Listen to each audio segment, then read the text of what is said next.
not music kind of it's at a lull right now. I heard there's a. Let me make sure I don't go live on Twitter. No Twitter, right? We should be live everywhere else. All right, yeah. So I heard there's some other albums that's supposed to be dropping. So this is supposed to be actually a pretty interesting month when it comes to music. Um, uh, from what I heard, the little baby saga was that he was about to drop. And by the way, I'm not dissing baby. Like y'all niggas got to really get off my dick when it comes to like me talking about baby. I talk about him like every artist. If he succeeds, he succeeds. I don't give a fuck, bro. Please just stop. But I heard he was in a pickle. You know, the best time to drop. I told you guys this before is that it's around December 15th. The music industry shuts down. You basically get 3 free number ones. SZA was dropping that week. If you don't know, SZA got like 2 free number ones. There was no competition. I think Baby was about to drop then, but SZA, you don't want to compete with SZA. That's not a good idea, especially given this album. What did SZA do? I forgot. What did SZA do? SZA first week. SZA first week. She did drop a surprise album, damn near, right? Her first week for this project, not SOS. No. What's the one that she just dropped called? It's called Lana? Oh, it's the deluxe. It was a deluxe to SOS. Oh wow. So basically, this deluxe that she titled Lana, see, free number one. Like, you know, did 178. I think she kept number one the next week. That kind of went into Christmas. Obviously, you know, Mariah Carey happens then. And then Baby, like, I think, you know, again, I'm just talking music business here. So please, for all the people who think I'm like hating on Baby, please eat a dick, bro. I think Baby was in an interesting position because I think the timing of Baby dropping is kind of is telling us that there's bigger projects to come, right? And for y'all Cardi fans, again, told y'all what I know. I don't know everything. That's why I do have some hope that Cardi might drop in February, because I've heard that there's just big artists dropping like in the next coming weeks, like the next 3-4 weeks. And the way how people figure out release dates, especially when you're a big artist like Baby, is like, all right, you need to get a number one, which he did get his number one. Congrats to him. Yo, you got to dodge the SZA bullet so you don't drop in December. You don't want to drop January 3rd. That's no man's land, right? So you kind of want to drop after the 15th, which is kind of like after this Friday. But you don't want to compete with some of these other guys. Then the whole Bad Bunny thing was happening. But Bad Bunny, I don't know if you guys knew, Bad Bunny dropped on an international schedule. So, you know, there's a push internationally that the date that music should come out should be a different day. Bad Bunny didn't give a fuck about U.S. numbers. He dropped it on Monday, right? Now, if you look at Bad Bunny's numbers, they're completely off the charts. You know what I mean? Like, you know, which it kind of works out for everybody because Bad Bunny's dominating globally. Lil Baby saves his dignity locally. There's a few other artists coming for the next couple of weeks, February. And again, you know, this is just me spitballing here. I think the industry is talking that there's a couple big artists supposed to be dropping. They're rumoring Drake might do some shit. I highly doubt. I'm still going to be on the side of I can't see Drake dropping nothing with Universal saying, boy, you try to sue us. But who knows? So you got Drake in the winds, maybe something. You're hearing Cardi is just, he has like a floating date. What the fuck? So all of these artists want to duck those dates. You don't want to drop with Drake. You definitely don't want to drop with Cardi, right? And here's the thing. Both of them might not drop. But these are dates that, you know, the industry heads are aware of. And when trying to pick your date, you're trying to carve out a week or two that you could legitimately, if you're a big artist, be number one, right? So, you know, I think what Baby did was actually, I think it was a pretty good move, right? I don't like the album that much, but the sales are valid. We can't violate more of the sales. According to chart data and the finalized sales via Billboard, Lil Baby sold 1,000 records first week. Let me see if I can show you guys that. Which I think is solid. That's definitely a solid showing. I think if it was too close to 100, if it was 93, if it was anything below 100, big problem. If it was a little bit over 100, I think people would be like, yo, it's kind of weak. You get what I'm saying? By the way, his album, I'm going to be honest with y'all, his label is fucking amazing, right? His label did an amazing job. And I'm here bigging up QC, because when it's time to blame the label, I like to blame the label too. And artists like blaming the label. We never give them credit. To put in perspective, Bad Bunny dropped 3 days later than Lil Baby, and he outstreamed Lil Baby by 40 million. However, Wham and the rollout and how the label packaged it, and I gotta say, QC, I did a phenomenal job, because y'all knew, hey, if people might not be sold on the product, you can't have them also then piggybacking with flop sales. When do you see, even Drake when he drops, well, Drake doesn't do really bundles like that, at least on release. Drake don't even do 50,000 pure sales, right? So, without those 50,000 pure sales, Baby does 90,000, if you get my drift. 90,000, even if, let's say he does the same pure sales as Bad Bunny, 8,000, 98,000, we're singing a different tune. The labels did what they had to do. I'm not here to criticize them. I want to give them credit, because I think for artists like Baby, you can't afford for them to flop. You put too much investment, they can't flop. By the way, I think the same with Cardi B. Whatever Cardi B drops, Atlantic better pay the cost to make that shit look good. And I'll tell you right now, Atlantic, okay? By the way, shout out to my man Elliot over there. A respectable number for Cardi B is 150. Anything below, we're going to start looking a little odd. So I don't care if you got to buy the records, steal the records, bot the streams. I don't care. You're the label. This is a fixed and rigged game. Drake's doing his own label, basically saying, y'all niggas fake streams and do this and do that. Yes, that's what labels do. So labels got to play their part for certain artists. I think QC played the part for Baby. I think Baby is gonna have I think Baby has the right mindset. A lot of artists, their egos get in the way, and when they start to flop, they just fall back and just keep touring or just keep doing club appearances to get the bag. Lil Baby constantly wants to drop. He's talked about wanting to drop 2 more projects. I think that's good. I think he knows, yo, you got to grind it back up. And no matter what I've said about Baby, I don't think Baby is a stranger to grinding it up. Pause. Like, he's been there where he's about to get to that next pedestal. He gets knocked down, and then he keeps dropping music, collab tape, verses, whatever, and grind it back up.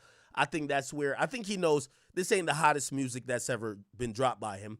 But he said he's dropping another project called Dominique. He's also dropping, he said he's dropping a CBFW mixtape, which is like a group mixtape. And who knows, we might even get like a tape with him, Future, and Thug. The mere fact that we're getting more music from him tells me he's down to grind. And I'm definitely expected and anticipating a lot of good things from Baby with that, all right? Anyway, I just want to show you how much we're in the streaming era where labels matter so much. I wanted to show you something, right? So, for example, Lil Baby's number 1. He sells 140,000. Bad Bunny sells 122,000. Now, I did tell you that Bad Bunny has outstreamed Lil Baby. I want to show you how important a label is, because it's the same thing when Rod Wave outstreamed everybody, but Jelly Roll, I think that's his name, Jelly Roll's label, basically just bought the number 1. No disrespect to Jelly Roll, but his label just bought the number 1, right? And Rod Wave didn't get the number 1. Let me show you this. And this is why, when I hear people talk that hopeful, independent shit, the game is rigged. The labels built this industry, and they're here to stay. And anytime you get hot with a record like whoa, they just buy you out and now you're in their system. There is, you could succeed as an independent artist, but you can never compete with the biggest as an independent artist. We've never seen it yet other than Kanye, but he's an enigma and a damn near legend. Anyway, just to put this in perspective, right? And this is where, of course, sales become a little bit misleading because when we think about streams, so this is Lil Baby on Spotify, right? If we click on Lil Baby, Wham, the extended version, right? And I think, let me make sure. Is this, all right, no. Okay, albums. All right, so yeah, Wham, the extended version, perfect. You'll notice really quickly, the song with the most amount of streams, like there's a couple of songs that don't even have 500,000 streams, like no disrespect. Song with the most amount of streams, you're going to see 15 million. I'm giving them the 15, even though it says 14. Just to put it into perspective, and this is how labels can manipulate the idea from a fan, because so on Lil Baby's album, that's number one. 15 million is his strongest track, right? With Thug and Future featured. Okay, let's go to this real quick. Okay, let's go to Bad Bunny. Right, 15 million. Remember, he outsold Bad Bunny, but let's look at Bad Bunny. By the way, now I do gotta be honest, this is globally, and globally just a bigger artist. Bad Bunny's album, 47 million, 41 million. You won't find a song. The lowest song is 17 million. So the least played song on Bad Bunny's album is played more than the most played song on Lil Baby's album. He has a song with 58 million. He has a song damn near with 90 million over here. And it just goes to show, Bad Bunny's one of those artists, he don't care about the U.S. market. That's why he don't drop on Fridays. He's not trying to be number one in the U.S. He's a global artist. And for the people who would try to compare Bad Bunny and Lil Baby, there is no comparison, okay? You look at these streams right here, 47 million, 41 million, 47, 33, and I'm just breaking the numbers down to y'all people. This is not hating on nobody. It is what it is. Bad Bunny is bigger than all of y'all hip-hop artists too, okay? Only somebody like El Durk would probably compete with him, or a Travis Scott. Actually, Travis don't even compete. It's him, Taylor Swift, and the white boys. They compete, and Drake, okay? But this is just to show, in reality, even though he's going to be number 2 to Lil Baby, and by the way, Billboard, if you don't know, it tracks in the U.S., so we're tracking in the U.S., but globally, and you got to realize Spotify doesn't pay per region, they pay per stream globally. It's not even close. Like, this guy's doing ridiculous numbers, and you have to, just respect it. However, still can't knock Baby because, he's not at this level yet, but his label did exactly what they needed to do, because we're indoctrinated in the U.S. to care about U.S. streams and U.S. first week sales, and they did everything they needed to do to beat Bad Bunny in the U.S., even though he clobbered them internationally. But who gives a fuck? You know what I mean? It's all about narrative. And this is where we kind of get into this whole thing about narrative, right? This is why labels care so much about whether it's what I say, or what Kai Cenat says. We're streamers and influencers and talking heads, and it shouldn't matter that much, but it does matter to them, because if you basically put it out there that these guys have succeeded, they could play with the numbers to make the numbers look successful. If you put it out there that it's garbage and it's unsuccessful, the numbers then look spooky, in the light. So it is what it is. Anyway, congrats to Lil Baby. I'm happy he got his number 1. And again, I do want to give some constructive criticism or constructive advice to him. I'm glad that he's keep dropping music, Lil Baby. Keep dropping. That album wasn't my favorite, but you could build back. You just got to keep dropping, build this shit back up. All right? Okay, cool. That was just my little numbers rundown for y'all if y'all gave a fuck. But congratulations to both guys. We don't report worldwide numbers usually, but worldwide numbers, Bad Bunny probably sold like between 500,000 to 1 million. Yeah, those numbers are astronomical if you ask me. So worldwide, he sold like 500,000 to 1 million. Worldwide for Baby, outside of he did 140 in the U.S. He probably did less than 20,000 outside of the U.S. if you ask me. You get what I'm saying? So, it kind of also shows Latin what do you call? What does he do? Is it Latin trap? It's not Latin trap. It's just Latin music. Latin music is really international, right? Okay. All right. Welcome. I'm glad y'all are here. We'll talk about the Gelo effect in a little bit. It was actually even interesting. Well, actually, since I'm on my chart shit, I'll show you this. G3 Gelo, right? Talking about a guy who could get the bag. So this Tweaker song by Gelo, and again, I'm not using Lil Baby to shit on him. Please just understand that I'm just using him because he's the latest artist to drop. G3 Gelo, who dropped on the same day as Lil Baby's album, January 3rd, his song has outstreamed every song on Lil Baby's album individually, right? So on Spotify, this is at 15 million, this Tweaker song, right?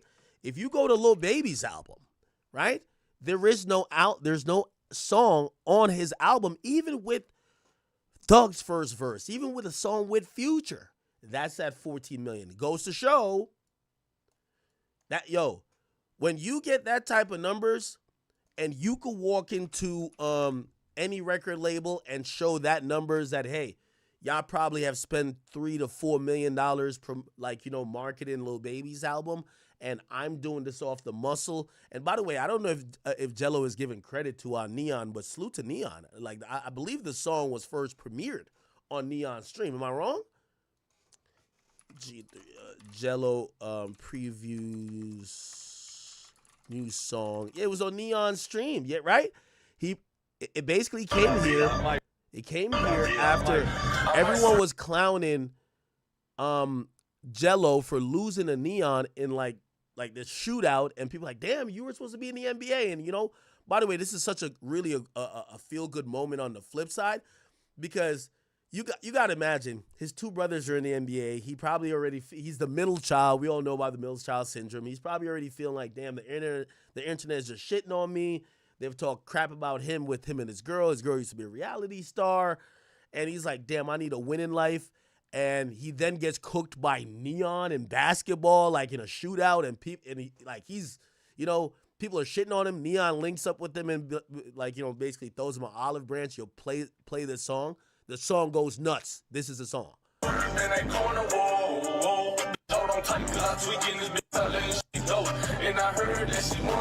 That's kind of how the song was birthed. Tell me if I got the story wrong. So shout out to Neon.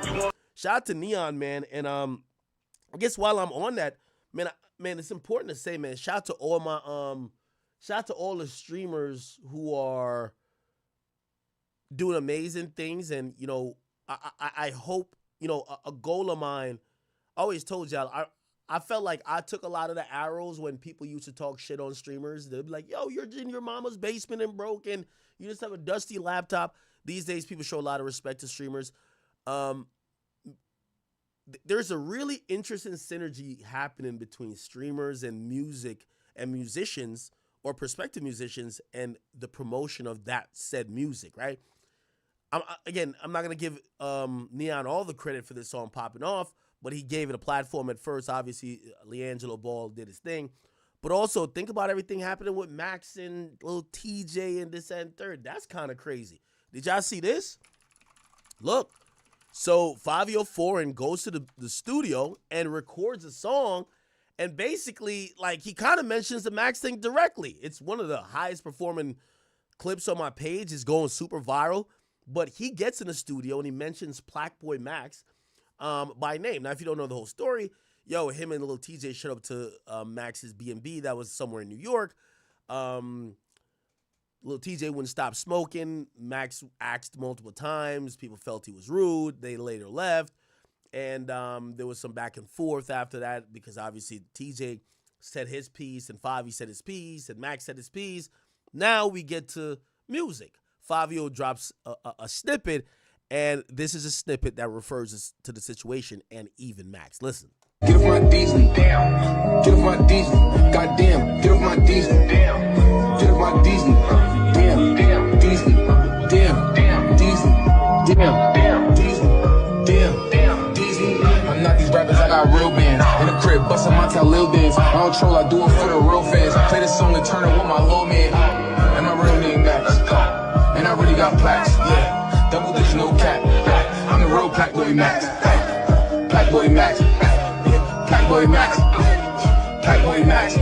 I'm the real bad boy Mac.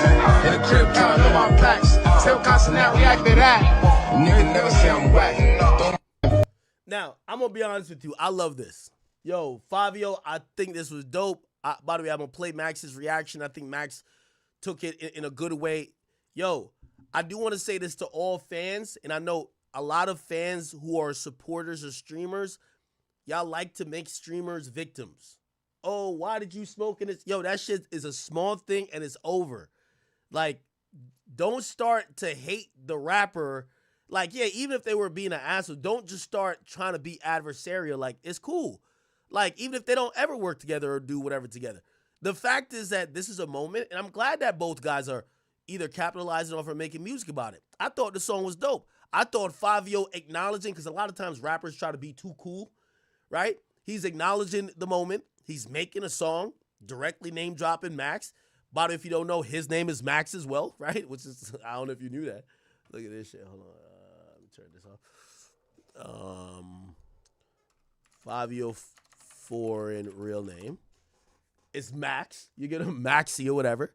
So, yo, I seen this. I thought it was dope.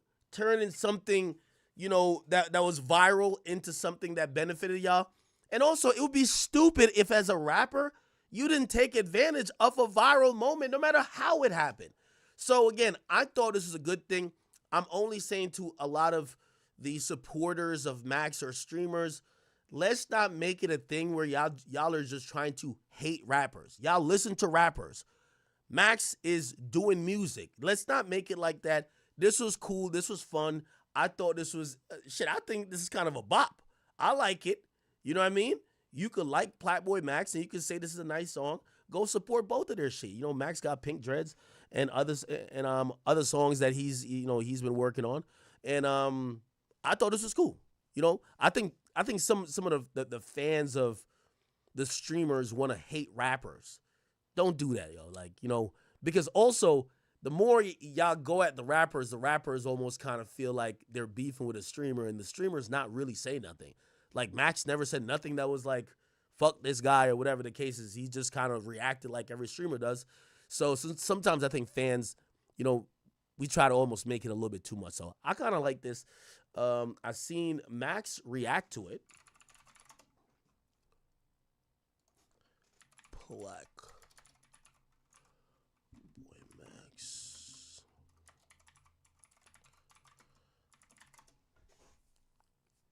Yeah, this is what he. Bobby, you dissing me or shout me out? Yo, he shout you out. He shout you out. And this is where I'm like, yo, Max, don't let your stream and your chat make you think like, you know, like make you want to go off, because again, that's another thing about the stream audience. They'll just want you to just go crash out on Favi for a moment. But bro, also remember as a streamer, when you started out this, getting acknowledgement from a Drake and even having these guys who've been making bops for a while, probably definitely longer than you wanted them to acknowledge you. And shit, even if you felt it was even maybe somewhat disrespectful in music, you could also respond in music. I think that's kind of cool. You know what I mean? Again, I like the fact that streamers are being influential, but it shouldn't be, oh, every time we go viral, it's us hating, or not hating, but it's us versus a rapper. It should be, yo, we're part of the culture of rap. That's what it is. Max is a part of the culture of rap. Fivio is part of the culture of rap. You get what I'm saying? And all of these things should turn into like positive shit, or at least some shit for promotion, right? What'd he say about Kai? Boy Max. Boy Max. I'm the real bad boy Max. In the crib counting on my packs. Tell constant now react to that. Tell Kai we after that? React to Pause. This the one, gang. This the one. Make sure y'all use the sound and shit. Let's get this viral, bro. This the one. Max a good sport too, man. Tell Kai react to that. Yeah. In the crib counting on my packs. Tell constant now react to that. Now, Fivio's energy to me is different than Fivio's energy is different than Tjay's energy.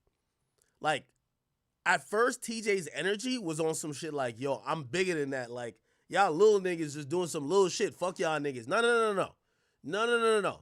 And shit, I remember, I think I told you, I was like, yo, when he was saying whatever about Kai and Aiden, I try to talk to TJ and say, yo, bro, this is not a good look. And I understand how you might feel a way about blah, blah, blah, blah, blah. But, yo, you, like, don't make it a mission to try to little nigga streamers. That's just not going to be in your favor. Like, bro, they have sense of humor, too. I think this is a great sense of humor thing. I bet. Nigga, I'm about to go rap. I'm about to just throw your name in a rap, and since my name is Max, too, I'm the real Platboy Max. I think that's cool. You get what I'm saying? So I think Fivio Foreign's response way better than TJ, and I think TJ will realize in time, like, bro, whether y'all rappers want to admit it, your labels promote your music with streamers reacting to it, with them dancing to it, listening to it, critiquing it. They want them to do anything that could be viral with it. It makes no sense that you guys are crashing out on streamers. 100%. So come on. I'm not saying let's be friends because we know not everybody can be cool up in this shit. But rappers got to like wake up. We're in 2025, right? And also us streamers, we can't have that big of a head, pause, to also not acknowledge that, you know, we're still fans of these guys, right? Like even if it's Fivio or TJ. And I don't think that's cool either. Like, yeah, I think TJ acted like an asshole a bit, but people just wanted to shit on TJ. TJ's a phenomenal artist. I think it's nice.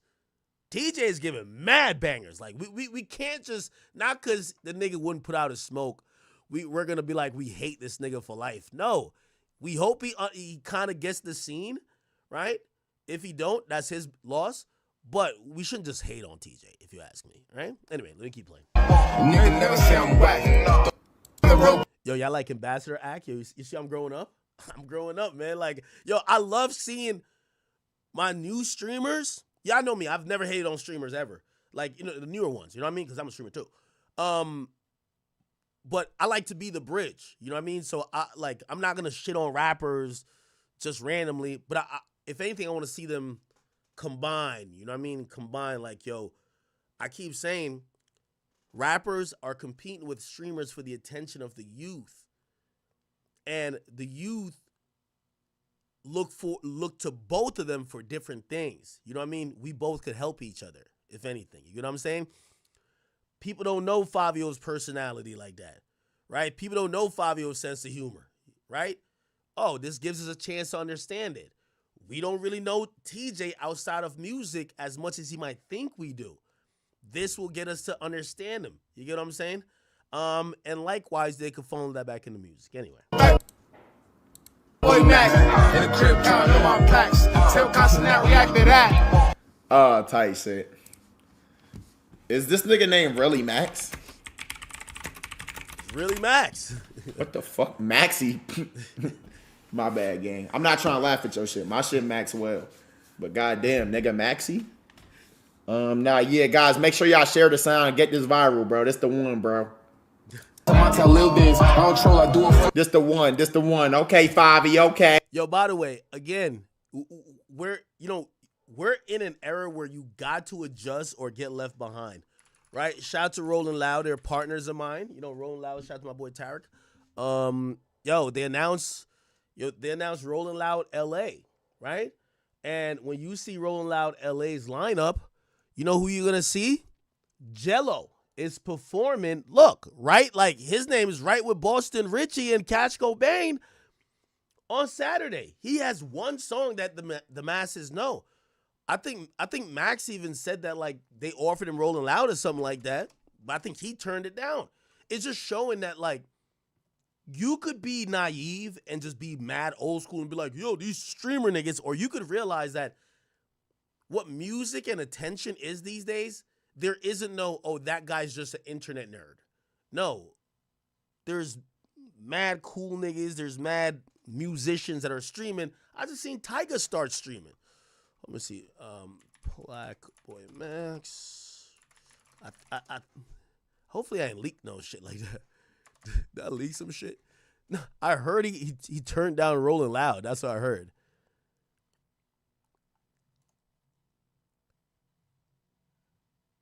Okay, here we go. But I'm gonna keep it fully a buck. And y'all probably gonna call me stupid, but I don't give a fuck. I was supposed to do Rolling Loud. I was supposed to be next to DDG. Our set times was supposed to be like right next to each other. But I declined it. And the reason I declined it was because I want to have my first show. Like I host my first show. You get what I'm By the way, brilliant. Yo, Max. The wherewithal to say no. This is one thing I love about the new streaming atmosphere, whether it's Kai saying no to like a shit ton of money, or even Platboy Max saying, yo, Rolling Loud is like, bro, it's Rolling Loud.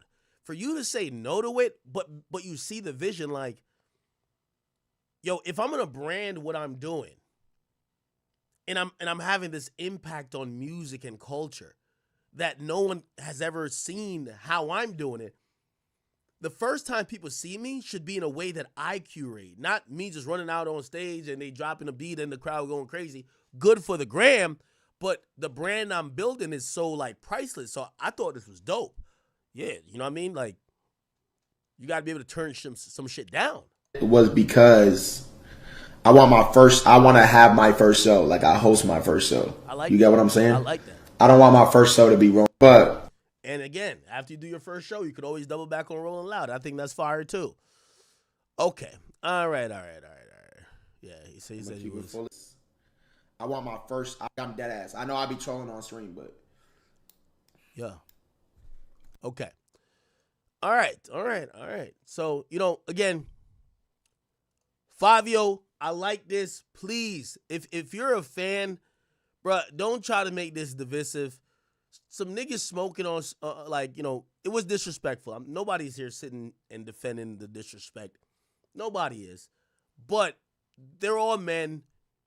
It clearly isn't as serious as people think it is, and they got a shit ton of attention from it, and everybody's using it to their own benefit.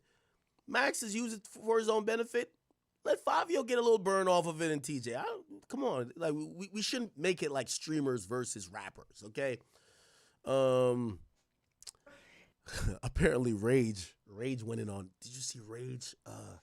So Rage went in on Asian Doll. Your Rage. So your Asian Doll had said something, right? Where she put up like this whole thing, basically calling him gay because he defended Max, right? Let me see. I'll just play the clip there. Y'all can see it. No. I don't really know what to say to you. Like, I just feel like you, like, you said some dumb shit. I called you a retard, and now you mad at me. I got nothing to say to you, bro. I have nothing to say about Asian Brat. She's a whore. Like, what do I say, nigga? What do I say? Oh, shit. No. I don't know, bro. I don't know what she do. All I know is that she fuck and suck on rappers, so go fuck and suck on some rappers. Why we talking our streamer business, nigga? You feel me? Pinned. What the fuck is that? T Grizzly, I'm sorry. Fuck. What is that?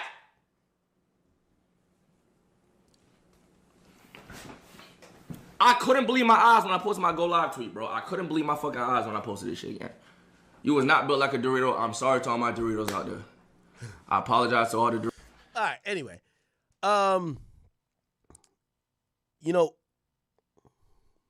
I don't got nothing against Asian Doll at this point. Maybe she got something against me. I'm trying to, I'm telling y'all, as someone who grew up loving rap, and I seen it early in 2013, I was streaming motherfucking like Call of Duty or whatever the fuck was going on, and I was trying to relate that to rap. The reason why I started doing that at the time, everybody on Call of Duty was named like Oh So Arrogant, Sosa something. That was the whole Call of Duty scene in 2013.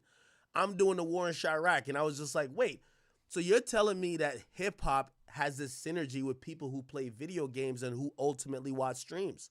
Yo, that's 12 years ago. Like, we're in 2025. I seen that, and I said, all right, I kind of fit in here. I like video games, and I love hip hop. I got clowned for years for it, right? Now, obviously, this is a thing that I think we're in the meta right now. All I'm saying, and again, somebody like Asian Doll don't like me. She ain't gonna really understand what I'm saying. Yo, y'all rappers, I'm not saying suck a streamer's dick, pause, or like just suck up to them. But understand the reality of how your fans are even following and getting into your music or getting into you as a persona. And right now, streams are a big part of it. This whole dismissive, oh, you're just some nerd, corny, lame, gay, whatever, that shit doesn't work. I think that's Asian Doll's like thing. You know, she's notoriously said she loves killers, dudes with at least 3 bodies. Well, if you like your career, you might want to understand the scene. And this is why, yo, shout out to DDG. I think, you know, he got killed a lot early on for a lot of shit because people were like, yo, you can't really be a vlogger and a rapper. How has this shit changed? Everybody's on Casa that dick. Everybody want to get in the booth with Max. So, again, times have just changed if you ask me. All right, people. Oh, hey, chat. So I'm supposed to call into the AD stream, y'all. I think AD streaming. Is he? AD hit me. AD says, apparently the West Coast think I hate him. Community? Is it community? Supposedly they think I hate him. Right? So I'm gonna call in. And speaking of which, chat, can I ask y'all a question before we get there? Did I tweak out with the LeBron shit? Did I tweak out? Oh, somebody said play that Ray Vaughn. Well, I should play the Ray Vaughn and Joey Badass. I was on vacation when that happened. I seen some people like critical of me. They're like, yo, you ain't show Joey Badass no love. And I was like, bro, I was in Jamaica with Vibes Cartel. Hey, did I tweak out? I tweaked out?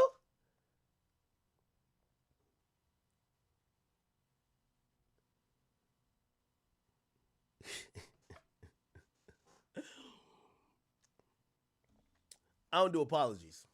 Hey, and whatever I said. I just got to be honest with y'all. I love LeBron. LeBron, one of my favorite basketball players. I'm gonna reach out to LeBron. You know what I mean? That's my guy. Cause you know what I mean? I want him to play till he's 60.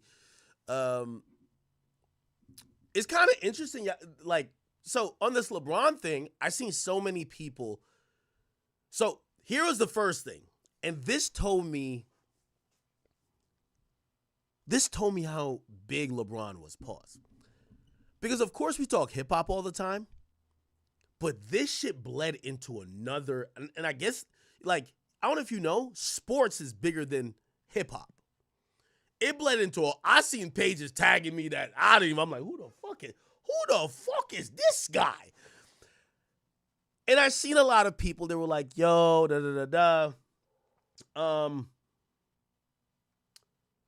first and foremost, okay?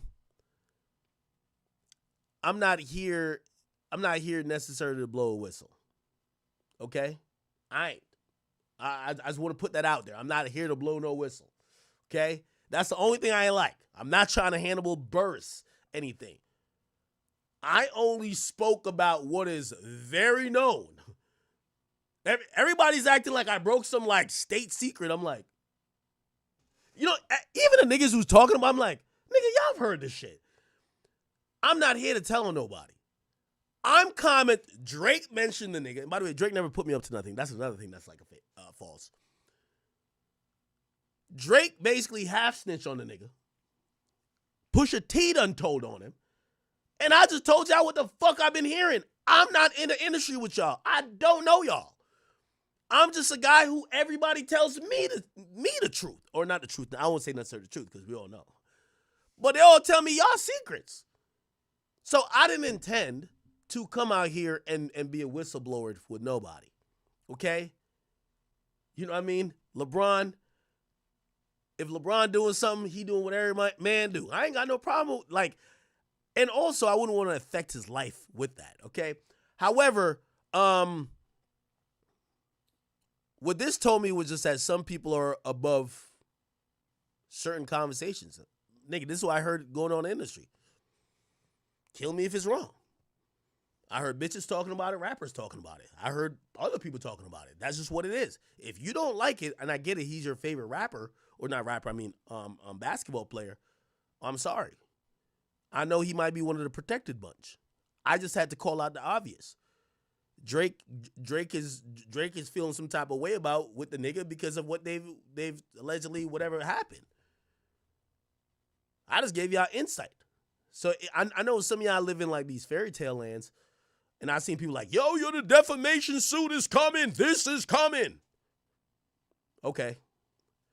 That's what everybody been talking about. That's what everybody been talking about. Again, I'm not on a campaign, or I don't need to double down or say anything else. But for the people who are like, why? Number one, Drake didn't tell me to say a motherfucking thing. Actually, I don't even think Drake knows that. Nigga, I be telling you, I talk to bitches.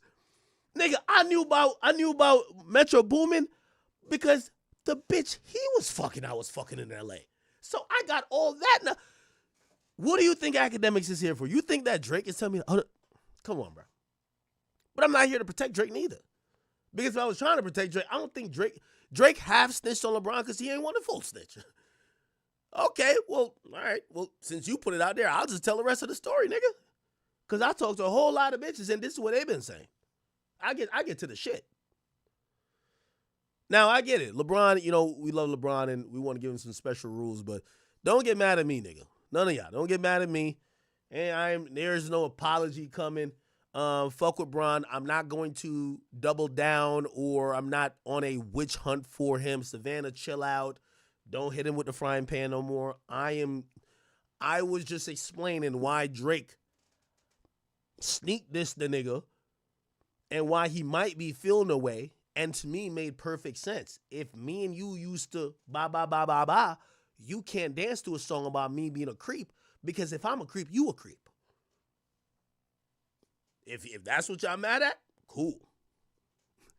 Again, I know somehow y'all have put me in this like some industry. Why would Axe say this? I never met LeBron a day in my life. How do I know all these things? It's like Cat Williams. How the hell did I get all these information? So please, again, I'm not on a campaign against Bron.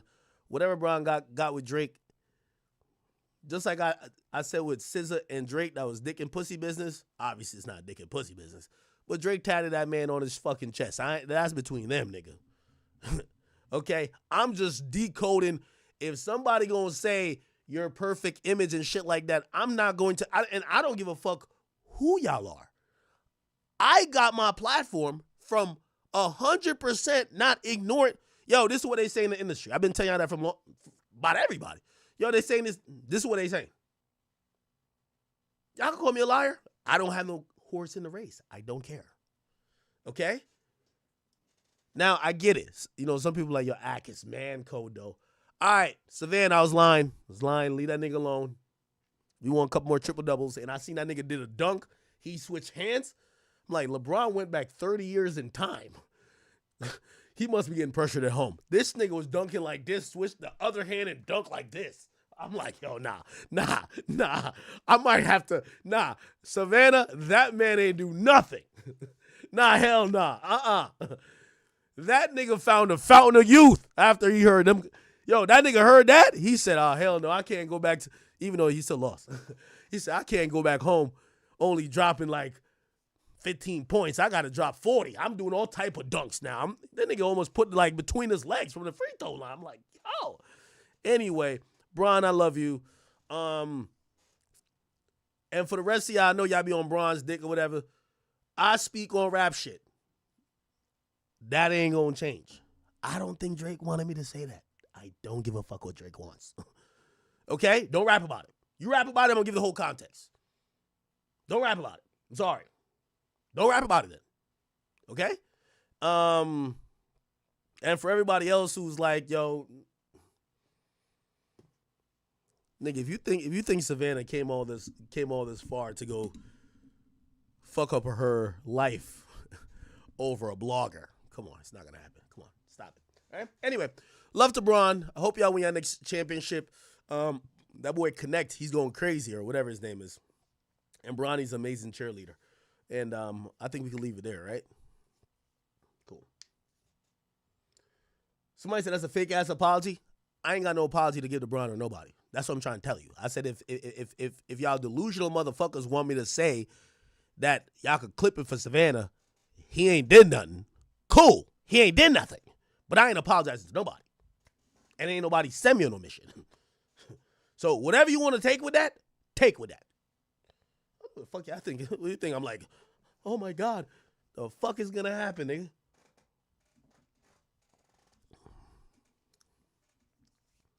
Okay.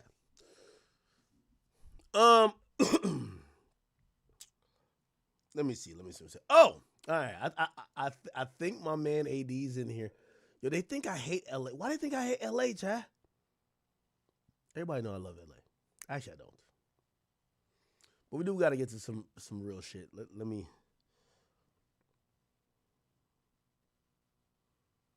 All right.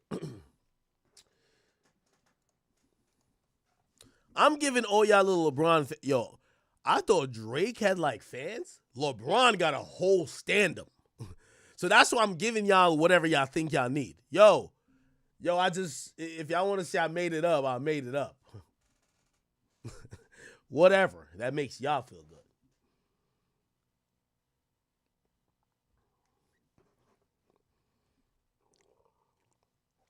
All right, we have an 80 joining real quick. Yeah, we're going to go through, so two things we got to get to by the end of the stream. So we're going to get to Jim Cam Mace.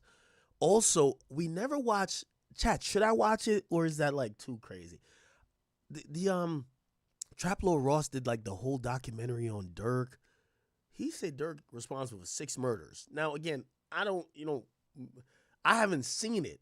I was going to watch it with y'all, but maybe I shouldn't watch it with y'all. Y'all let me know what y'all think. Okay, let me see if I can find. All right.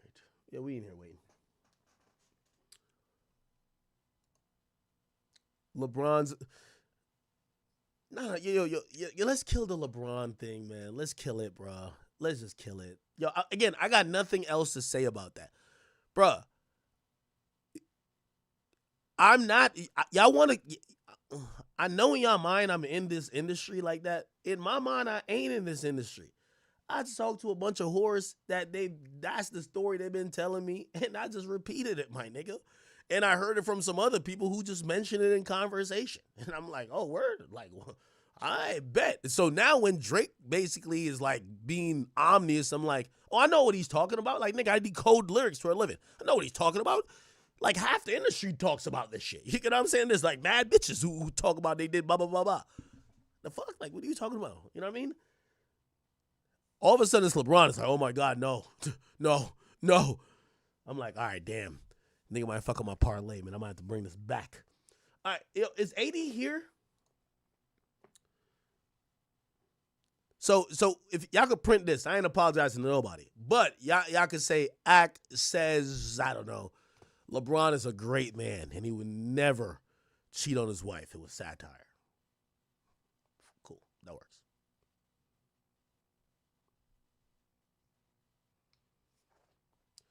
Yo, where the fuck is AD? Okay. Anyway. Whack 100 wants to holler at me as well. I got to talk to Whack.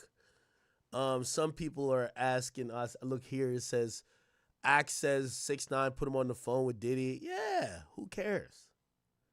I was gonna say that at the time because it was a little odd, right? Like he thought he was gonna get out, and all the court documents was like, yo, Diddy's using other people's phone calls. Yeah, he is. But he's not using like a bunch of bum-ass niggas' phone calls. Like he's using Sam Bankman-Fried and 6ix9ine. Well, 6ix9ine's free now. Okay, it happened. Who cares? Like, who gives a fuck? Yo, why is everybody on like, oh no, don't yo, what the fuck? It happened. Diddy tuned in. The first thing Diddy said to me, yo, he said, hey, Playboy. So you know I never had no problem with you, right? Because you know the whole time I've been telling this whole like London story that I'm like, yo, maybe Diddy was trying to kill me. That's the first thing he said. He said, you know, I never had no problem with you, right?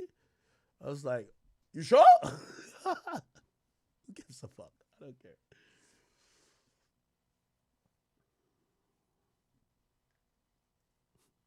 Somebody said I'm talking to Diddy. Nigga, nobody could tell me not to talk to Diddy. Nigga, I talked to the nigga. It was cool. The last thing that nigga told me, he said, I'll see you when I get out. I ain't gonna lie. I looked at the phone. I was like, what the fuck?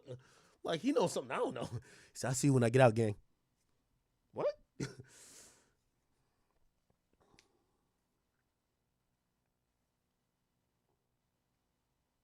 I'm serious. Word two, and this is why I said Diddy gonna fuck with 6ix9ine. I think, like, he can't ever, like, this is literally what 6ix9ine told me. He's like, yo, bro, when I got in here, Diddy was in here sleeping all day. He wasn't doing nothing. Like, almost like, I ain't trying to, because y'all don't run with this a headline. Like, not necessarily depressed, but like, bro, like, you in jail. Like, they ain't trying to let you out. Like, he's just sleeping a lot. And 6ix9ine literally told me, he said, yo, I told that nigga, yo, bro, you can't just sleep all day, nigga. You got to fight, nigga. Like, bro, like, they running all type of story every day. Another nigga, another woman say you did something. Bro, you got to defend yourself, bro. Like, you got to tap in with niggas. Like, bro, like, you just going to sit here and let niggas just violate you and just make up all type of stories about you? Like, if you know you ain't did nothing? And I heard Diddy took that advice. That's probably one of the reasons he agreed to talk to me. Because he was just like, yo, you got to tap in with the niggas who are in the media. Like, bro, they all think, if they're running 20 stories about you, they probably think you fucking did everything by now. Tap in with them niggas, show them niggas you human, nigga. Like, explain yourself or do whatever, nigga. What the fuck? By the way, I think that's great advice. I think 6ix9ine is amazing for that. This is why 6ix9ine owns the media, if you ask me. Bro, yeah, if you just sleep in your cell all day and act like nothing happened, or you're just sad, or you're just waiting for your lawyers to come with like some type of Hail Mary. Yeah, so that nigga's like, all right, bet. Nigga told me, he's like, yo, I'm gonna tap you with my son. All right, bet. Talk to you later, bro. So I'm gonna see you when I get out. All right, cool. We good. He just told me that, he's like, yo, I never had no problem with you. I'm like, oh, I thought you wanted to kill me over Carisha because I know I was fucking up the pussy. All right. Bro, that's the reality of it, though. Like, half of the shit they were saying about Diddy is like, they're like, yo, he's trying to manipulate. That's why they were saying that about Diddy. They were like, yo, he's trying to send messages out by having his kids sing happy birthday for him. Oh, so you want him to seem like a monster. So his kids can't sing happy birthday to their dad no more and put it on Instagram because he's a monster. Right? Yeah, a lot of this, if you don't realize that half of the Diddy case is primarily, and I could say this, like, this is primarily a lot of PR, even by the government. Yo, this nigga, look at this video of him beating Shorty up in 2016. All right, well, when I seen that video, I was like, he probably did everything.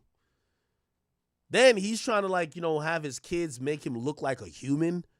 Hey, have my youngest daughter, like, sing blah blah blah blah.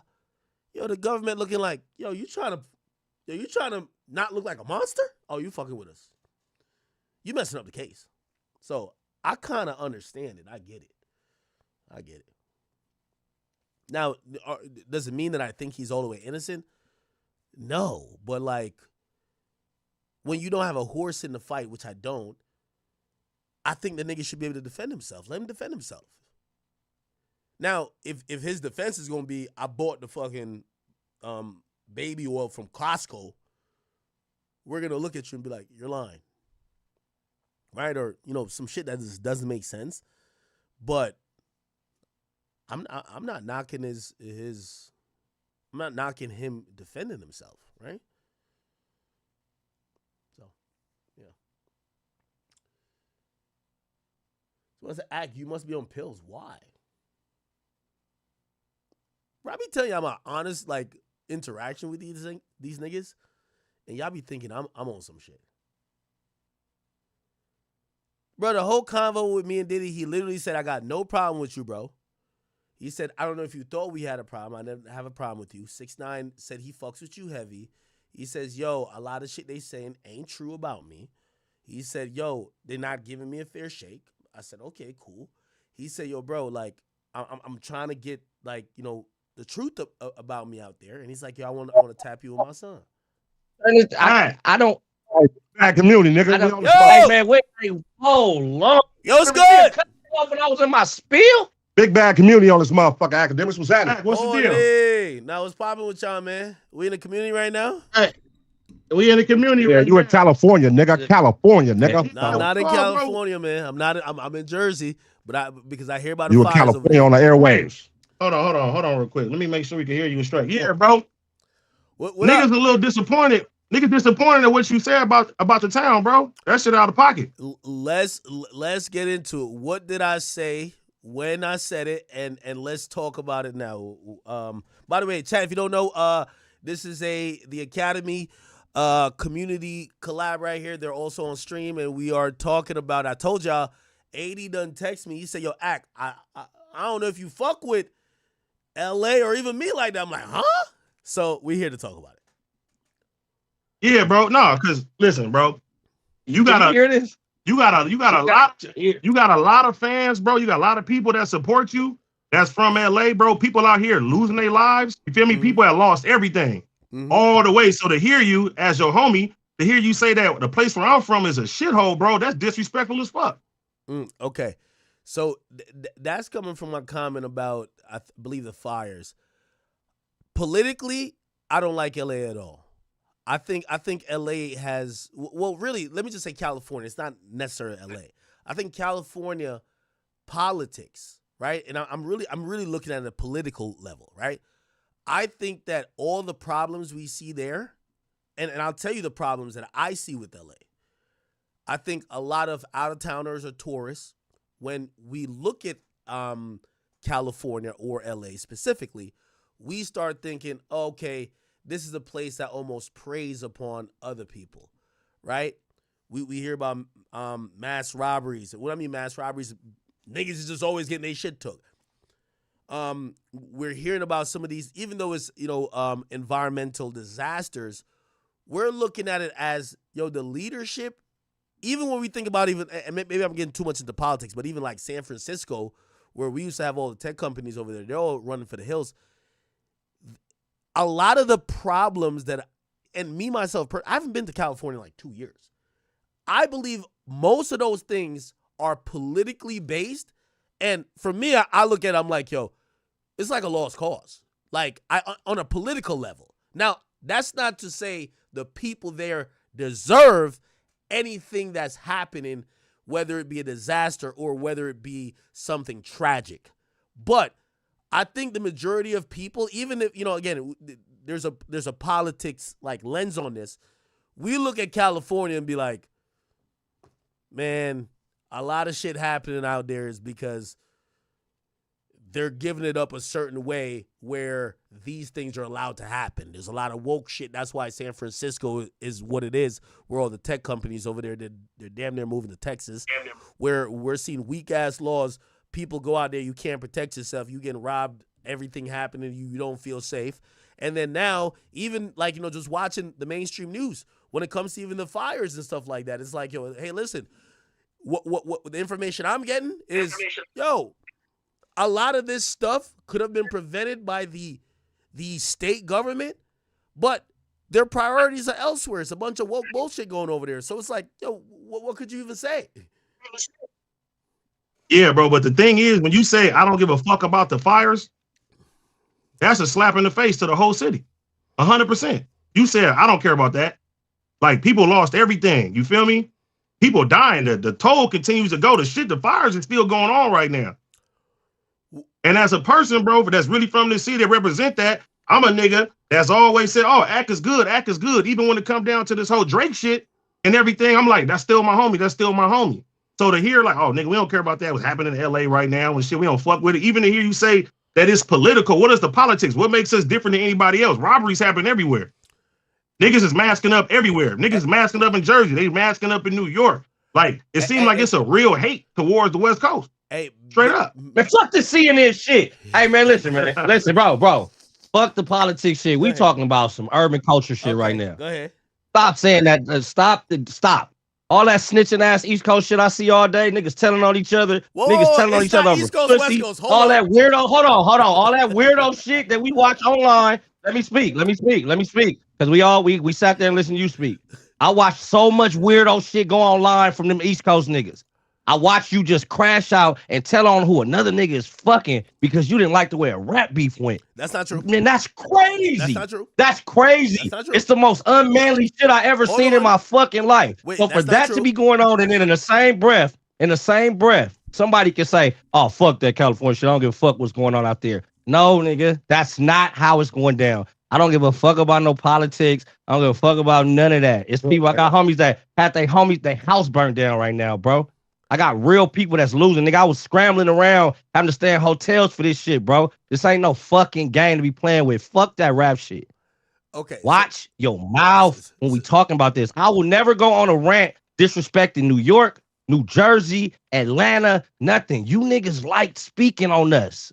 And I don't like it. That's Especially not true. when I come through that Hold motherfucker, on. when I come through New That's York, not it's true. nothing but love. Yo, Nothing but niggas that's been dick riding our culture since it fucking got cracking. Okay, all right. So I don't understand. It's niggas with lowriders in New York now. Niggas been gang banging. Niggas talking about slime and all this shit. Hey, I respect men. I respect men and men activity. Okay. Unmanly shit is going on your side more than this side, bro. Okay. You've said a lot, and I like everything you said. I do think we could start at one point. I'll tell you, there is a very public critique, and I've said before, and I'll say it again. I do believe right now, and again, we could get into all these other things. LA has an inflated sense of worth in the culture of music. I still think LA as a whole is pretty much locally contained and pretty much still irrelevant to the mainstream conversation. I don't think nowhere is inspired by LA, honestly. That's not me disrespecting LA. I think that, yes, one of the biggest rappers from LA, has been basically unanimously crowned that they won a rap battle, but I don't see LA music or culture really affecting anywhere but LA. And didn't Snoop Dogg just host the Olympics? Like the World Olympics? Like Snoop Dogg? Like Snoop Dogg is a global icon. Snoop Dogg just hosted the actual Olympics. You're right, but That he's a don't global affect the icon. culture, Cody. He's a global icon. We don't even What culture? What culture? Who is that? Bro, are you out of your mind? What culture does the East Coast have right now? They stole drill from fucking London. Hold on. What the fuck are we even talking about right now? Hold on. What are we even speaking about? No, What are we speaking about right now, bro? I think The king this of New York where- is Nicki Minaj, for Christ's sake. What the fuck are we talking about? All right, Like, But let's Snoop get- performing at the let's Olympics get is this like, shit. Who is I didn't this? say performing. I said hosting. Hosting, bro. You guys Ain't can't nobody name, else. Ain't nobody from over there can do none of that. Not named Jay-Z. Hold on. And You Jay-Z guys fucking can't with the West. You guys can't name 3 culturally relevant, and we're not going to count the Tyler Creators. You can't name culturally 3 relevant rappers from the West Coast that's affecting culture. Come on. Nigga crazy. Who? You can't count. Can't take away who we count. Can't count Tyler the Creator. Creator recorded in my house in Compton. This nigga How you crazy. gonna tell me we can't count them? Niggas for the culture. Nigga, what you niggas talking about? We Because can hold count on. all the W's. Because All of them. hold on, we're thinking about what we identify as West Coast. West Coast, we really only It's Tyler see, Creator. we only see Who is we though? Hold on. Who is we? Tyler Creator is West Coast. Why you say we? Who you talking The about? West Coast get to identify with what is West Coast. First of all, y'all only known for streaming, nigga. Y'all Stop ain't did nothing in music in over a Stop decade, it. bro. Hold on. Yo, It's not cracking like that over there, Yo, bro. stop Like it. y'all be popping it. Y'all be popping it. No, nobody's no. You know why we know Lil Tay now? Because the nigga told him he couldn't smoke. we know who? You know why we know a lot of them niggas? Whoever the Lil Tay nigga that got kicked off for not smoking. Whatever. We know y'all for That's streaming, bro. TJ. We know y'all for podcasting. Y'all Stop are it. media. Music, y'all don't run nothing, Yo, bro. with all due Ice respect, Spice. with all due Ice respect, Spice. with all due respect, I could name 5 New York rapper that washes the whole coast with the exception of Kendrick. Let's be honest. yeah, Like, yeah. stop Hit it. Go.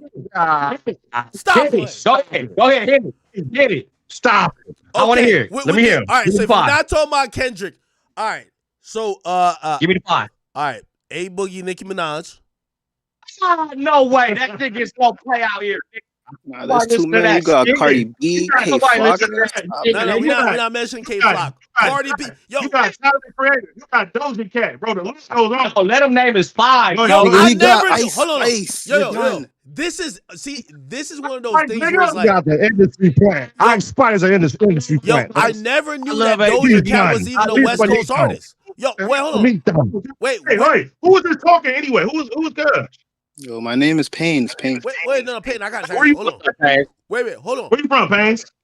Pains from Oklahoma, cuz. Get a cuz off. I'm gonna stop. My little homie do like a boogie. If you ain't from wait, New York, I can't cap. Yo, Fuck let you. me ask y'all a question. Yo, the thing is, I can't cap. when y'all Really, mention girl? like Doja Cat, I'm today's years old that I knew Doja Cat was from the West. I never knew. When we think of Yup. West Coast artists, we're You thinking in media about don't know that. YG. How you in We're media thinking don't know about that? Roddy Ricch. That's your bad. We're thinking about the game. And what we're saying is that when it comes to rappers who are culturally pushing the line with the West, other than Kendrick, everybody else, it don't look the same. We just got to be honest.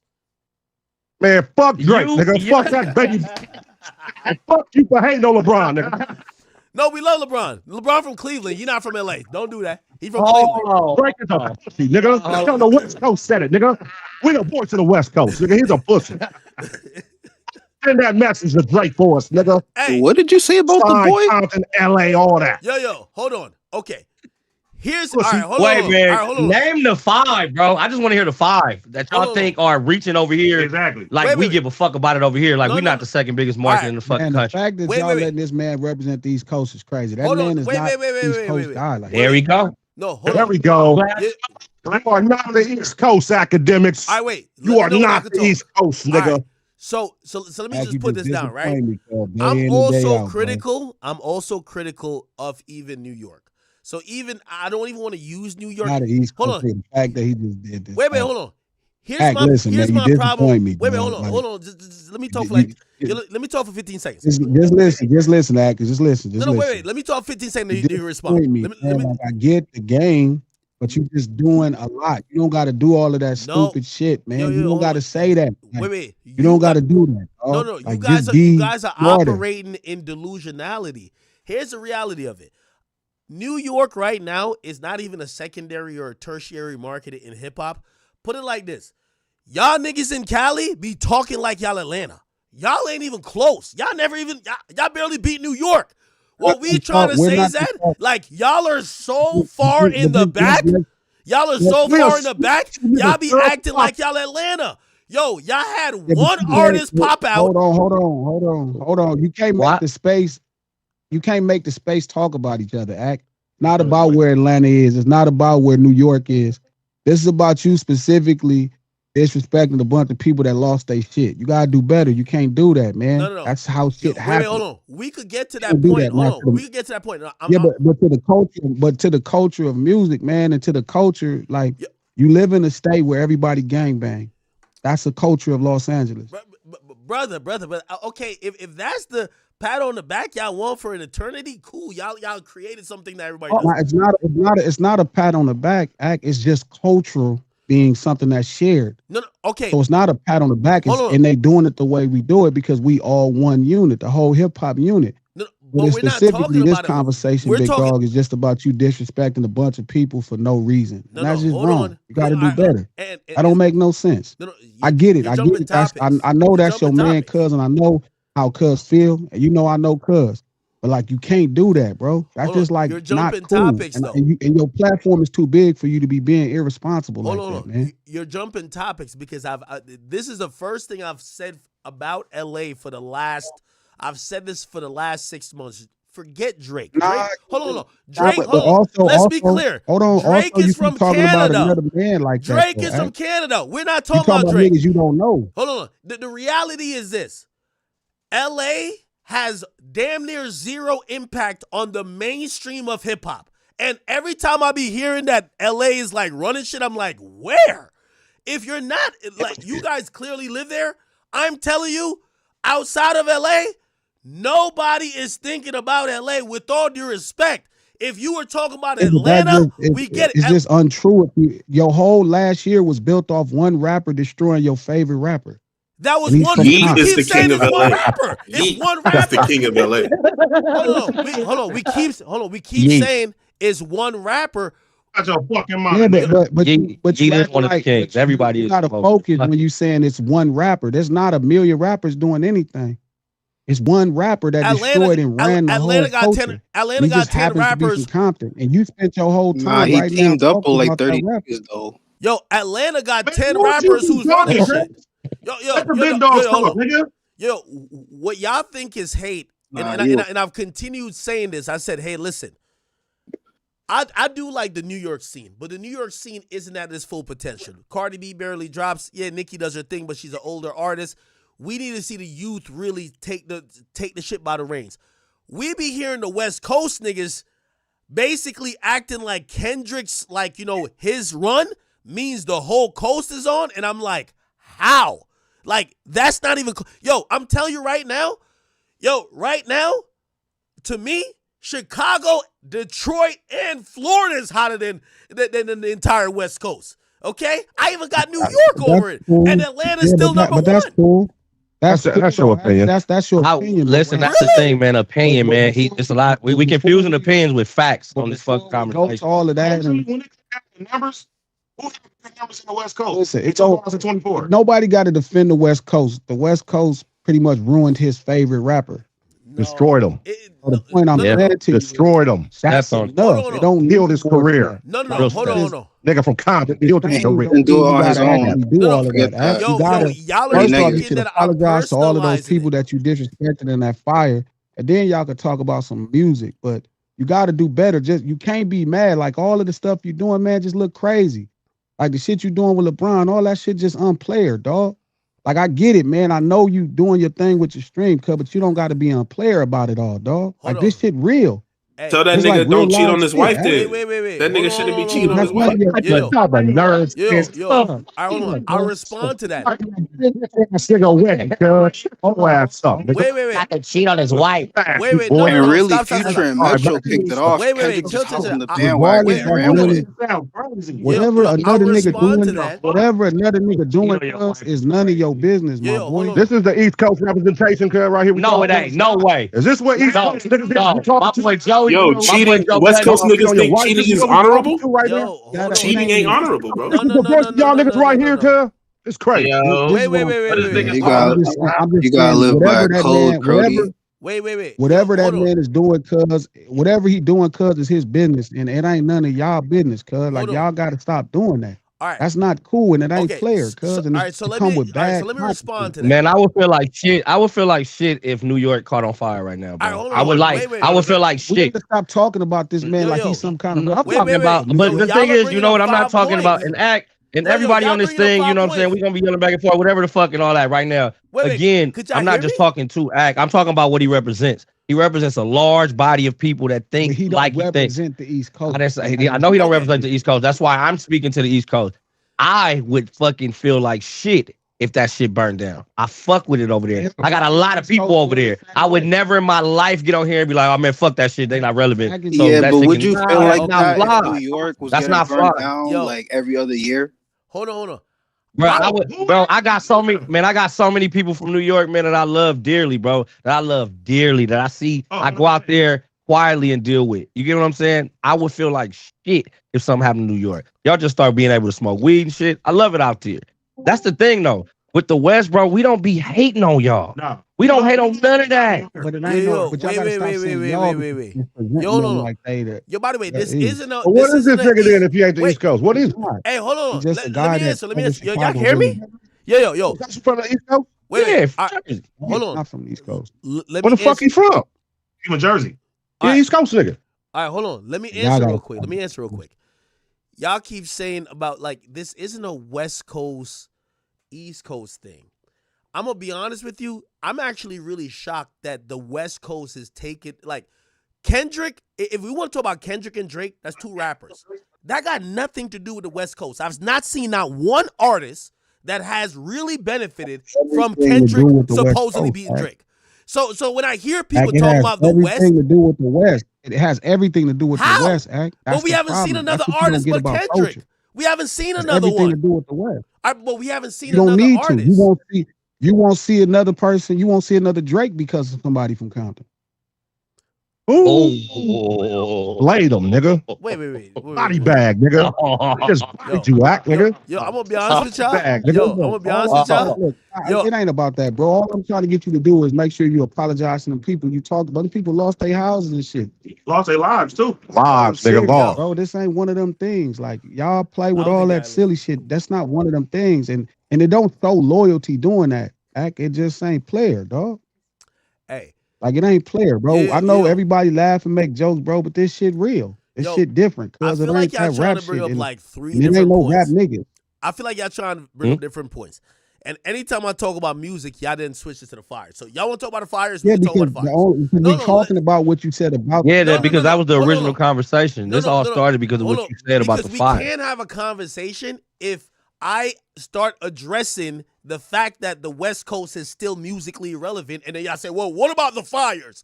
Like, hold on, what are we talking No, about? that's not. Because that's what we called about, Act. Hold on. We called about the fire. So let's You're talk being about the fires disingenuous. first. He called you first talking about the fires. All Act. right. So let's talk about the switched it to fires. music. Hold on. Let's talk about the fires. Then we can move on because I do Well, have. first you should hold on. Apologize to the people, bro. That's it. Like, start there and be like, look, G, I don't like y'all politics and the politicians. I lean right, whatever it is. Let me tell this. You don't got to talk shit about an person entire that should city and the apologize to state of y'all people are y'all that's going through something. politicians. The politicians in Oh, California. but first, Gavin the people, Newsom though, set that up. like I'm people sorry. that drive your shit. Hey, Gavin Newsom put y'all in that position. I would be Yeah, mad at my governor listen, too. cool. That's his problem. But I'm saying you got to be more Y'all responsible. voted for him. What you mean that's his problem? Bro, y'all you black voted for first. him. Y'all vote Like, for you him. not you black first, bro. You gotta have a little more taste about what you doing, bro. You a black man. Yeah, no, I'm a You black. act like the hold white on, niggas. I'm That a shit black ain't man. fly, bro. Wait, I'm It a ain't black fly. man. But if y'all put somebody in power to put y'all in that position, I'm sorry. What do you want me to? Hold on.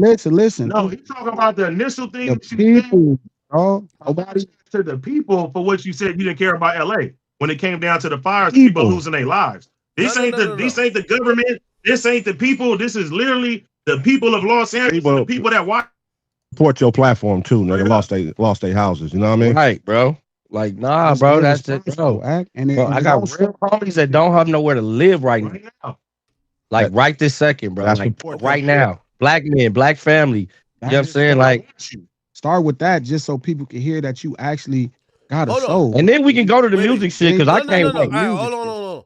So I've been trying to address it. As I said, for the people who are actually affected, of course I care about those people.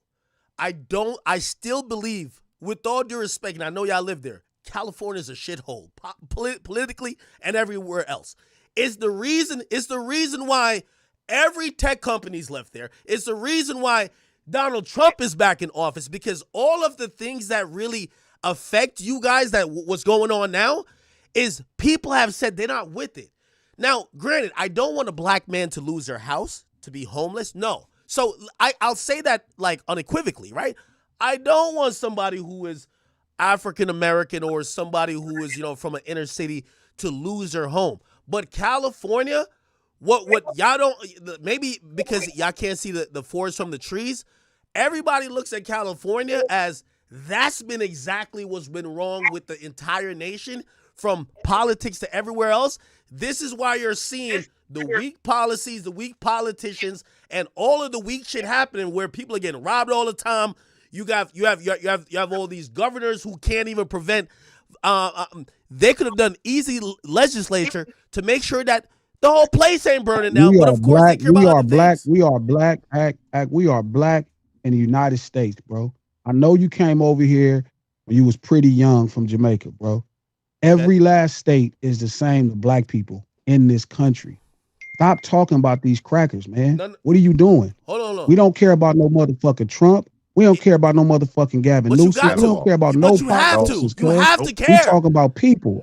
No, but you have to care. Don't start preaching that punk ass. Just listen, Act. Don't start preaching that punk ass cracker shit to us, bro. We not on that time. You know what type of time we on, dog. We talking about the people. Okay, no. We not talking about that. I don't want to talk about politicians. I don't care about none of these people that run this state, this city. I don't care about none of them if people. You want change. I'm talking about the actual people. I'm sending my empathy. It's not about change though. It's about you being more responsible because people do look for you to be a reasonable voice, and sometimes you get out of hand.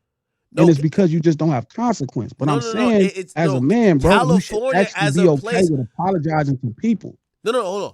As I said, I have the empathy for the people, but I think California is a broken place. It starts with, hey, I'm sorry. I care about your plight. I have an issue with the white people running the government. Well, here's the thing. You feel me? Like you having two different conversations. You a hip hop nigga. Even if you're not a hip hop nigga, you cover hip hop. Wait. So you know who you talking to. We ain't talking about no Gavin Newsom on your site. We don't go to your site for no Gavin Newsom. We don't go to your streams for Gavin Newsom. We don't care about none of these politicians on your stream. You're putting out just ignorance at this point because you're saying, well, we don't care about. Listen, I'm sorry, my brother. I live in America, brother.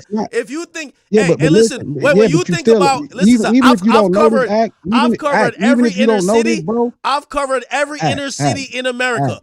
The majority of the reason why we see crime, this and third, is because of who's running the shit. So when you're saying, no, it's not, just pray for this and pray for that. It don't matter which person is running the shit, It don't matter which one of these white people running this shit. It's going to be the same thing for black people that been here, That's not true. That's not true. Again. It is true, And you don't believe in systemic racism because you're not from here. So now, so now you're calling these California fires that I've looked on the news and it seems to be affecting more affluent neighborhoods than more inner cities. You're saying that this is a racism thing. Come on, bro, stop it, man. I'm not saying this. Nobody ever said it was right. I'm not agreeing with that. He said you should say sorry for saying fuck the fires. You running around in circles, bro. No, you're trying to go an apology. They didn't take it the wrong way. He said it how he meant it. You're trying to solicit an apology. As I said, I'm gonna continue to say what I mean. The people, especially people of color, if they're affected by this, I have the empathy and the utmost support to them. But California is a broken, irreplaceable, broken place. And honestly, everything we see there, I understand why it's happening. Not that I want it to happen, but it's a place that at this point. Nigga, cuz. I told you. So does your opinion stem from the life that's been lost in the rap community because of LA? Say again? No.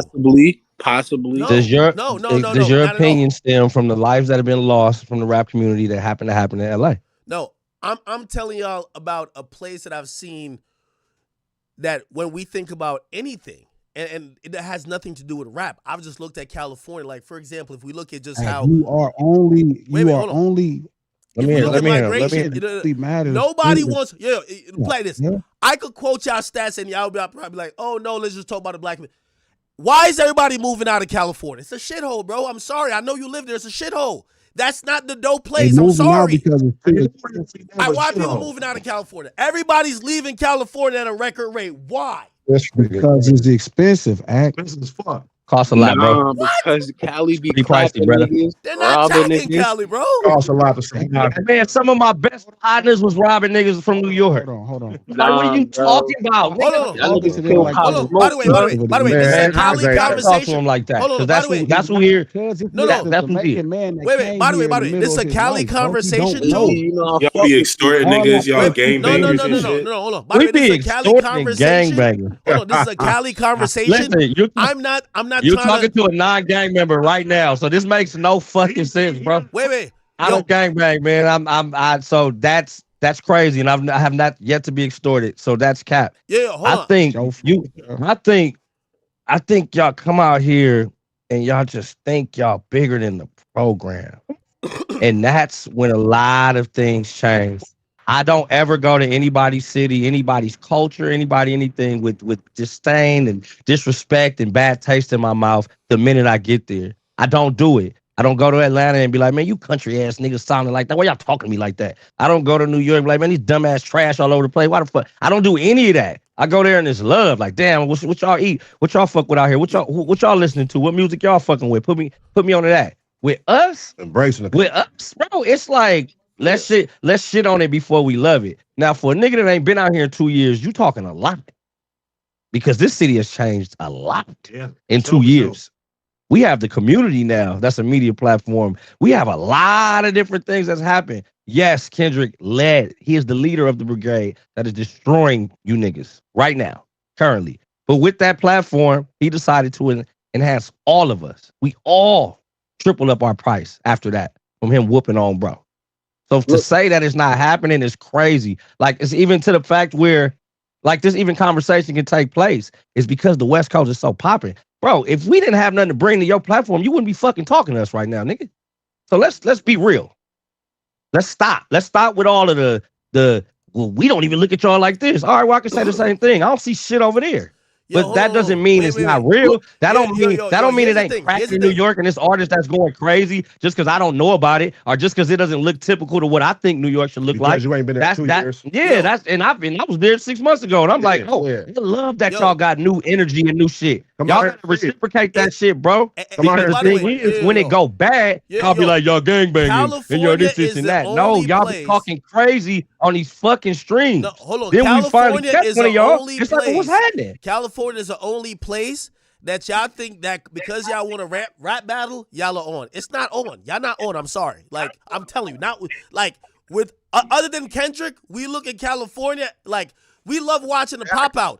Everybody in the pop out, we're like, when you say we, who are you speaking for? Who are you speaking on behalf of? When you say we, who are you speaking on behalf of? When I'm speaking on behalf of Houston, Atlanta, Florida, Detroit, Chicago, New York. Everybody looking at LA and say, what? You just say I watch your stream. You speaking on behalf of Houston? How do you know what's going on in Houston? On behalf of Atlanta, LA music don't get played nowhere else but LA, bro. Yeah, I don't know why y'all in 2024. The West Coast sold more than everybody, bro. LA music don't get played other than Kendrick. And we're not gonna count Tyler. What the fuck? Hey, listen. Hey, West Coast, this is what Academics thinks about you right now. Y'all listening, y'all tune in. No, y'all Academics personalize thinks he's a shithole. He don't fuck with us. No. You know what I mean? So stop supporting us. Crazy. Y'all that ain't how he feels for real. No, that's not it. Nobody told him to do that, man. Hey, nigga, don't just go to No Jumper, nigga. Come to LA, nigga. Mingle, nigga. Come see what it's about. Wait. Y'all personalize it. I'm trying to tell you what anybody outside of LA would discuss in terms of a musical landscape. Nobody is discussing LA outside of Kendrick, bro. I promise you. I know y'all live there, and it seems lit. No, because you don't go nowhere. Do a poll then. I do a poll if you want. All right. The thing is, this is all cap. These are opinions, bro. He's in a. The thing is, name me another artist. Name me. Act is entertaining. And he has a great. He can speak well, right? So he'll confuse you guys. Well, you're thinking opinion is an actual fact. All right, hold on. Fucking cap, dude. You can't tell me you can't say what's getting played in Houston, bro. You can't say what's getting played in Seattle. You can't tell me what's getting played. Bro, Atlanta. Yo, hold on. Yo, you see the thing is, even though I'm in Jersey, I get it in New York niggas too. Atlanta runs everything. Atlanta in the South still runs everything. Bro, you don't go to Atlanta like that, dog. What? Bro, Atlanta music is played in New York more than New York music. What are you talking about? Atlanta music still is the king. Yo, Atlanta music's the king. Bro, the homie Doc is a cold nigga. He fucked bro up so bad that they mad at all of us. Everybody over here gets it. Yo, that fucking shithole that raised that fucker. Yo, hold on. I ain't like it because I be scared. Yo, just to put in perspective. I be scared because it be gangbangers and extortionists. Wait. Yo, just to put in perspective. Even when Drake was at his peak, if someone said that Toronto was running hip hop, we would laugh at them. Toronto's never ran hip hop. We love Toronto. They never ran hip hop. That's one rapper. Who is we? You don't hang with enough we. Kendrick is one rapper. Kendrick is one rapper. Drake is one rapper. The region of West Coast Cali is not all like It's not the same, though. Not the same. One guy represents a culture. Another guy represents. Wait. Who would you say culturally right now runs hip hop? As far as a region, still Atlanta. It's been Atlanta for like 10 years. Why? It's just not even important. That's just a ridiculous argument. Future outsold Kendrick. Your whole shit was built off of one person. Future outsold Kendrick. Somebody you love last year. We could name who's outselling Kendrick. Future outsold Kendrick last Look, I month. don't I'm wanna- sorry to tell you. Look, I don't think it even matter. I'm just saying, don't let that whooping get you that mad, bro, to where you just saying crazy No, shit. no. Is No Face platinum yet? Yo, hold on. Is No Face platinum yet? I don't know. Is No Face platinum yet? So I don't know if he filed for Right. this. By the way, hold on. Hey man, what we talking about right now, bro? Like, what we talking about? Wait. We keep talking about what somebody did and all this shit, man. Wait, Listen, are y'all man. asking a Y'all hate the rhetorical West question Coast, or you want and to we'll answer? fine Because with I it. could give you the We'll answer. push the line with If it. you And ask we if No fine Face with is it. We push the platinum, line with it, nigga. hold on. If you're asking if No Face is platinum, technically by the numbers it is. Does his label file for a certification from RIAA? I don't know. Here's my problem. Y'all think that this is a Drake thing. Forget Drake. What I'm saying is that I'll concede No, to you y'all. can't. That's the problem, Mac. Wait, You can't. Wait, hold on. Let me hear him, G. I want to Like, you slandering a concede basketball to player y'all. you don't know because of this nigga. Wait, hold on. I'll concede to Like, y'all. you can't forget him, cuz that's the point. He said that shit on his wife. Since that weirdo shit. Hold on. Wrong. Yo, That's a I'll whole nother concede story, to cuz. y'all Leave if it y'all alone, want. bro. I'll concede to y'all if y'all want to say Kendrick got it. Cool. Here's what I'm trying to say. You may concede, cuz the whole world saw All right, cuz do it. cool. Don't, All right, you're bro. not conceding. We're not. Hold on. Yeah, we're not arguing about that. Nah, we world saw him seen it. use Future, Wait, an Atlanta nigga, Wait. to start beef. Oh shit! God damn. Yo, hold on. It's not. Wait. That stuff don't even matter, bro. All right, All of that shit. Nah, you gotta Shit, acknowledge it don't that, matter. nigga. He used an Atlanta nigga to start to pop it off. Nothing, nigga. And, What you talking nigga, about? What the fuck Atlanta is you, nigga? Hey, runs who is AD it, yelling at? bro. Bro, Like, bro, see, AD, chill who with are my you yelling at man. right now? Watch out. Man, let G keep doing the Convoys thing. Hit it. Hit it with the Cowboys, G. This shit crazy, bro. Like, you just talking about a bunch of people that lost their shit, cuz I'm just. That nigga soothing as fuck with his delivery. I'm fuck with this. I never wanted to. I always thought I would talk to cuz in person. I would never have this conversation on no stream, cuz it's just dumb. But the point is, we ain't got to talk about a defend the position of the West, cuz I just dumb. Like, you see what niggas do. You see what the culture do. You see what happens when the culture come together. We're still talking about Kendrick, shit though. Hold over. on. Yo, my only I've never seen we get so much hate for standing with somebody that we fuck with. No, it's okay. Like, I've never seen this ever. Like, this is crazy. Yo, like, you guys are championing the guy misinterpreting that what I'm saying. for our section. We Like, get this is so kind much of crazy. hate Wait, for standing together. Wait, hold on. You guys are misinterpreting what I'm saying. Okay. Hey, who was that? He was funny, whoever that was. Wait, Who was that? Hold on. Yo, you guys. Who was that? There's no way they're hearing me. Let me make sure. That was funny. Go ahead, bro. I was heard somebody doing like a fake cry. That was funny. Next time, look, what we Come on, academics. You speak for Houston and Atlanta right now, nigga. Let's go. Wait, you guys hear me now or no? Yeah, we can hear you, man. All right, okay. So here's what I'm saying. I feel like y'all trying to put us or put me in this like Drake thing. Like, all right, cool, bro. I'm conceding all of that. Put you in there, eh? All right, hold on, no. When I speak on the West Coast, I'm seeing the West Coast acting like one rapper supposedly getting the better of one rapper means the whole coast is on. Didn't get the better. He destroyed him, man. All right, He getting the better. Okay, Getting the better. That nigga destroyed that. Getting the better is crazy. It wasn't close, cuz it wasn't close. You feel that battle was close? Wait, hold on. But y'all don't want to continue the conversation. Okay, I'm giving y'all that. What I'm saying is that No, let him finish. Let me hear what I gotta say, bro. Show me the other proof that tells me that the West Coast has increased in status or anything else. There ain't no West Coast artist, and I know I guess you could say Tyler. The West Coast don't got shit going on. Let's be honest. What are y'all talking about? Why you keep saying I guess you could say Tyler? Nigga, he's from the West Coast. He's from Hawthorne, California. What do you mean? West Coast artists just got to West Coast artists just got a deal for $8 million today. Yeah. Yo, hold on. Shout out to the ball family. All right, hold on. Well, we're talking about, if we're gonna talk about say Drake, right? I'm using an example. If we're gonna say Drake, whatever with Toronto, we wouldn't bring up The Weeknd. The Weeknd's a pop artist. It's different. Like we would need to see a rap scene there, right? All respect to Tyler. I do know he raps amazing as well. But what I'm saying is that West Coast like vibe that people or anyone wants to act like is on, it's just not on. Kendrick's a top artist right now. Facts. I'm giving y'all that. But other than that, y'all can't name nobody other than Kendrick. So when I hear West Coast, you named Tyler. Just named Tyler the Creator, nigga. What are you talking bro, about? that's like me naming Nicki Minaj from New York. That's like me naming Nicki Minaj. See that sound on the Super Bowl. And then Doechii and SZA are signed to Top, which is from Watts. R&B. Yo, first of all, SZA's R&B. From here as well. SZA is R&B. How much did Doechii sell? How much did Doechii sell? You have a West Coast artist. I don't. And then I mean, Vince Staples had a TV show. Vince Staples had a TV show this year on Netflix. He just got another. Like I really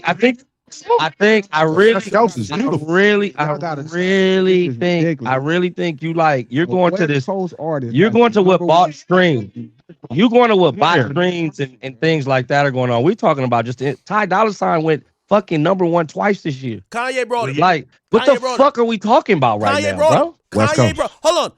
We've never cared about a Ty Dolla $ign album before this year, before Kanye. Come on, let's stop with the bullshit. It don't matter. But you care about it. It went #1. It don't matter. About you care now. We're talking about before or something. We're talking about this year where like you said, the #1 guy took it back over. That's what we're only talking about 2024. I only want to ask this definitive question. 2024. Let me ask this. If you just look at. Let me ask this one definitive question. Do y'all again? Who cares about New York? And yes, I'm saying that being in Jersey because New York isn't at their peak. The people at their peak is Atlanta. Do you think that the West Coast competes with Atlanta? They're not at their peak no more. You're lying. What? They're not at their peak anymore. That's the fib. Stop it. How are they at their peak? I can name 10 artists. I can name 10 artists you don't have an equivalent for on the West Coast, and they're just one city in Georgia. Yeah, but who's the biggest in Atlanta right now? Future, right? Future. Yeah, Future. Future. He did what? What he do his last joint? Like what? It's just ridiculous, bro. This shit's crazy. Yeah, that's what is joint? Atlanta is not at the peak. Hip hop is in a different space, bro. But he's not being honest. Atlanta is not at their peak. We looking at the insurgence of different things happening. It ain't about regions. So you even making that point is just lame and lazy. I don't even think there's a new hot artist in LA. I don't even think there's a new hot artist in LA that could even match up to Honcho in Atlanta. That's what I'm saying. Like, what is Atlanta niggas? What is LA niggas? But you just naming people. The hottest single. Bro, we got Blast. The hottest Blast single is not comparing to no goddamn Honcho, bro. Yes, bro. Stop it. Who was Honcho? The single in the Blast and country is Honcho from is somebody not from competing. here. Not even close. The biggest deal that just got signed is from somebody from here. But it's not about defending that. Y'all not being genuine in the conversation. It does sound like just hating this thing. Wait. Like why do you think lying we're about not being? the Why do you think we're positioning not of being other genuine? people for the sake of it is crazy. Why do you think we're not being genuine? I just want to hear the breakdown. Because you know Atlanta is not at their peak. You know New York is not at their peak. You know Detroit is not at their peak. But we also know we know the West Coast ain't at their peak either, other than one artist. Yeah, but you're missing a point. That means hip hop as a whole is in a different place. But you're not being honest in the conversation because you know the difference. You know what Atlanta was at their peak. You knew what the West was. You knew what New York was. You knew what the Midwest was. No, the West at their peak was crazy. This particular region as if something happened in here unique that ain't happening in the same place is crazy. I don't see. I'm not gonna lie. That there is a fair point to say that y'all. Ain't Huncho the basketball player? The nigga that tall nigga that be hooping? That nigga that dating Keisha Cole. The tall nigga, right? Yeah. It's fair for y'all to say. Yeah, shout out to Huncho. Huncho. It's fair for y'all to say that y'all have a unique moment, but I do think that there is a regional thing where like the West Coast can have their own separate region and ecosystem where y'all can do a lot over there. But the music don't necessarily touch the East Coast that often. It don't touch nowhere but the West. Bro, we got 40 million people in this motherfucker. We don't gotta go nowhere else. No. But Okay. I think By the way, I agree with that. It's Hold to on. say that Hold on. any other Yo, whoever who said that. Whoever who said that. Sorry to say, but shout out to these guys. Hip hop is in a different point. I'm not gonna die on that hill, but I'm gonna just say this. There's way less. I know of a lot of LA artists that I know don't have notoriety on the East Coast. That's just a fair point. But there's a lot more East Coast artists that are known on the West Coast. And by the way, But honestly, wait. Just to crystallize what I've said. Wait. Hold up. Says who, bro? Like who? How can y'all over there tell us what we listening to over here? I mean, it's, to be honest though, we don't have to do semantics and do the he say she said. We can just look at charts like this. Nielsen. We can look at. Wait. You talking about the charts that? You talking about the chart? Hold on. Wait, hold on, everybody. Hold on. You talking about the charts that Drake is suing because he said that y'all can manipulate him? Yeah, you're not talking to Act right now. See, we getting lost in all of this shit right now. I don't know who I'm talking to. My apologies on if I said the wrong name. A whole bunch of brand new West Coast artists hit Billboard over this album. One time, 80 one time for 1 week.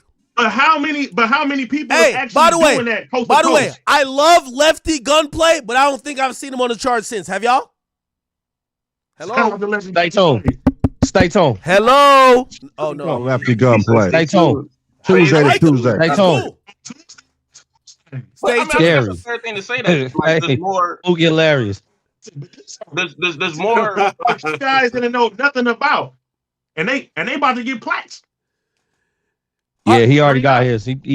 Yo. But again, what new East Coast people? What new people in different regions right now that we talking about the numbers that's popping right now that you think is more than the LA niggas right now? Hold on. Who on the East? Who in the South that's brand new right now that can hold a candle to what the fuck our niggas got going on? What new East Coast nigga went number 2 on Billboard? Number 6 on Billboard. Number 8 on Billboard. Number 9 on Billboard. Because it was assisted by Kendrick Lamar. I think Honcho hotter than all them niggas in the West Coast if it's not Kendrick. Well, guess what? Maybe y'all should start assisting them niggas because it's butt. We don't hear none of that shit. Maybe y'all should get them old niggas over there to start assisting.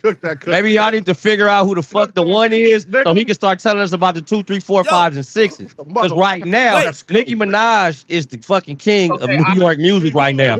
Okay? Unless Jay-Z and Nas feel like fucking rapping again, ain't shit else shaking over that motherfucker. What about other than Honcho? Wait, hold on. Give us somebody from the East Coast. Give us somebody from the East Coast. Who y'all got over there that's outperforming Boston Richie? Who the fuck is the snitch? Listen, hey, bro, what are we doing? Hey, we doing right now? Like, what we doing right now? Hey, man, what we doing? Hey, bro, nah. That's deflection. What? Are you serious? That's deflection, brother. Yo, no, that's not deflection. All right, that's not something I want to listen to because I don't listen to me. I don't listen to guys when shit get hot. They act different, so that means I can't listen to what they rap about. Yo, I'm gonna be honest with you. With all due respect, I think Cash Cobain hotter than like 90% of the younger West Coast artists. I'm sorry, he got a little movement. I think that's a key word. Is think. That's not a fact. That's your thoughts. You are entitled to them. We can look it up, and I'm pretty sure the numbers would quantify that. No. Oh, are you talking about that London sound and shit, right? All right, okay. And this is what I was saying about Atlanta. Hold on, this is what I was saying about Atlanta. Ken Carson hotter than Ken Carson hotter than everybody. Hey man, I just hope New York, East Coast, everybody just regain your culture, man. I want y'all to grab your culture back, bro. Because look what's happening right now. You got a bunch of gumbo pot shit going on where I don't even know where people are from when I press play. I don't even know what's going on because I don't know. Y'all, you just named the hottest guy, and that shit sounds like London drill music. I ain't gonna lie, I do like EBK J-Bo. No, that's not true at all. EBK J-Bo was fire. Joey Badass, one of my favorite guys. Joey Badass is fucking super fire. He's fire. Joey's fire. Yeah, he's fire. He's fire. What do y'all think about his freestyle? What do y'all think about his freestyle? Because he was basically saying there's a lot of West Coast dick licking. I thought it was dope. It was a great play. It was a great. Hold on, wait. Let me finish. It was a great play on Jay-Z's line for Reasonable Doubt. Okay. Another one of my favorite albums. He was showing homage. He was doing what he was doing. And again, Joey called. He called us over here to let us know that it was no smoke because you know why he has respect. We love it. Keep going. Keep rapping, bro. Like we're not looking to trip and all of that shit. But that's a Jay-Z line he recited. Who would you say is the hardest artist out of the West Coast that's not Kendrick? Tyler. Other than Tyler. God, Man, yeah. Hold on. I'm not act. I agree with you. Hey, Mozzie probably Bro, the it's so toughest many. nigga out It's the a, Yo, West 80, Coast. yo, 80, for real. 80, man, 80, it's, 80. hey, bro. Hold on. I'm just asking a serious question. Let me say something real quick. I think Let me it's say valid something real quick. And this is my only thing with the West Coast, right? When first of all, the West Coast is such a big region. I don't think y'all need the whole country. I think y'all could be self-contained. When I say that, yo, on not necessarily the East, but maybe I'm speaking out of turn for the West or the South. When I say like the West isn't as relevant to those regions, I would hope the people on the West would say, all right, we gonna get our music there because, yo, these artists I'm talking about on the West, they're not unsuccessful. They're self-contained. But a lot of times, West Coast, anytime we're talking to people from the West Coast, just because y'all are valid on the West, y'all just say fuck the rest of the country. So that's why when y'all be like, yo, we're back. Kiddo, same thing y'all do. The same thing No, y'all do. no, hell it's no different. It's the exact same thing. Yo, Brooklyn drill. Yo, Brooklyn drill. Brooklyn drill for the most part stayed in Brooklyn. Don't say that though. Tell him, You cuz. can't even say that. Brooklyn drill for the most part stayed in Brooklyn. Nobody in the South is listening to Brooklyn drill.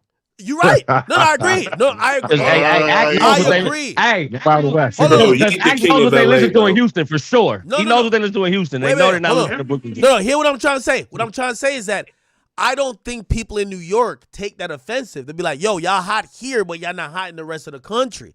The thing is, when niggas hot in LA or hot on the West, they think they hot everywhere, and people really be looking at y'all like, we've never heard of y'all, ever. People.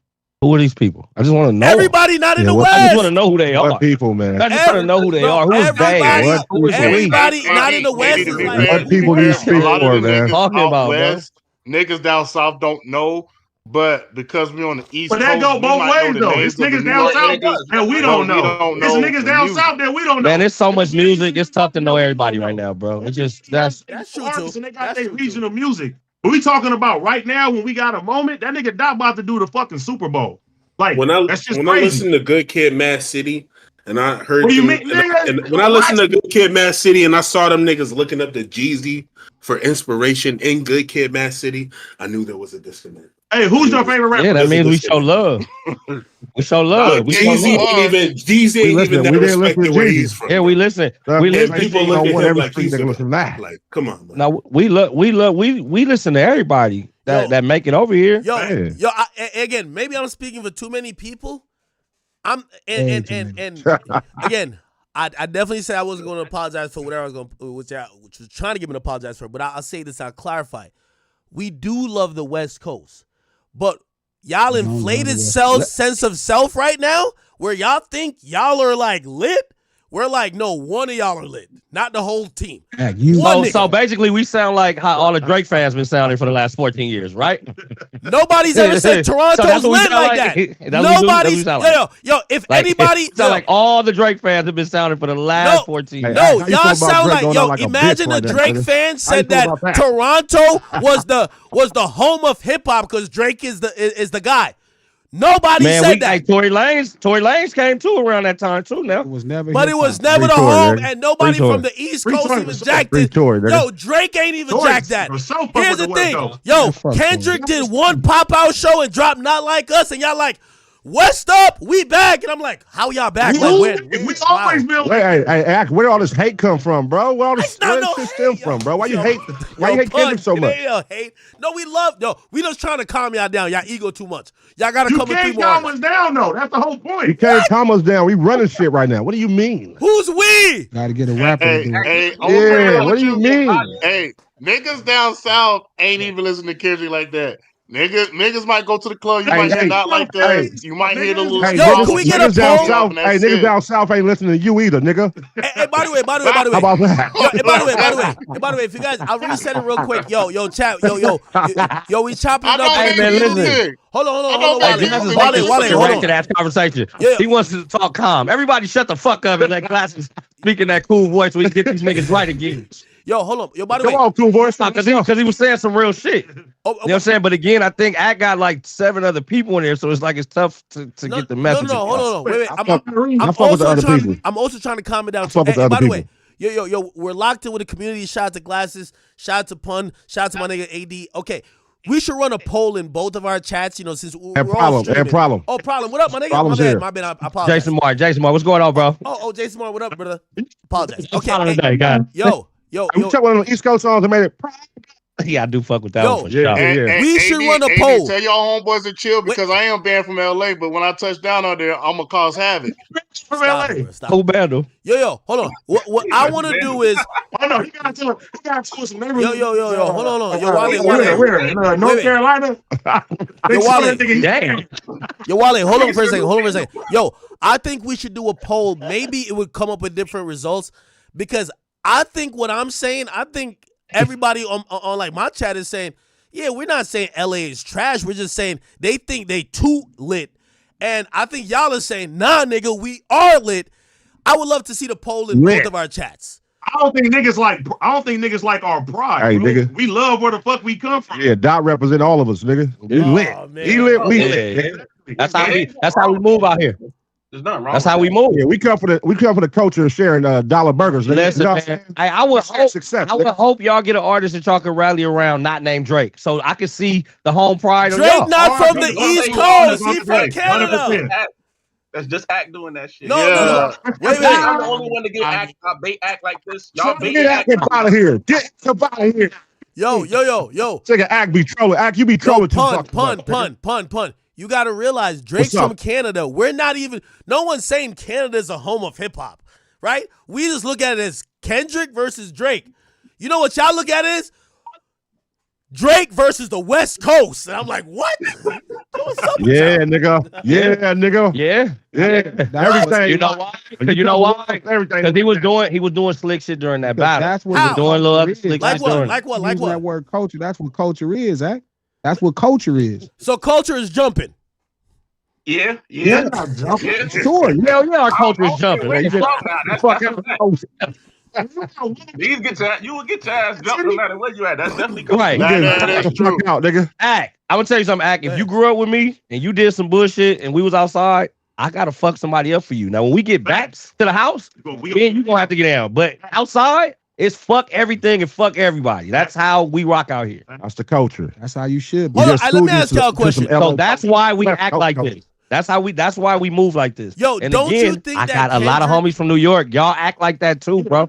Wait, don't y'all think that Kendrick Lamar, in a way, and by the way, and especially for Glasses, because I've heard Glasses talk about this before, right? Like, I think what Kendrick did, the way how he co-opted and really interjected culture into this conversation was just a really genius way where you knew probably the other guy has no response to it. But let's be honest, he kind of like response. He said niggas trying to rap like they're trying to free the slaves, and that was kind of crazy. I'm just being honest. No, and that dude do rap like that though. Yo, ain't nobody trying to hear that Harry Tubman music. Oh my god. If Kendrick didn't evoke the spirit of the West Coast and also culture, are we talking about this entire situation very differently? Because this really wasn't. I got a question. One on So on Family Matters, go ahead. Drake didn't try to involve the West Coast by mentioning 3 people in their gangs. Even hold on, let me. I want him to answer. Okay, that. all right. He didn't try that. He didn't try that tactic first. I don't know if he. My did nigga that. YD, my nigga. I remember my nigga Chuck P. He was trying to fucking. No. Exact thing you accused him of. No. I agree with you. Yeah, nigga, sing the rest. No. I agree with you. Didn't do it first though. Euphoria was where Kendrick laid it out and basically says, "I'm what the culture is feeling." He basically said, "I am something that you can never be, and that is exactly why you can never beat me." This was never about rapping ability. This was about. But that's never what's going, because hip hop ain't about rapping ability. Hip hop is about culture. That's not true. In certain situations, it is. Yeah, in certain situations, it's only been about the act, and this is what I'm trying to tell you. This is what you don't get, and this is at the core of it in the Bronx and New York. It's about culture, not about rapping ability. This ain't pop now with music. everything. If that was the case, Papoose have a #1. Jay-Z and Nas. I don't think that wasn't as much as about culture as about. I'm just saying, a lot of rapping and song making, right? Like it's about culture. It's about culture. But both guys check. It's about the lingo you use, how you present yourself. That's what hip hop is about. Anybody can rap. Post Malone raps. Anybody could rap. Act. It's about culture, cuz. That's It's what only you don't about get. saying that culture. That's Future why. is more culture than Kendrick Listen, Lamar. Act. The reason you so big, Act, is because you covered Chicago culture. Okay. Not no fucking rap. You covered the culture, and then the rap scene was born out of it. It's the culture. Act. Your career is due to that Chicago culture. That whole culture, that I'll get say down that culture you in general. educated the rest of the country on. Chicago birth. Wait. Hold on, though. You got Glasses. this wrong. All right, Glasses. Here's the thing, though, and this is a very. I think this is going to be an unpopular view. That was always Drake's weakness. He's from Toronto. You could always have that be like, hey, you're not from where we're from. You didn't grow up. But it's like, not because Not even about to. it's not because he's from Toronto. It's because he's a Jewish man from the suburbs. Okay, all right. And by the way, you know what I said? I said if we had Kendrick that went at let's say a Future or even a Meek Mill, like granted, I know he's more clever and wittier than those guys, but he couldn't use that angle. So the angle that he used against You Drake, crazy as fuck. You crazy. You No, can't that's use true. culture against Future. Bro. The way you be crashing on Meek for his lack of cultural relevance. That didn't even make any sense to your argument. Bro. I crash on Meek for his lack of intelligence, but Meek, Future, they're from the same culture that even if it's from a different side, Kendrick couldn't have used culture against them. He would just have to out-rap them and outsmart them. Not saying he wouldn't have won, but the glaring thing with Drake that was easy is Glasses said it. Yo, you're the Jewish guy that at the end of the day, somebody would, I know Ross is kind of ancillary to Just this. not hip hop, Act. He's just not hip hop. But that's not fair though. How is he not hip hop? Do you really think Because he's not hip hop? Street urban culture. Just listen. Yes, hip hop is street urban culture personified through them arts and elements. He's not. He's a pop artist. He covers music like a pop artist. He's Madonna as a rapper. He does the exact same thing, cuz. The same thing, Act. One week he'll have a low rider under the Bay Bridge and he's a West Coast artist. Next week, he's a New York artist and he started from the bottom, even though he started from a middle class community. It's just different. Act. Next week, he's like, what the fuck? Like Atlanta niggas. He's a pop artist. He just makes really great rap songs and he's a nice MC, but he's not a hip hop artist. That's why he was always destined to lose this battle. You was never going to beat this person who was so tied into culture. And outside of that is an unbelievably talented artist himself.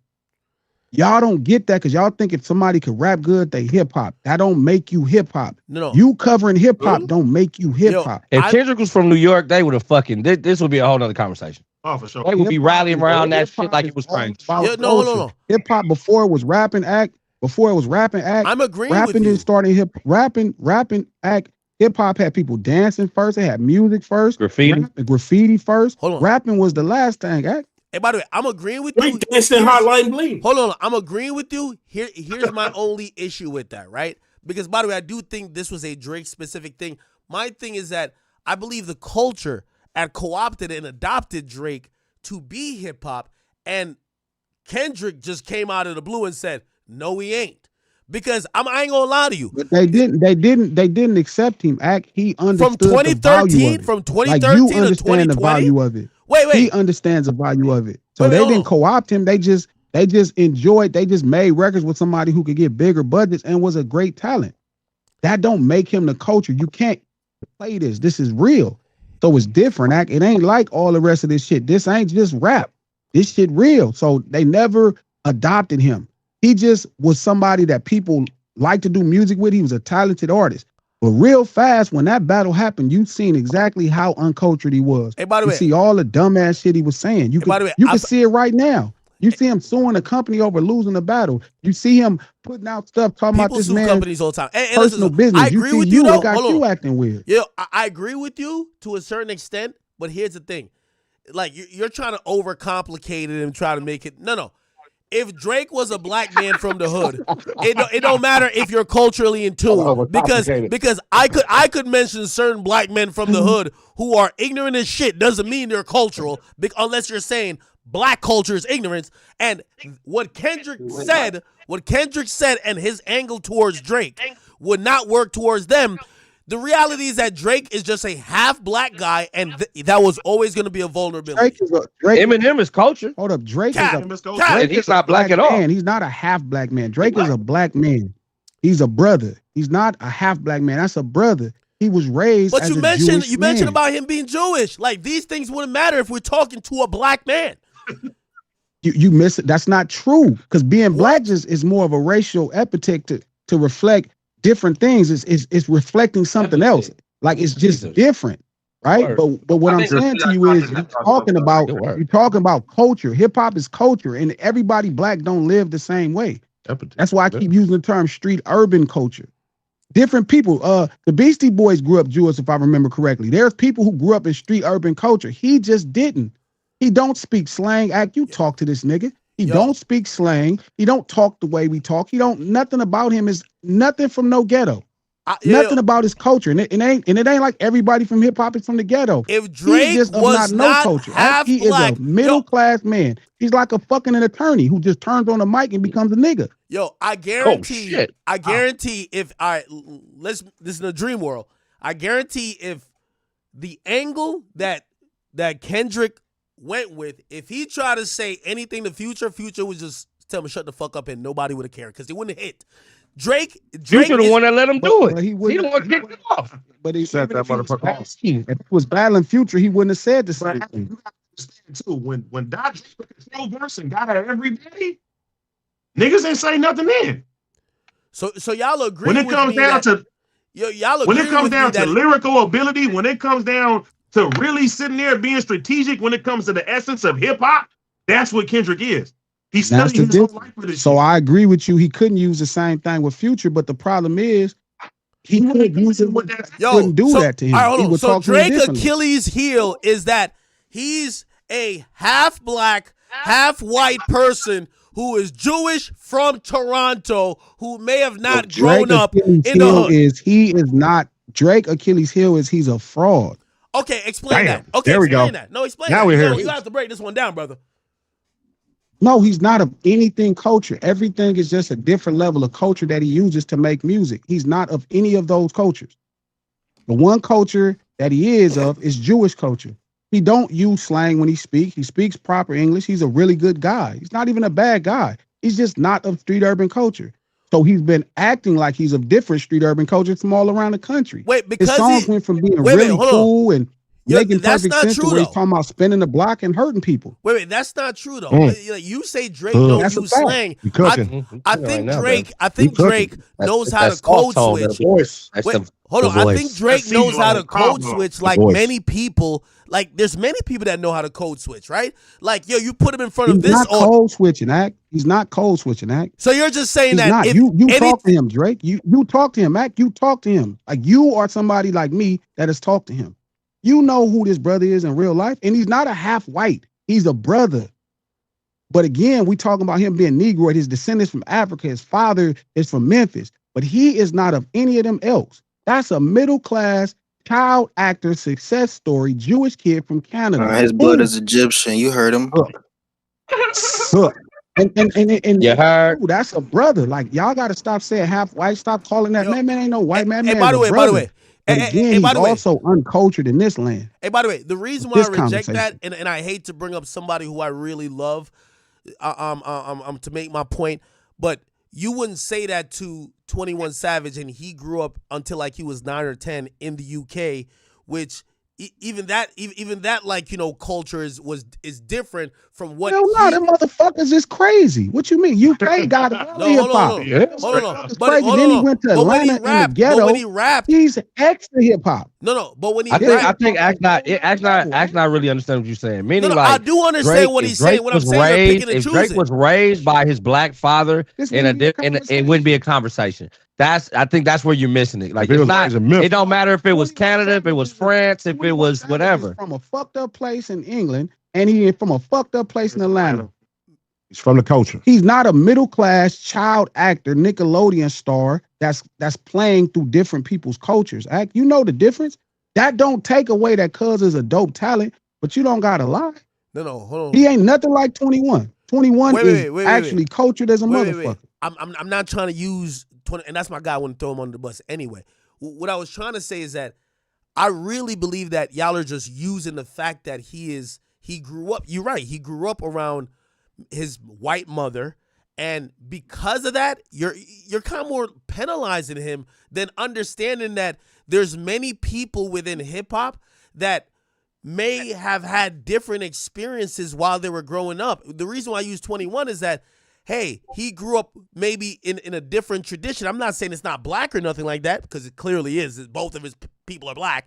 But it wasn't Atlanta, but then later it was Atlanta. Like y'all are almost using and indicting Drake for literally, like, for a part of his life growing up with his mom and maybe like being a child actor. Like, is that like the thing? Like, wait. LiAngelo Ball has a white mom, but he was raised by a black man. So that's the culture of what we're talking about.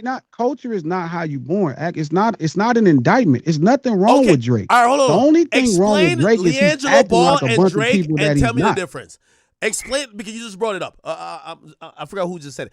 LiAngelo Ball and Drake. Again, I'm not here sitting and saying, "Oh, Drake is whatever." But I do think that you guys are skirting around a main issue. The easy thing to pinpoint about Drake is that you're a half black man that grew up with your white mother, and because of that, we didn't say that because we said Eminem was right. It's culture. He's white. It's just white people. Yeah, you're not getting the point out. It's culture. It's culture. You're just being disingenuous. By the way, anytime Eminem, nothing to do with race. Yo, it does have. Hold on, when Eminem got into nothing to do with race. Wait, hold on. When Eminem got into back and forth skirmishes, that's the first thing they brought up about it. Boy, you a white boy. That's a fact. When he was, and it didn't matter. And you know what? They didn't say he wasn't the culture though. It didn't matter because nobody 50 had to jump on Ja Rule. Rule. Like, there's a lot of shit that, like, when anybody was, even Benson, when people start bringing up the fact that Eminem was a white guy, even though culturally it didn't work. He won. He won every time. Culture won every battle. Culture gonna win. But Culture's gonna win every battle. He didn't win it as culture. So y'all want me to believe that Eminem won battles as culture versus black people? Stop playing. No, you're missing a point. We're saying you couldn't use that against him, and nobody cared because we understand he's cultured. That's the difference. No, answer my question. How Drake is not culture, and Drake did so much shit into culture? Drake is an artist. That don't make you cultured as an artist. The sad part about it, everything Drake does, you guys. The sad thing is that everything you guys do, you guys put what Drake. Like, all right, okay, I get it. And you know why maybe I empathize or I see Drake a bit, maybe like, not, first of all, both my parents are black. My mama just came down here. But you also a middle class kid that came to this country as a middle class kid. So you think it X's you out. That's not true. No, hold on. At this point, niggas saying that Diddy is more cultural. Wait. Yo, here's the thing. The reality of many people's existence. Damn, y'all can go shit on Diddy out of nowhere, huh? Wait, hold on. You New York niggas different. Wait, hold on. Yeah, this is what I'm trying to say. The reality of many people's existence is that we have like multicultural, like shared existence. Yes, I was born in Jamaica, came over here, lived in rural or like whatever, ghetto New Jersey, whatever you want to call it. Like, I've seen multiple different cultures. When I go back to Jamaica, I'm speaking a different dialect, this and third. Does it make me just like not black? Because like I feel like you guys. This is kind of why. This is also why you make a lot of mistakes, like the shit you did with LeBron. You don't realize that's not hip.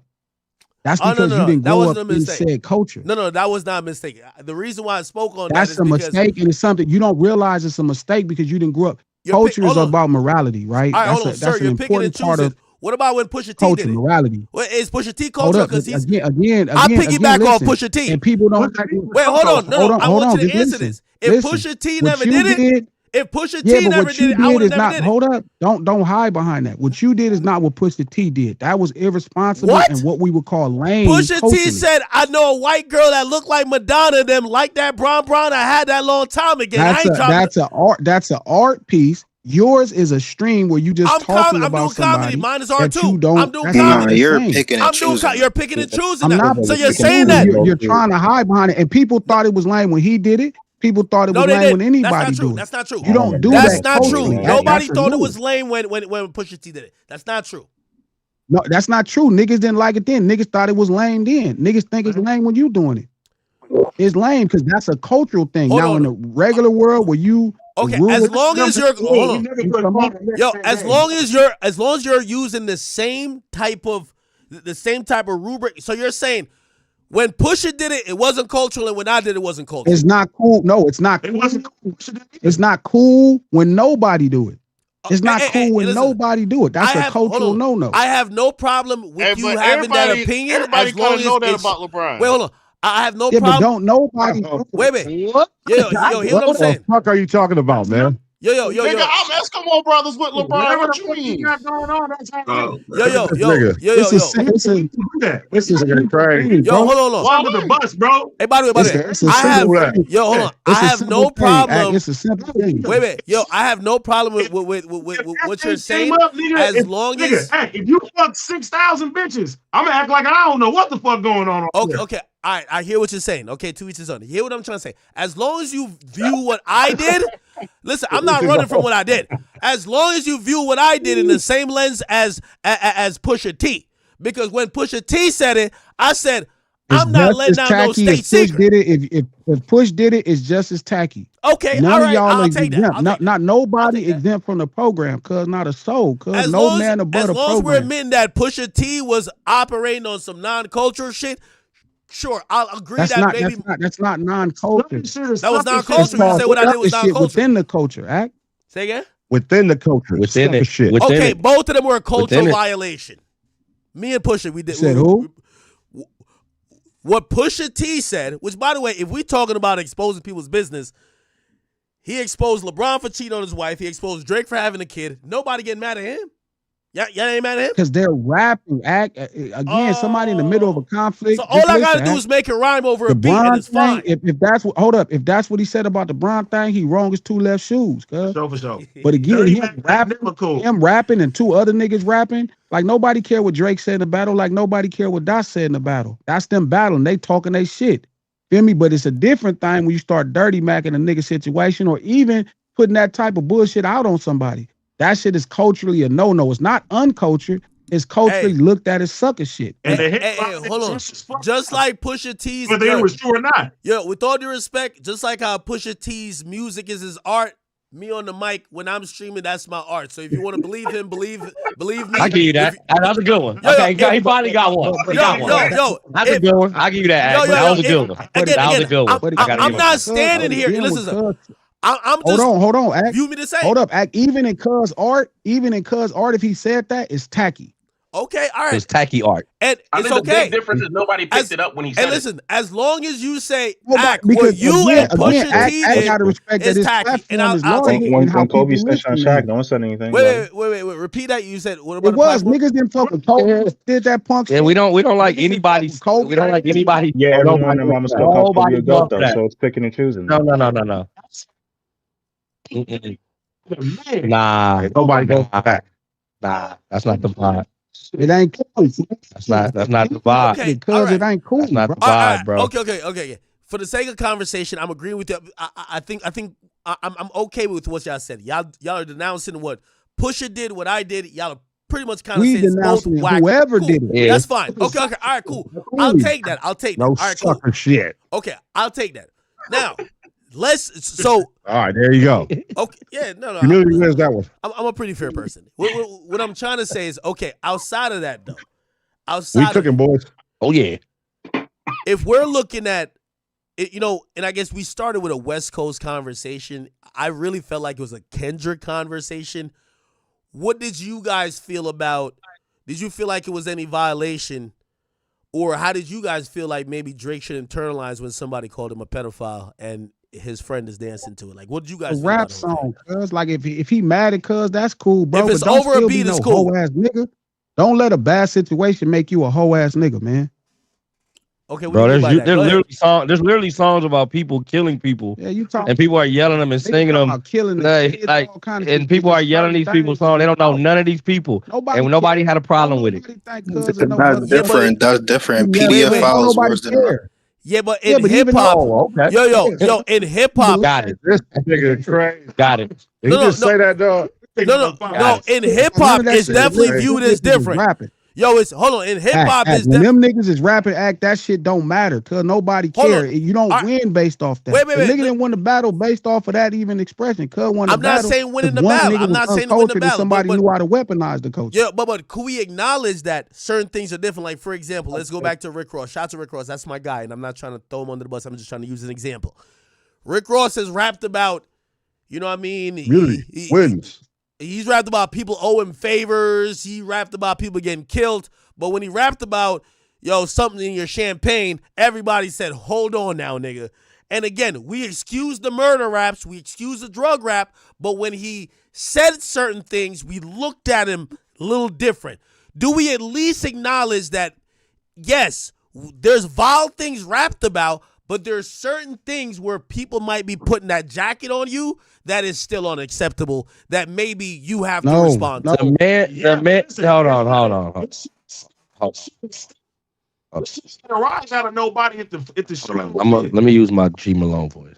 The man said that Dot's children were by his best friend and company owner prior to that song even coming out. We're not defending that. Like, are we listen, bro? No. Hold on. Y'all don't understand what that's like. Gee, you don't have children, so you don't get what that is. Are you out of your fucking mind, bro? You trying to like these kids go to school, bro. These kids go to school and got to hear that. That's why that shit went left. Like he crossed a whole nother line. It don't gotta be no reason, cause what I'm saying is no, that's a big reason. I'm saying it don't gotta be no reason, cause it's a rap battle. Cause you popping it, I'm popping it, and however dirty everybody come out is what happened. And I get it, cause it's fucked up that he feel his partner dancing to the music, cause but you still don't do no whole shit. That's still some buster ass shit to do. Okay, what do you think Drake did? The I shit ain't it? All right, name some things you think Drake did his whole shit. And here's one thing I do love about y'all West Coast niggas. It's like Kendrick has never done nothing wrong, right? Like it's like we didn't see if Kendrick did. If he would have did that buster ass shit, I'd have been texting cuz telling him that's some buster ass shit. I don't cuz about what I don't like. Like it's expected of everybody. We all the same. Ain't no man above a program, man. Wait. Do y'all think it was a little bit of a buster ass shit that he did when he said Drake got a kid that he not taking care of? That don't exist. No, cuz that's a rap battle. No, listen, if the line was drawn with kids, then it was free right. But to me, none of that shit even matter. Cuz if they rapping, they rapping, and however dirty they get is how dirty they get. Whatever they do and how they do whatever they do, that's their business. But it's another thing, cuz when a battle over, you start doing buster ass shit still. Still going. Yeah, he kept this shit going. Okay, let's talk about the lawsuit. They forgot about it. Wait. Trying to get over it. Okay, let's talk about the lawsuit. Because you lost it. All right, let's talk about the lawsuit and specifically, Jason Martin, Glasses Malone. We both know Drake did not sue Kendrick Lamar. He sued a company. Right. Now, over a Kendrick Lamar song. No, it doesn't matter though. It doesn't matter. Right. He's not suing that's the the guy. only thing that matters. If It's he sued him, the optics. It's the optics. Hold on. No, it's not just the optics. Cause if he sued him over what he doing for his own career, cousin, that's cool. But you can't talk about suing him over a song cause they dissing you on. You can't take that away from it. He's suing a company over promoting a song dissing cuz from Kendrick Lamar. Whatever. That's some bitch ass shit, and it's cool to admit it. I don't think so. You can be down with cuz and still admit that if he fuck with you. No. Hold on. First of all, I'm always honest. Now, me personally, I don't think he should look to sue, number one, because I do believe some of the tactics, even if they use it for Kendrick, let's say bots or whatever, not saying they did, but if they use any tactic for Kendrick, they would use for him, right? So I do think, hey, all we're going to pretty much find out is that they probably did some shit for you too. But here's my thing, and this is why I don't bat an eye at it. I think that Drake believes that he had a particular relationship with UMG. Drake is the single most important artist in building the streaming era. Go back to 2013. He's the one when they were fighting Apple and Spotify over who got more subscribers and stock prices were going through the roof and Drake took 20 here and blah, blah. He built this. I think he thought. Listen, he ain't the first black artist to get fucked over, act. Oh, well, But that's you why he's still so. don't sue the company I over agree with record you. dissing you. Hold on, I agree with you. But here's the That's thing. Yeah, I think it's not. Here's the thing. I can't be mad at the lawsuit. It's the timing in which he sued. It's not he sued. If he would have sued him because they did something to his career, cool. Yeah. But because if he was so worried about UMG, why would you battle another UMG artist? Yeah. Right. Cut the punk shit out, cause that don't even make sense. Hold on. That's like Ja Rule and them suing because 50 Cent got hot. They both was under the fucking same umbrella. It's on the big end. Why would you My battle? thing Cause about why you didn't guys say having nothing? this opinion is And that a white you man guys get paid off for all of that. Yo, hold on. My thing about you guys having this opinion is like you're defending UMG. Again, no matter what happens. No, we're not. Wait, hold on. We're not defending UMG. No, let That's me what we finish. don't care telling you- about. All right, hold on. Let me finish. Let me finish. Hey, Ack is good. No, hold on. Ack Wait. good. No. Let me just finish. Let me Hey, finish. he Yeah, just they said nah. trying to get a record. Wait. Let me finish and then you guys can go. Nah. Wait. Let me finish and you guys can go. That ain't us, killer. Bro, you gotta have a Wait. conversation in good faith, cause we No, talking hold about on, him hold on, suing hold him on. over the record dissing him. Wait, hold on. Let me finish and then you He guys said can we go. was defending UMG. No, hold on. Nigga crazy. This is my We point of saying view. if he would have sued him because they didn't pay cuz his money, would nobody Wait. say nothing. Hold on. And him being another black artist that built the company don't matter, cuz you know how many black artists they did whoop-de-whoop. But okay, if you gonna sue them about your money, cool. But when you sue them talking about they should have censored a record dissing you, cuz in the middle of a battle, that's some bitch ass shit. Hold on. And you gotta call us. He looks like Wait, Dennis hold on. Go. Shit, look where he at. You guys let me finish my point. Let me just finish this point. Again, he's not suing Kendrick. No matter what happens in this lawsuit, it doesn't change the result of the battle. Nobody ever said that, right? Nobody ever said, oh, if he wins the lawsuit, he wins the battle. Nobody said that. This is a clear disagreement he has with the label on how they're doing business and how they prioritize shit. That's some business shit. His issue is they didn't censor a record dissing him in the middle of a battle. That's the facts. No. That's in the paperwork. He never said censor. He said if you're using tactics that. Oh, he said censor. No, he he didn't used say that censor. specific He word. never- His attorney He never used said that censor. word. He never said censor. He said he felt that they used bots and inflated views, then also And then he also prioritized. added that they could have took that stuff out of the song. Act. He said no. He didn't And say how that. the hell you gonna get mad at a record? So if you're so smart in the business, cuz then why would you diss somebody else signing UMG knowing on. they have to market the same song? All right, Body hold bag. on. So I don't even think it's Both that. y'all wait, signing hold on. UMG. Yeah, Crazy, So, scary. wait. Hilarious. So you gotta remember, Drake was getting out of Wale, like, Wale, a hold deal on one second. with Wale, Hold on one second. Yo, Shut your ass up. wait. Drake ain't getting out of no deal. Drake owed them people another album Wait. that he can't put out because he don't know what to do. Wait. So this is what I was saying, right? Again, he's not suing Kendrick, right? No matter No, what but happens. he's Hold stop, on. but stop Let me just saying finish. that Let me though. finish. Act. Let me He's finish. suing No, let me UMG finish. over a Kendrick record. All right, well, let me finish, though. No matter what happens, it doesn't change. No, it mattered. It mattered. If No, he it was just doesn't. suing UMG, Act, this wouldn't be nothing to talk about. He's suing them over a Kendrick record, and you know that. No, he's suing them on how they tried to It don't matter. Mind your motherfucking business. Yo, if all right, it put don't like matter. This. All right, put like this. If the Lakers and now we're talking LeBron. If Lakers leaked that LeBron had hold on, wait. Yeah, switch over. You don't talk about cuz that shit ain't just played. listen. Yo, if LeBron's about to be a free agent and they leak that LeBron has some debilitating medical condition that nobody knew, and the whole free agent market changes for LeBron. Okay, cool. I get it. LeBron could be mad this and third, but if LeBron chose to sue them, I think that's their beef with LeBron. He's not Yeah, suing but you got it Kendrick. confused. Imagine LeBron suing the Golden State Warriors because they went and signed Kevin Durant and they won the championships and he didn't win the other one. That's what happened. Well, wait. LeBron never was. LeBron was never. LeBron was never with. LeBron was never with the Golden State Warriors. The guy sued his own label. No, I said imagine him suing the Golden State. No, he's suing the NBA. Suing the NBA because of what this. You gotta focus. Act like he's suing them over a Kendrick record. It's just wrong on every level. The breakdown to is everybody think that they bigger than the fucking program, and they not. The nigga ran the program the whole time. He was happy with the program, and then once he didn't become as popular when it came down to it, the program switched on him. And he don't like that shit. That's and the program didn't switch on him. He just lost the battle. Yo. I'm not saying I don't agree with. I don't think you agree, because you know it's right. Hold on. I'm not saying that. No, I don't think a lawsuit should come out of this. Here's the thing, though. His lawsuit, though, I don't think any Kendrick fan should have an opinion on. This is a nigga going at his label. It got nothing to do with Kendrick. It's because he had mentioned a Kendrick record. If he didn't mention the Kendrick record, would nobody care? What's that called? An affidavit? What's that shit called when you write that up? Hold on, but rappers sue their labels. Rappers sue their labels for all type of things. Yo. He's suing them over a Kendrick record. You gotta be honest. He's suing them because hold on. You see the difference. You're right. He's suing them because he even said that use this leaked record text to message. devalue What does it say? in negotiation. Y'all use this. Then why would you battle in negotiation? That's you being a dumbass. Damn fool. That's what it sounds like to me. He blew it. So damn fool to me. In the middle of why would you battle in the middle of negotiation? Every way you look at it, he was being dumb. Okay. Even when the battle started, I said, "Cuz shouldn't do it. It's dumb. Okay. Just don't do it." And he made a mistake, and now you want to blame everybody for the dumbass mistake.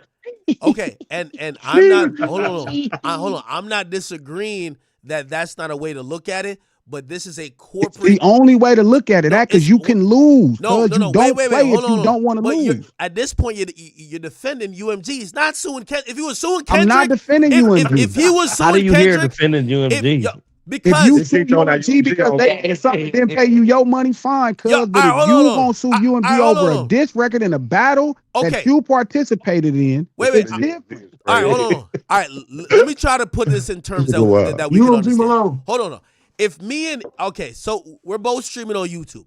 If I have a situation with YouTube, right? And I feel like we're now in conversation about a re-up. Yes, I agree. Why would you battle? I agree. But put that to the side. So there's nothing else to say. Then we don't got to go further. The conversation done. That's the mistake. And that's how you body bag a nigga. Because that's shit, G. That's not true. Because you're trying to act like these corporate entities. You're acting like these corporate entities don't do these underhanded tactics all the time.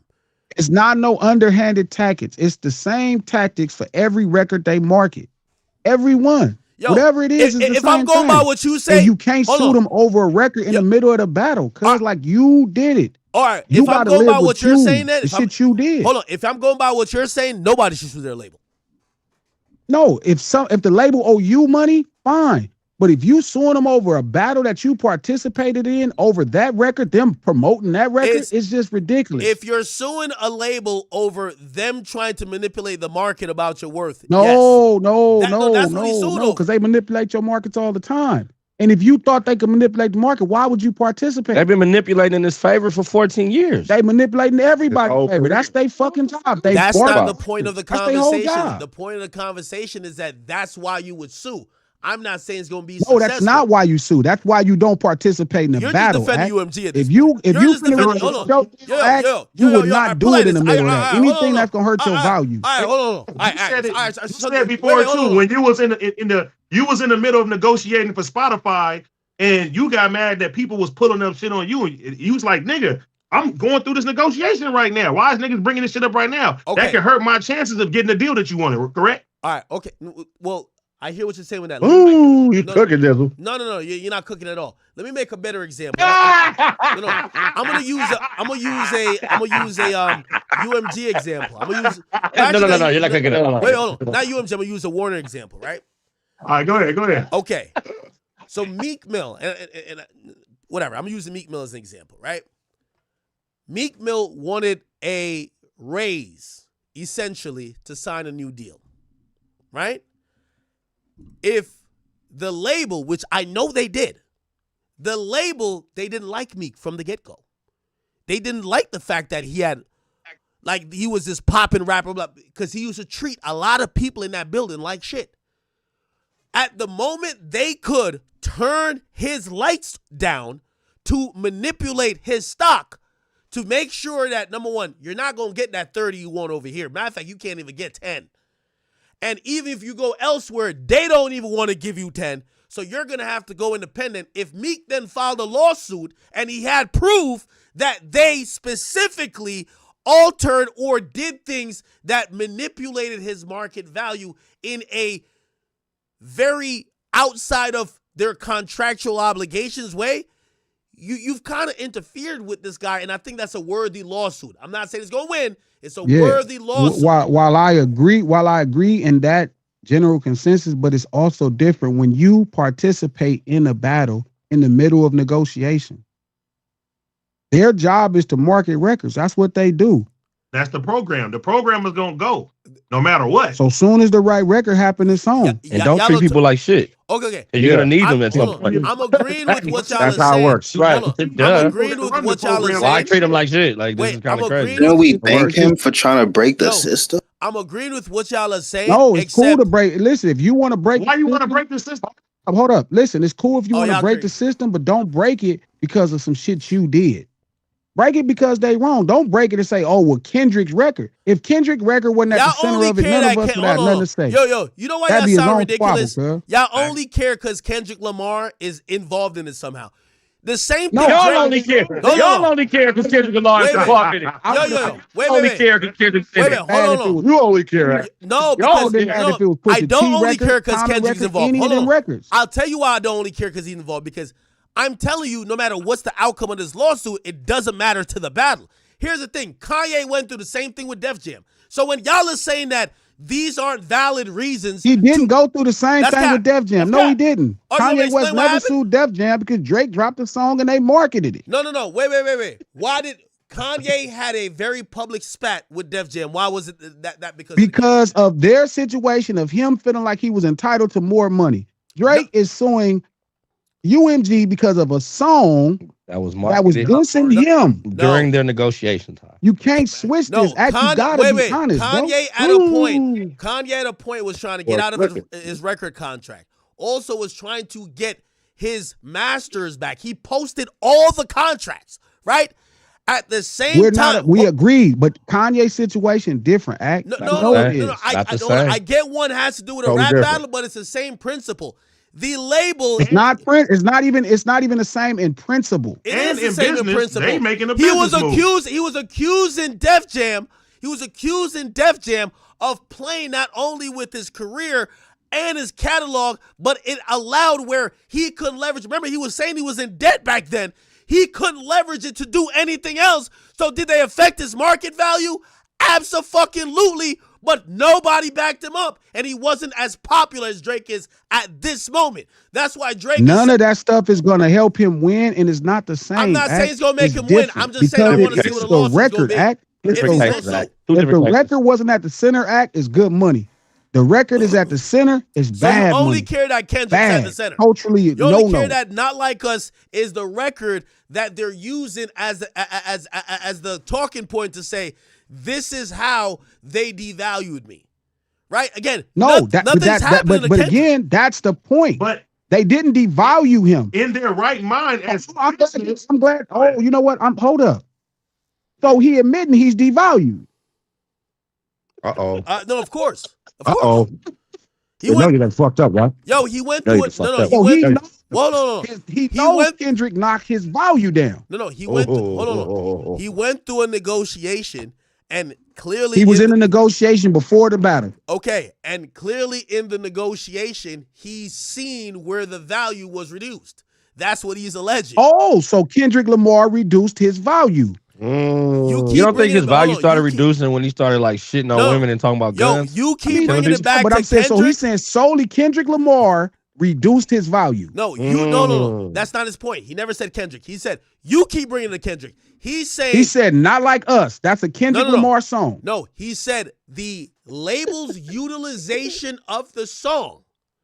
Oh, so it's a Kendrick Lamar song that was possible to devalue Drake. You're not gonna win this one. You're not gonna win this. Gotta back up. You gotta back up. Stand down. Wait. You're not looking good. It's not looking good, bro. Wait, you're not saying anything different that I'm not. You arguing with liberals? Repeating. That's crazy. Hold on. I'm a crip. I ain't white liberals. This the same way that he cheated on his wife. Yo. You talking about the y'all are not saying anything that I am not also saying. You might not name action. Y'all just talking. Y'all just doing a lot of talking. Fuck out of here, nigga. The point is over the song act, and you got to be honest. And what you saying is Kendrick's song is so powerful that UMG can use it to bring the value out of what you just called the most important artist in the streaming era. Yo, brother, so some little nigga from Compton's record is so powerful that UMG can use it to devalue the most popular artist in the history of streaming music. The most important is what you said. Yo, he literally said, wait, no. You're trying one to put song could knock all the air out of cuz. my brother, can I speak? Can I speak for 20 seconds? Because you just made up a narrative, and if you actually read, hold on, read the petition, hold up, back. Even if it's one song, cuz one song, all that shit he put down for 15 years, all of this success, one song UMG can use to knock the air out of cuz? Really? That's crazy. That don't even make okay, sense. can I speak now? Okay. The point he said in the lawsuit is that you gotta be genuine, bro. Like, look, we all backing our man act. We all backing our man act. He But got him quiet. none of us is gonna lie about it. None of us is gonna mislead people about it. Straight up. Y'all literally don't even. Y'all not trying to have a conversation. Y'all just trying to keep saying the same thing. Like, you're trying to, like, this is the problem with all y'all niggas from the West Coast. Y'all be so much on Kendrick's dick. Like, y'all trying to get that 1 point. Yo, we get it. Not Like Us is a Kendrick song. That's not the point. Hold on. That's not the point we're saying. Hold on. Yo, that's not the point of what we're saying. If you listen, if you watch the petition or you look at the petition, the whole point is made to say it doesn't matter whose song it was. It said That's a lie. Hold on. That's a lie. Okay, brother. It matters whose song it was. Yeah, because not you being care. honest. You care. He named a specific song. He didn't name Pusha T song. Brother. He definitely didn't name that. Right. That's a fact. He named one song. He didn't even name the other song. Yo, he ain't named the Rick Ross diss that happened during that time neither. Ross diss, all none the of them. different disses. He didn't name them. I feel like y'all just like talking to hear yourself talk. Here's the point I'm trying to say. Can I speak? Ditto. Can I speak? Ditto, act. No. I'm making a DITTO. I'm making a point. Y'all say, "Oh, but it's Kendrick. It's Kendrick." No. If it was Kendrick, he would have sued Kendrick. What I'm trying to say is that what Drake? Hold on. Yeah, brother, calm down. You're hyping yourself up. Calm down. Listen. What Drake admitted. This is the most important thing he admitted.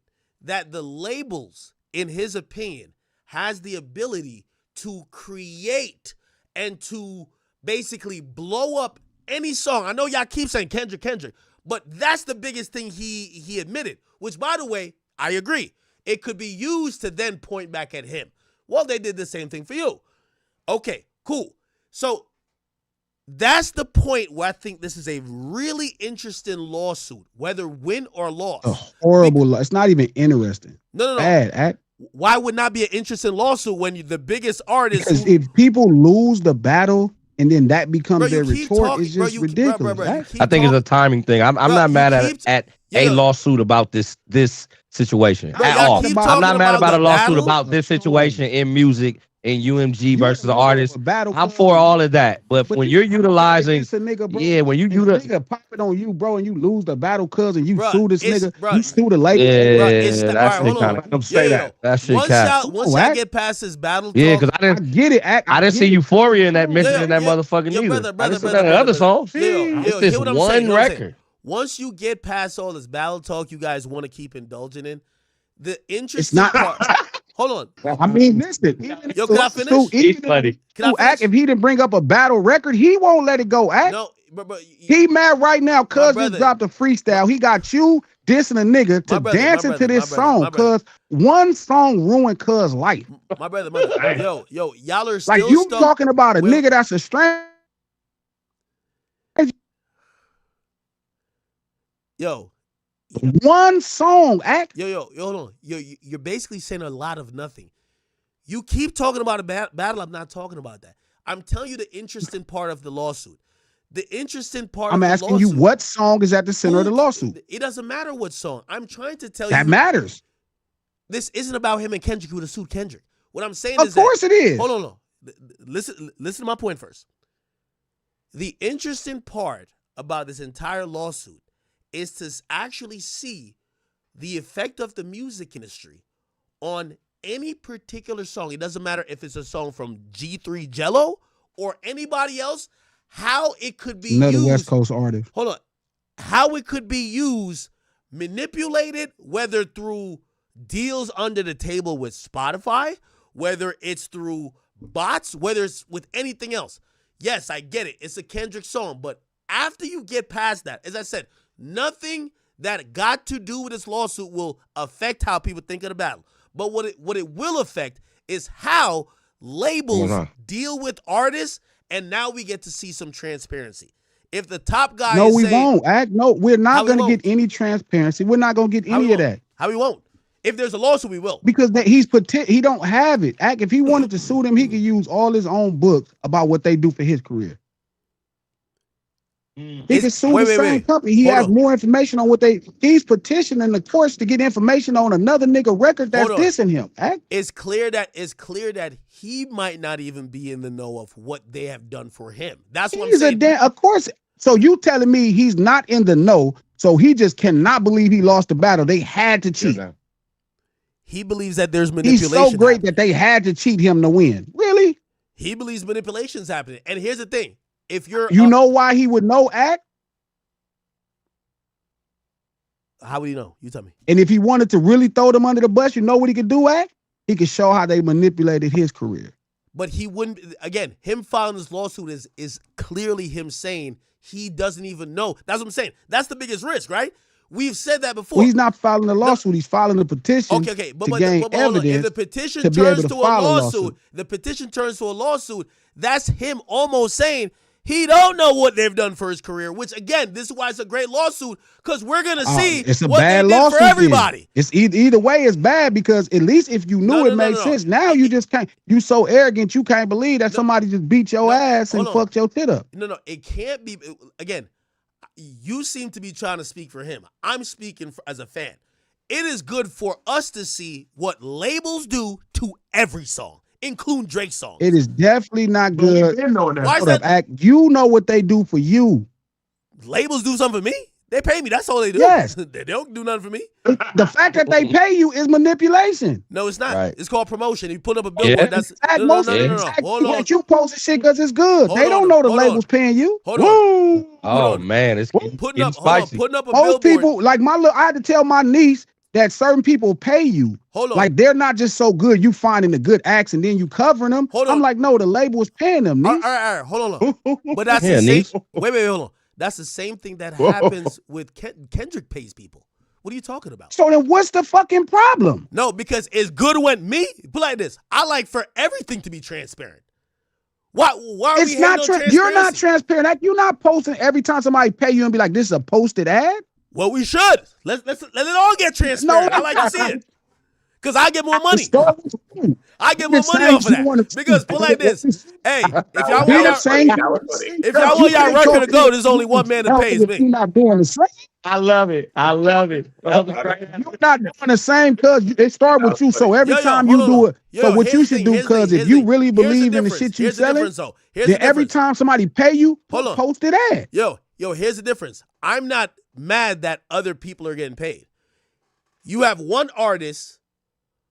First of all, Kendrick claimed Drake got bots, and then Drake claimed that Kendrick is paying. So Kendrick got bots. No. All right, so let both of them expose each other. They wanted to do this. I don't want to expose the other niggas. It starts with you, Act. You know why the business don't expose ads. You know why you don't expose ads. I don't do no fake bots. I don't do no fake bots. We want to find out. No, not bots. You have ads. Listen. Act. Hold on. We want to find out your if Kendrick platform thinking you're discovering the next. Let me ask you a question. Do you think that whether it's Universal, a third-party agency, or Kendrick Lamar and PG Lang themselves, do you think that any fake streams were purchased, in your opinion? I think every last motherfucker in the history of music business pays for advertisement, however they pay. No. We're not talking about advertising. We're talking about fake bots. It's all ads. It's all ads. I think it's all ads. Fake all marketing advertisement. So you're saying for their story to be told. So you're saying fake streams are ads? Every last program is an advertisement. If you paying for the story to be told, cause it's an advertisement. And if you what about a bigger deal? I'm asking specifically about fake streams. I think every last motherfucking music industry artist in any major system, they pay for advertisements. However the money go out, I have no idea. I ain't in they mix.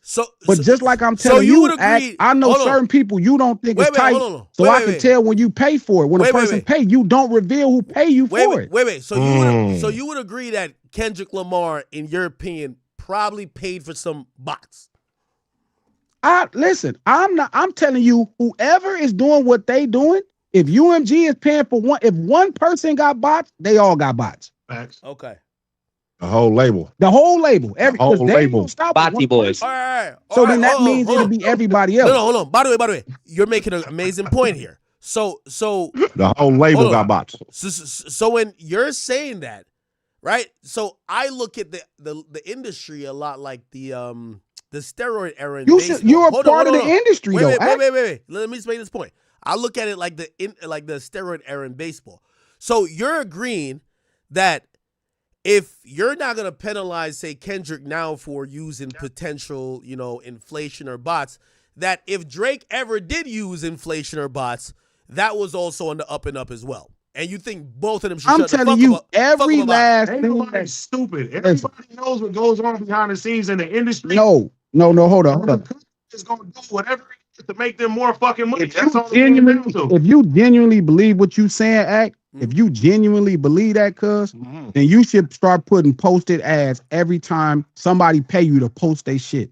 So we know. Sir, we know, so we can say, we okay, that person what you're is talking not about, who Act thinks is tight. Wait. What you're talking about is not what I'm talking about. We're not talking about advertisements. We're talking about. Of course we are. No, I'm not. I'm talking about fake streams. That's a legit because you're thing. trying to separate that as if that's not advertising. Right now, that's Spotify not advertising. offers a program That's not that they'll market your song. Listen, at the expense of 30%. Yo, sir. If you want me to believe, if you want to go pay to get on Time Magazine, I got this quote from Atlantic Records specifically. $250,000 to get on front cover Time Magazine. That's not the equivalent to 40 million bots that don't exist, that's in Sri Lanka in a phone farm that's just running up streams. I'm sorry. Marketing somebody, put them in Times Square. Has every artist at the top benefited from those same Sri Lankan fucking bots? I don't know. That's what I'm trying to find. I want to see it. You guys are saying yes. I don't know. If we're gonna keep it real, we got to keep it real across the board. If everybody benefits from it, and the minute that it's on you, and you don't like how it's getting promoted now, the program that benefited you, it's the same shit. Listen, so we gotta call it a. I feel like y'all are conceding that Kendrick used some bots. So here's the question: why is not using bots? Okay, so here's the question: if the song is not as hot as it needs, then why is it back on the charts right now? Damn, academics, where you at? Wait. Where you at? Okay, so you have to concede that the record is so hot. No. That you feel like somebody cheated for it to work. It was the #1 song in the country for weeks. You can't stream that. You can't fake bot that. Wait. Are you asking? It don't work that way, and you know it better than anybody. Hold on. So if you're asking my opinion like on the you record, could take somebody money and post a posted ad because you know that shit ain't finna really help them unless you go to work on it. Okay, here's the thing. If you're asking that question, I'll answer completely honestly what I believe about the record Not Like Us. #1, Not Like Us. No, I'm not asking your opinion. Because you know what happened. You seen what happened. You seen it was the hottest record in the country. Because this is how records go. And it wasn't the hottest record. It wasn't like that one song. Drake song where it was my dancing? explanation is gonna be exactly how where it was #1 for a week and then it fell to like 27. Yo, hold on. It was #1 act for multiple weeks. Hold on. It's so hot it didn't need no bots act. No, not true. Let me tell you how every record I've ever seen, go in the industry, this is how it goes. This is a fact. And this is why, and I believe Not Like Us is no different. That first 2 weeks, there's usually about 30% bots in there. Not Like Us is a genuine hit though. After That's it. Hold on. Wait. After a month, you don't need bots. The bots come down to about 10%. After 2 months, it actually comes down to 5 to 7%. Now, the thing with Kendrick, he's great at marketing. Shout out to my man. I don't even want to call his name because he's been getting a check over there at PG Lang. But they've been doing a good job at marketing. The reason why Not Like Us consistently pops up back on the charts, they do a good job of, I don't think it's bots. Now, are you crazy? I think the first week or two, maybe 30% with bots, but the song's a hit. So who gives a fuck? Then what happened to Family Matters? Drake should have got some more bots. Yeah. There we go. That's me here. He should have got some more bots. Good job, man. There you go. Okay, I'm fuck with that. You guys, now I fuck with that. He can't deny the truth. I cannot deny. Yo, I'm gonna be honest with you. Response. I'm gonna be honest with you. I'm disappointed at Drake with that. You can't let Kendrick outbot you. You're supposed to be the biggest. You got to outbot him. I'm sorry. Here we go. Now we here. Hey, to be honest, I'll go he got that shit to the heavens. It wasn't gonna work. Wasn't gonna work, brother. It got to be real. If Kendrick ordered 30 million bots, you got to go get 50 million bots. That's what I ain't gonna lie. He should have botted the joint. I'm sorry. That wasn't gonna work. He did bot it. It didn't work. Nah, he ain't get enough bots. It just ain't it. It just wasn't it. He should have got a little bit more. Because Kendrick was breaking every record. What you did was put some fucking hooks on them fucking songs. Our nigga, Cousin, one of the best record makers in history of records, Cousin got one song with a hook. That's just dumb, cuz them niggas need to be over there telling this stupid ass, cuz you don't got no hooks on a fucking song. All right. You good for hook. All right, hold on. All right. Okay. So I just use this tactic against him. That's all. By the way, I think we're coming to some middle ground on certain shit. Okay. What do y'all think in this next year, in 2025? Shout out to the wolf in the chat. Yo, I think in 2025, I think we're gonna see a phenomenal year still from Kendrick. What do y'all think with Drake? I think he's gonna bounce back. I think he's gonna have a phenomenal year as well. Hey, no, you can't sue UMG, Spotify, and iHeart and bounce back. It's done. Well, you said it's not a lawsuit. It's a petition. I actually don't think you'll become. You can't petition them on some level of. You can petition quietly. You did that shit. Send it to TMZ. Loud. Once you did it loud, it's over. Nah, he ain't sent it to TMZ. That was Kendrick and his bots who found that shit. That's a fact. Oh God! Stop it. Oh no! He making cultural no-nos. Cuz the nigga got the most talent in the world, but he's such a fucking dumbass. He's so culturally ignorant, cuz.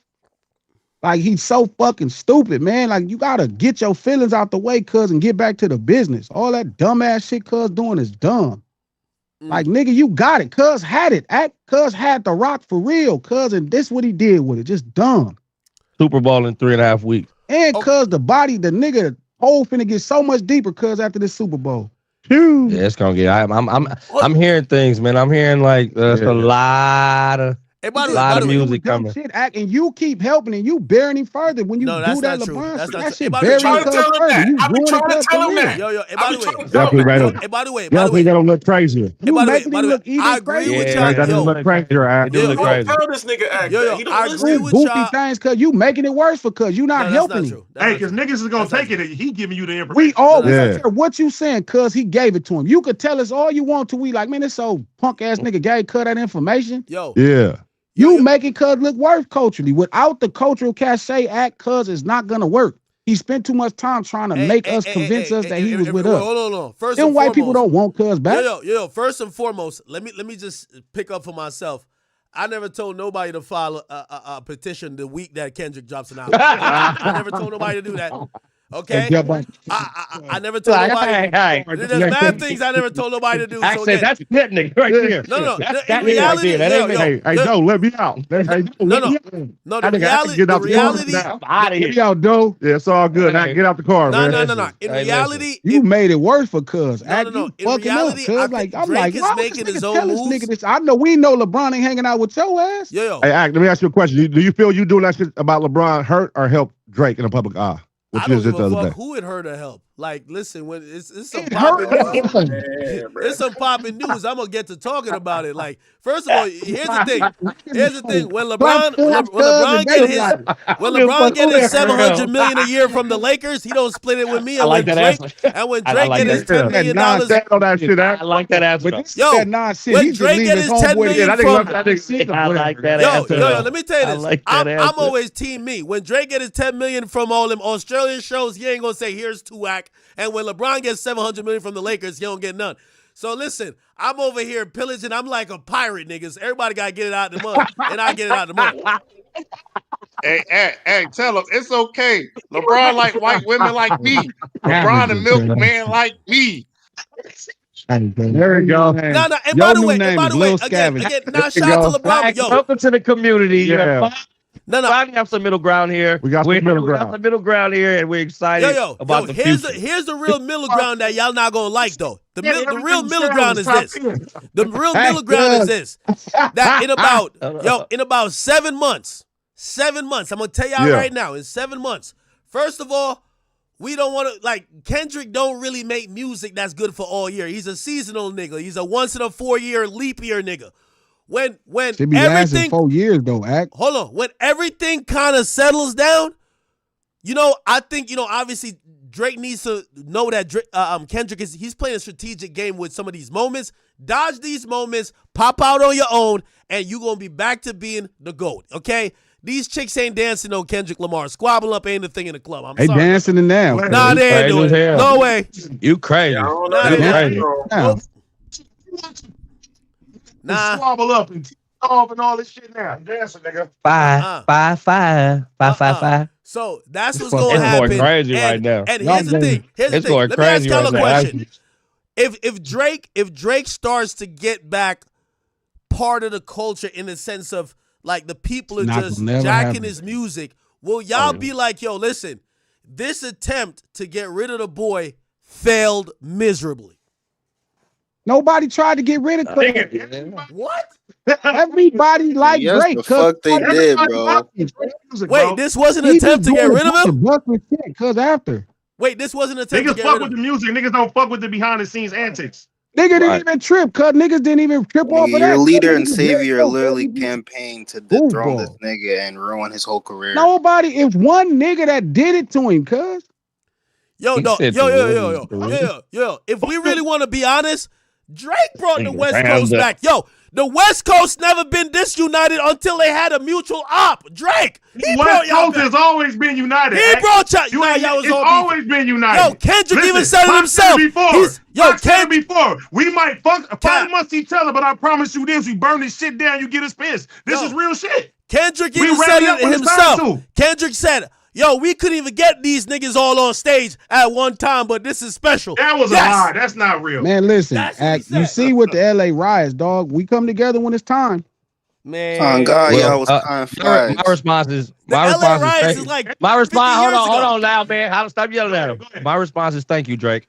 Okay. Thank you. See, all right, you did it. Good job. I respect that. Just try it. Do it again. We came together. I love it. Shit, I love it. Together at Cuz' funeral. Yeah. That's when niggas come together at funerals.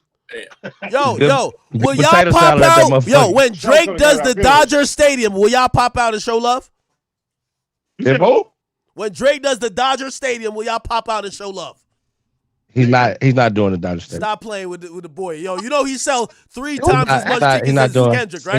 He's not doing the Dodger Stadium. Act, what are you doing, bro? Nobody dislikes Cuz. He just got buried by the homie. No, that's it. I ain't say y'all dislike him. I just want to know if y'all gonna pop out and show love. He digging a hole and you helping. No, I ain't say y'all dislike him. I just want to know if y'all gonna pop out and show love. Y'all want to pop out and show love at the stadium? I think. Listen, I think people get it misconstrued that niggas hate that nigga. You get what I'm hate that nigga, dog. When it comes down to us having Dot back culturally, it's not the same as saying like, damn, we don't fuck with that nigga music and boom, boom, boom. That nigga's been on top for a long time, bro. For his music, that's him. He's a great talent. He's still on top. West Coast, nigga. We gonna stand up to what we stand up for. Cuz died like a villain. Cuz that just happens sometimes, bro. Hey, AD, I got a question for you, AD. Straight up. Why y'all didn't have this energy towards Drake when he was going at Metro Boomin and Future? Because Metro Boomin ain't from the You had to wait till them niggas put a battery in Kendrick back. That was a what the fuck I got to do with us, nigga? Yo. Here's a better question. You gotta ask St. Louis why they didn't get behind. It's a better question. Here's a better question. Ask the lunatic. Why'd they come get the West when it's time to ride? That's Metro. Wait, you said what? Future fine by itself. Future. Hey, I'm from South Carolina. I'm from the Carolina. I'm from South. That's a good Future's our Lord and Savior. Why they get the West when it's time to ride? That's Metro. Yo, I'm gonna be honest with you. That's Metro that was crying over a bit. You know why Metro did it? Because he's a motherfucking genius. Oh, he know who do the riding. No, he's a genius because you realize the West Coast. The West Coast been looking for any win they could find, and this whole we're fake riding over one person. Like, I bet y'all got this one. Y'all got it. Okay, y'all got it. No, this is the real thing, cuz we just at the funeral right now. Yo, just celebrating. If a whole coast, yo, put like this. If a whole coast gotta unite to go get rid of one nigga, yo, if a whole coast had to unite to get rid of one nigga. No, it's not you. No, it was one nigga did it. Don't nobody did nobody else Power right to Rangers, rap. nigga. Them all cuz rap. We Power Rangers, you a bitch, nigga. Power Rangers was filmed on the West Coast, by the way.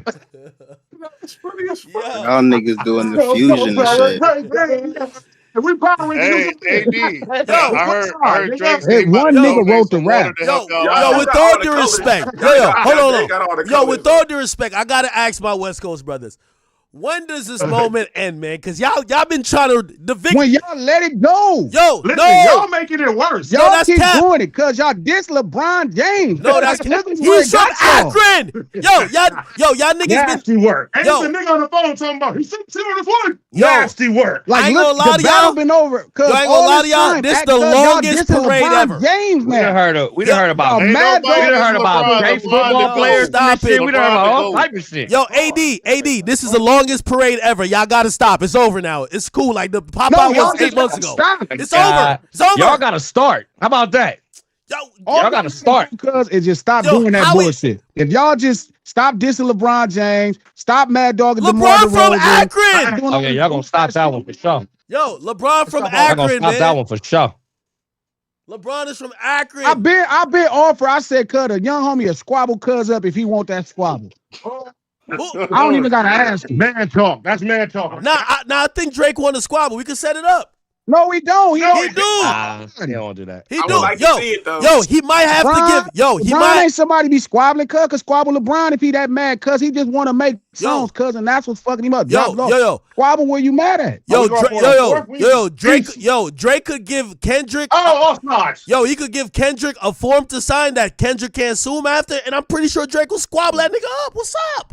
Man, he signed it today, cuz just set it up. Set it up. Stop it. West Coast niggas do phase, right? Yo, text cuz to say he can set up. Nobody got a tape because they can get in the backyard and do their thing. Ain't nobody gonna do nothing. I guarantee that's not gonna end the way you think it's gonna end. I got $500,000 on Drake, man. I got $500,000 on Drake, man. I ain't gonna hold you. I can guarantee that. I have no doubt in my mind if cuz want to squabble with DeMar or cuz.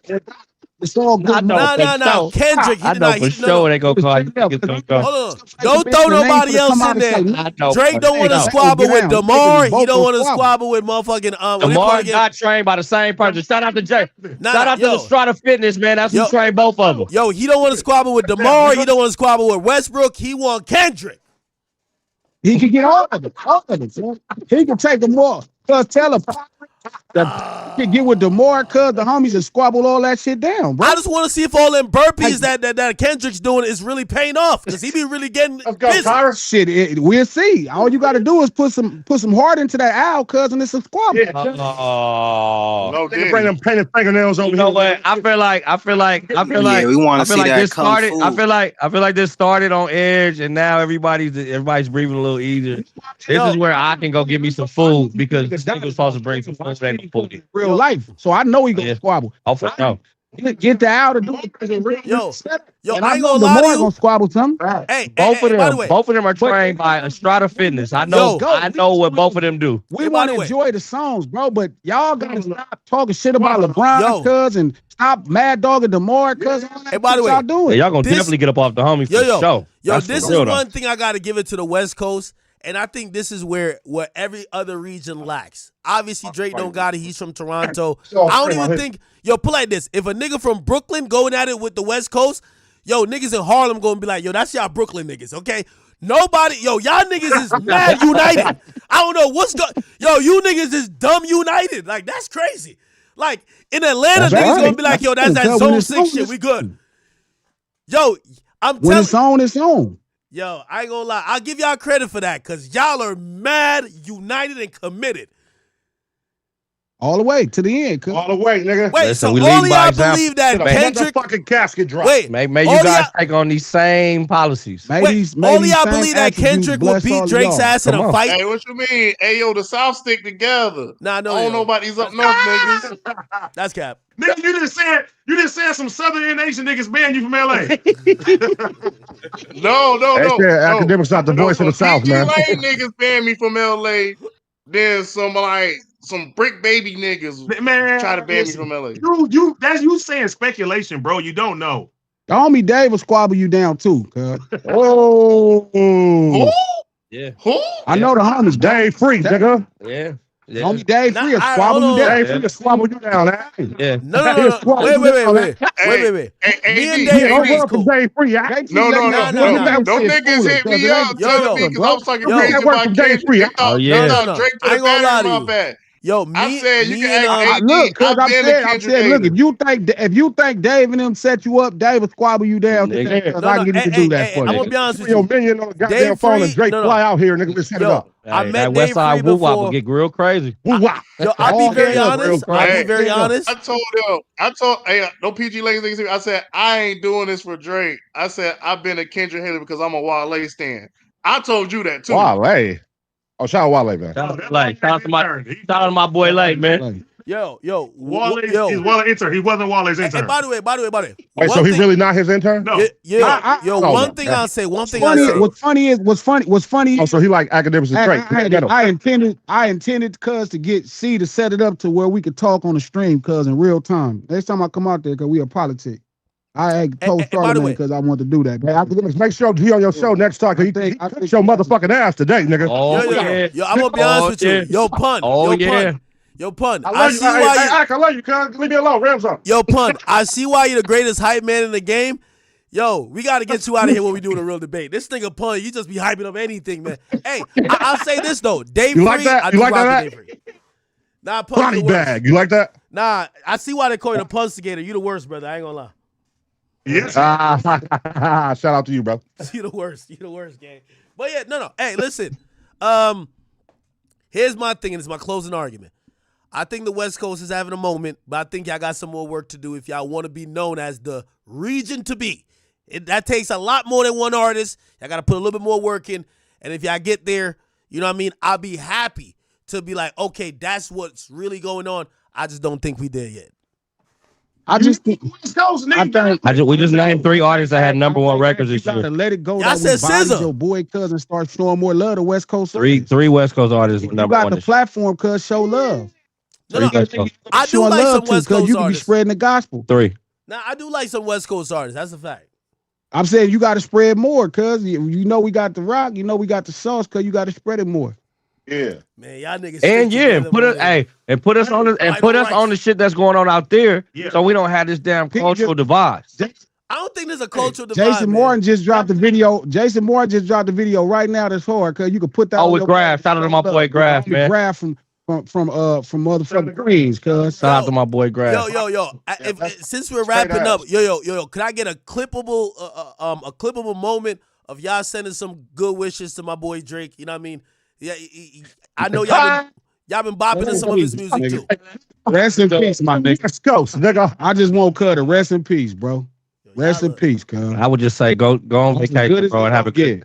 I'm gonna tell you this. You flare up on my homie DeMar one more time, though, it's gonna get real tricky. Nah, he That's didn't on press my DeMar though. I ain't gonna Play if lie. y'all want. Fuck that rap shit. Fuck all this. Yo, this DeMar all that was other panicking. shit. DeMar was I'm telling panicking. you. DeMar was Like panicking. I'm telling you. That's my guy though. Keep that shit. Yeah, keep that shit low. Keep that shit low. All you gotta do is just drop that little lawsuit, cuz. Stop talking about that man and his old lady.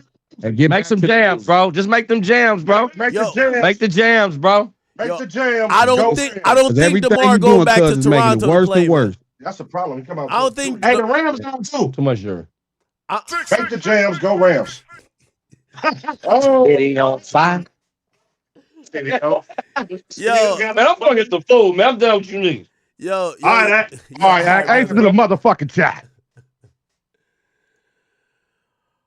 Oh man, chat, I don't even know what I just argued over for the last 2 hours. Are y'all entertained? All right, okay. All right, we got through some shit. Now, should I do the 2-for-1 special? Because Wack wants me to call him too, and I'm like, oh my God. Like, you gotta almost be like in a different mindset to deal with Wack. You know what I wanted to watch? Trap Lord Ross, Durk. What y'all want me to do? I'm cooling. Y'all want me to call Wack? Bro, I'm tired of arguing, bro. Bro. Yo, it's impossible to talk to these West Coast niggas. Like, it's like they don't even hear. Yo, it's one time like they're just talking to themselves. I'm like, yo, can I speak? Yo, should I call Wack? I know Wack is gonna be on some other shit too, bro. We can watch this Durk shit for a little bit. Watch the Durk shit for a little bit. Then we get to Wack. We chilling right now. Call Wack? Oh my God. This is not gonna be good, chat. See, you see what I do for y'all? We're gonna watch Durk shit after.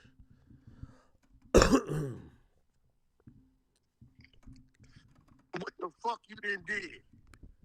Wack! Oh my. What did you do, bro? I'm on stream. I'm on stream. Listen, that's good. I get phone calls. Everybody calling me. I'm like, listen, I'm not gonna have this phone conversation with y'all because that's my brother, and I'm hearing what y'all saying. What happened? But I gotta talk to my brother, bro. I know you didn't say what they saying you said, bro. I just said what Pusha T said. No. I don't know about no Pusha T. They said a lot. I don't care about the rest. Your opinion. I'm gonna back your play. But what happened? Was you drunk? No, it's sober. You told them people you don't give a fuck about the LA fires, bro. Oh, no. Oh, you talking about that? Oh, okay. I think you're talking about LeBron. Come on, bro. I think you're talking about LeBron. Come on. Oh, I think you're talking about LeBron. Oh, no. I don't give a fuck about that. I don't give a fuck about LeBron from motherfucking Cleveland. Where he from? You know, I told you I defended the nigga, whatever. I don't give a fuck what he didn't do. I feel Drake's a bitch ass nigga for doing what he doing though. I'm gonna be real. What you mean? How? What do you do?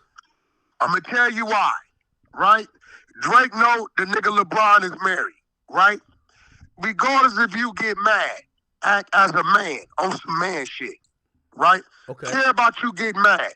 Bro, you don't go dry snitch on the nigga about them fucking bitches to get back to his girl, bro.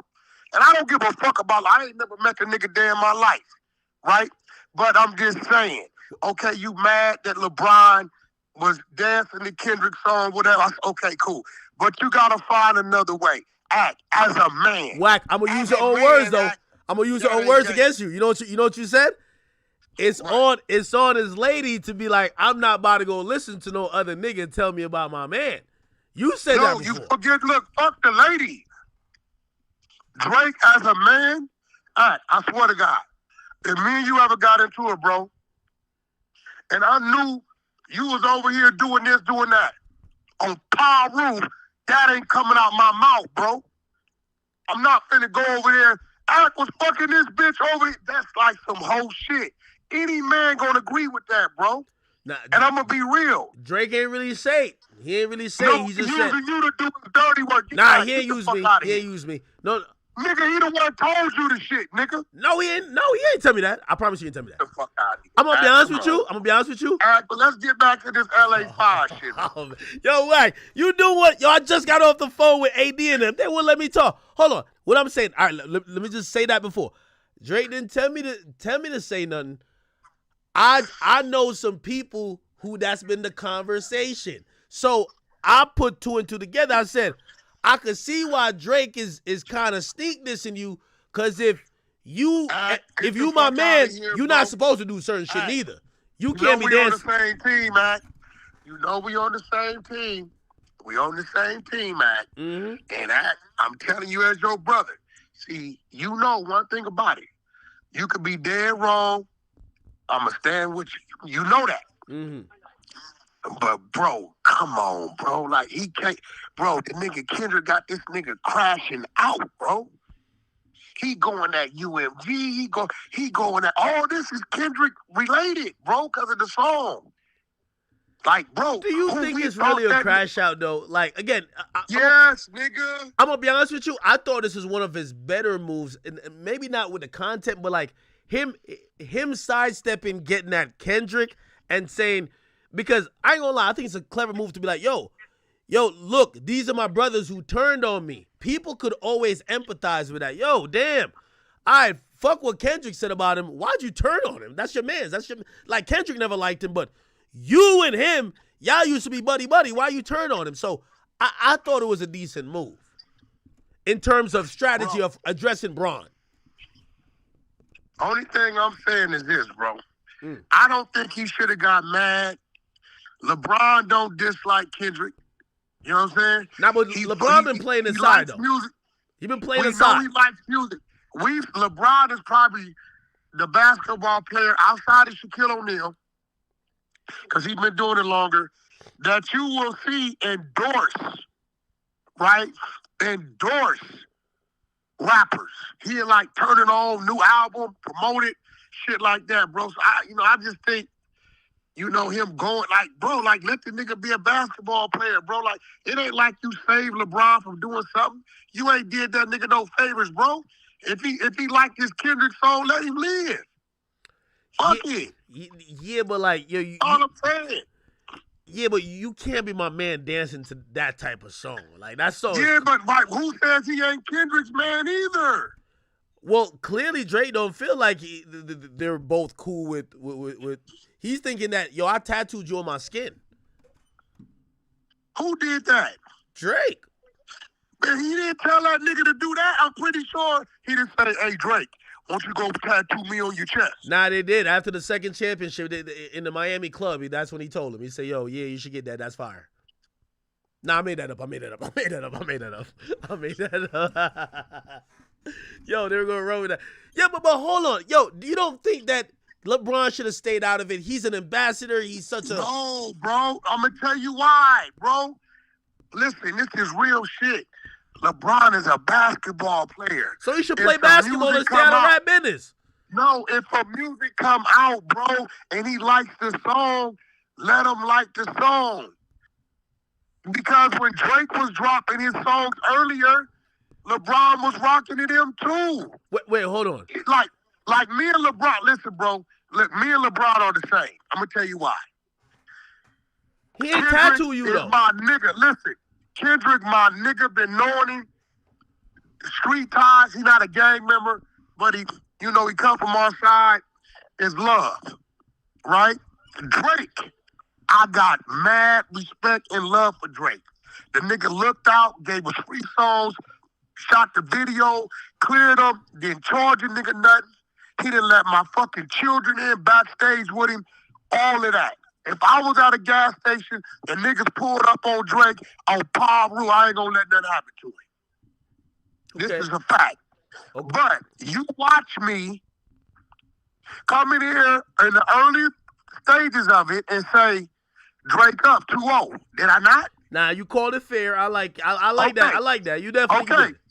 I got calls, bro. I said, bro, yo, this ain't no gang bang street, but this is the rap battle. Those two songs, I got Drake up.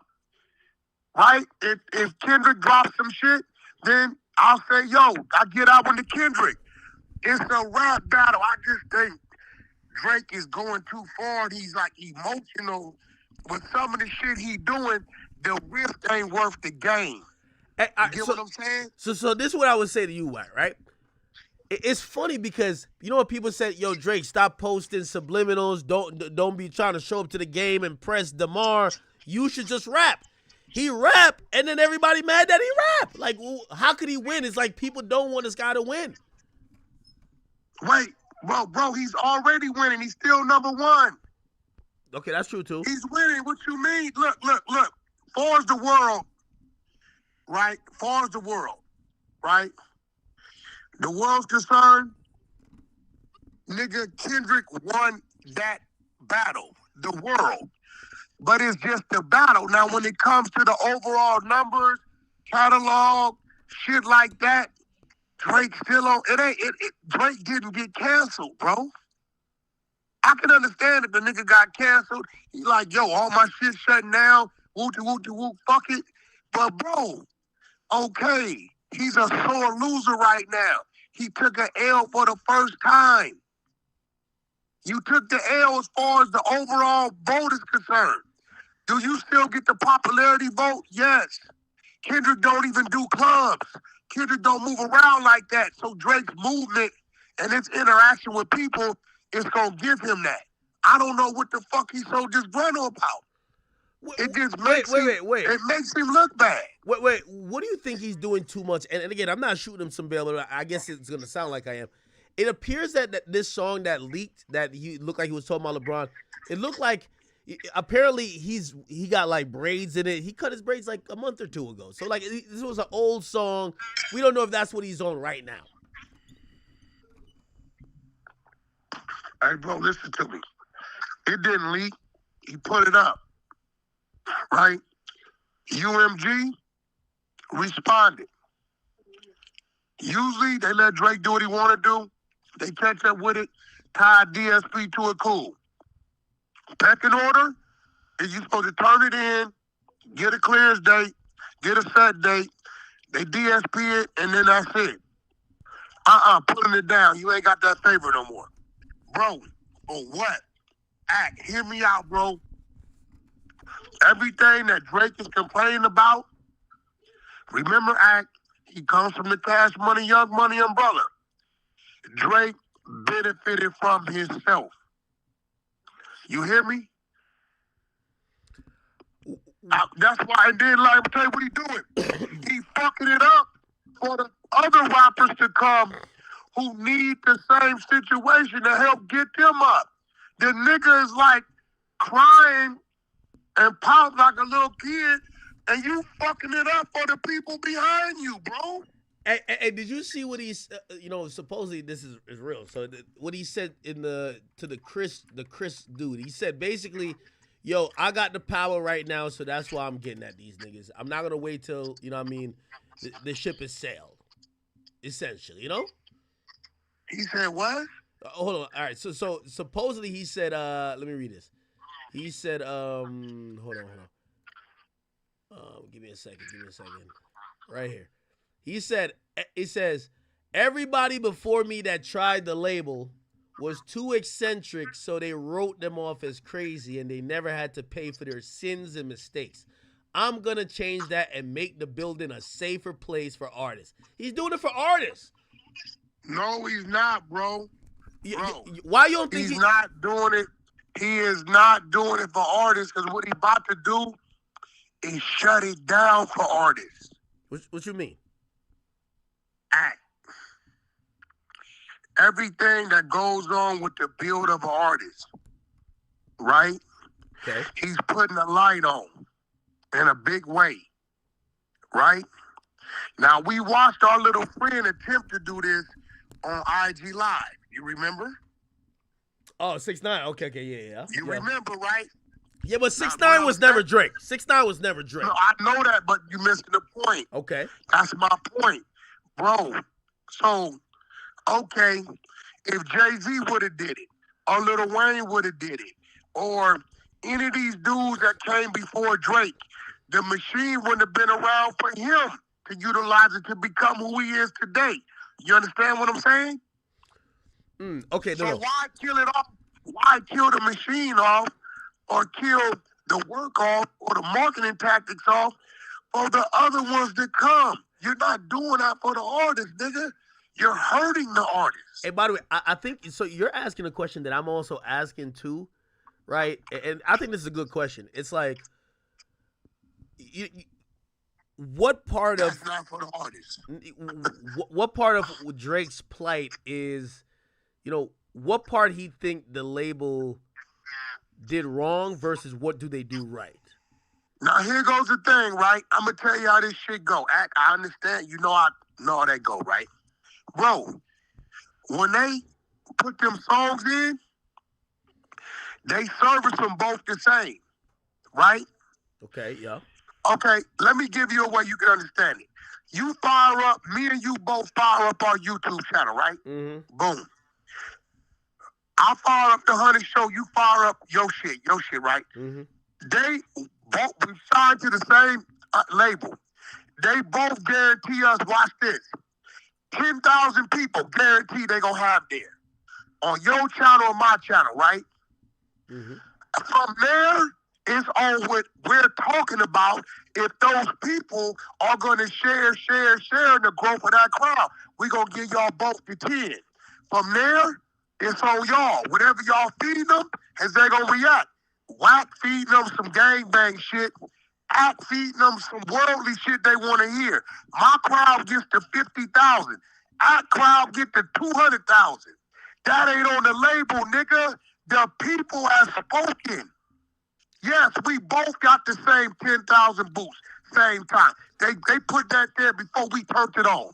However they did it. Hey. But the number from therefore after is based on all performance. You get what I'm saying? Hey, Wack, I'm in 100% agreement with you.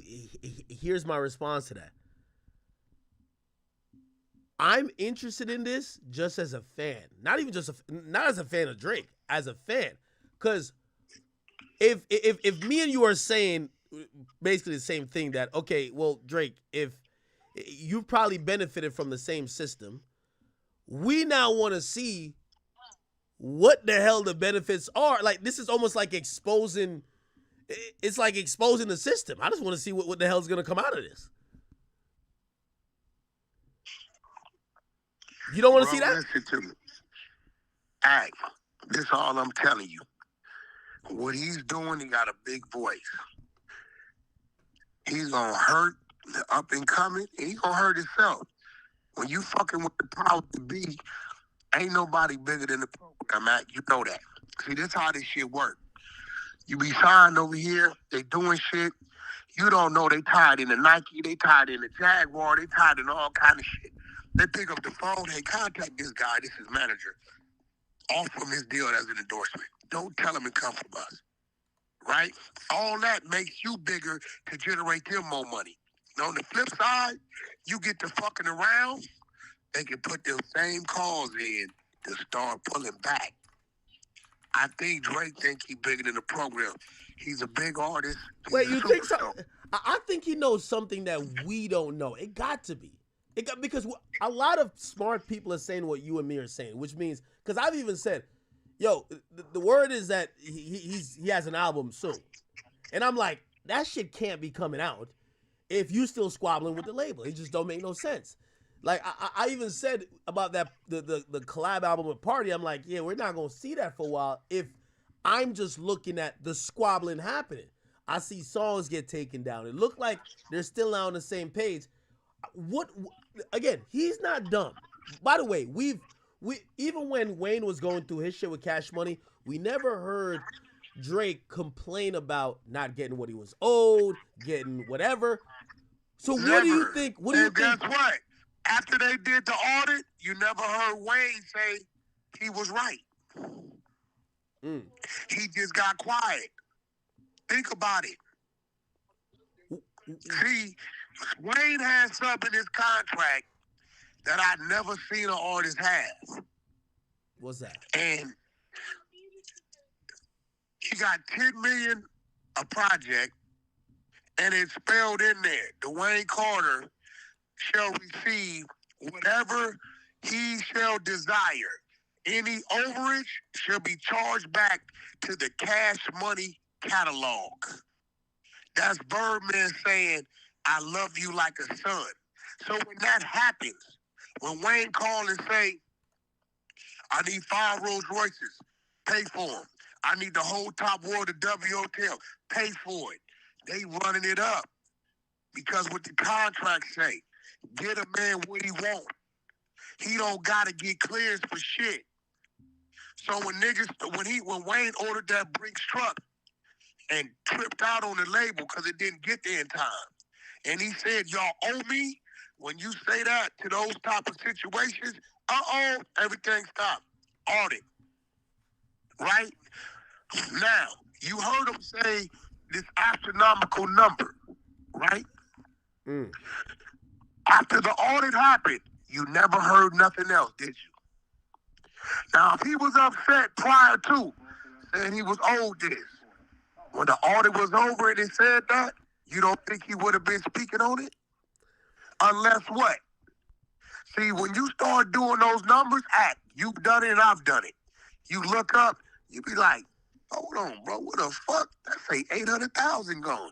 And then you look at your statement, and you be like, oh, I did do that shit. Oh, I did act. You know what I'm saying? Yeah, no, oh, I get shit. it. I get that. Right? So Hey, then after but we hold all on. done it. Hey, but okay, so we're acknowledging that, you know, Drake is smart. What do you think he's seeing then? Because I don't think no one says, oh, this is gonna be like successful. We all know you're messing with UMG. Like, put like this, even if he's right, UMG could be like, by the time we solve or you get whatever you think you're gonna get from us, we gonna slow up your career to the point that he ain't finna get shit. I told you what's going on. Look, they gave Drake 400 million, right? First time, right? And I'm throwing numbers out there. Let's just say he was at a billion stream, throwing up. So they gave him the 400 million. Recoup, the base is 4, the roof is 600 million. He was number one back then at $1 billion. 3-4 years go by, he recouped, got him their money back. He like, all right, I'm here to re-up. I want the 6. I'm still number one. Yes, but you're number one, right? At 700 million. Yeah. The whole music industry has dropped. You know this, Act. So your number one is still not the equivalent to when you was number one when we gave you the 400. You actually 300 million less. So why would we give you the 600 million? We can't give you that rough because your numbers have declined. Not that it's your fault. The whole industry has declined on the urban side. Afro, Latin, country, western, booming, right? And I don't think Drake's understanding that. Yeah, you're number one, but the numbers you got now is number one. The nigga that was number 6 had those numbers. When you got the 400 million, I still think they'll give him the 400. They're not gonna give him the 6 because it don't make sense. Act, you know shit is down, bro. You know that. Yeah, I mean the music industry isn't the same. It's down. And I don't think he's grabbing it. He's still saying, I'm number one, I'm number one. Okay, cool. I'm number one, cool. Right? But you're number one at a different number. That's less than what you were before. And I think he's saying, this is because of the Kendrick shit. Has nothing to do with it, bro. Kendrick did not hurt Drake numbers. Kendrick just outran him on a rap beef song, bro. That's it. That's it. Yeah, but I think he's looking at the time and the money offered before the battle and after the battle. I think it was different. Well, I'm pretty sure they went and did an audit. You know, they'll send you over a deal memo, and it'll be contingent upon. Act, you know that. Okay.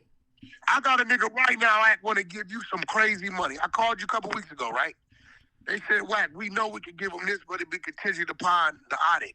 You got to see look everything over, right? That's how it works. They'll tell you something, and they'll give you a floor. It won't be no less than this. It won't be no more than this. So we looking to do this, but it's contingent upon they audit. They got to go through it. They got to make sense. They gonna get their investment back. You know that, Act. You know how that shit go. But making enemies with UMG and like shining the light on shit, Act, you don't even think that's wise. Yeah, I mean, I've never seen nobody go up against the conglomerate and won. You know what I mean? Like, because even if you win, you're going to have to still stay there, and they're not going to pay you a bag and then invest in your career that you could keep getting another bag. Like, why? So, Act, I know you heard about my new play, Act. Yeah, hey, is that Dosh Network stuff? Like, I heard you involved with that. What's going on with it? Well, I just did a licensing deal with Dosh Network, unlocked actually some ownership too as well. So I'm about to control baddies, only baddies. Really? Baddies? Like the shit where they be squabbling? Yeah. That Dosh, come to find out, dudes been using their name. They in the court. Actually, they go to court tomorrow. Wait, like so Zeus don't own baddies? Nah, they've been using it. They supposed to. Hold on, watch this. What the hell? You get into the reality TV shit now?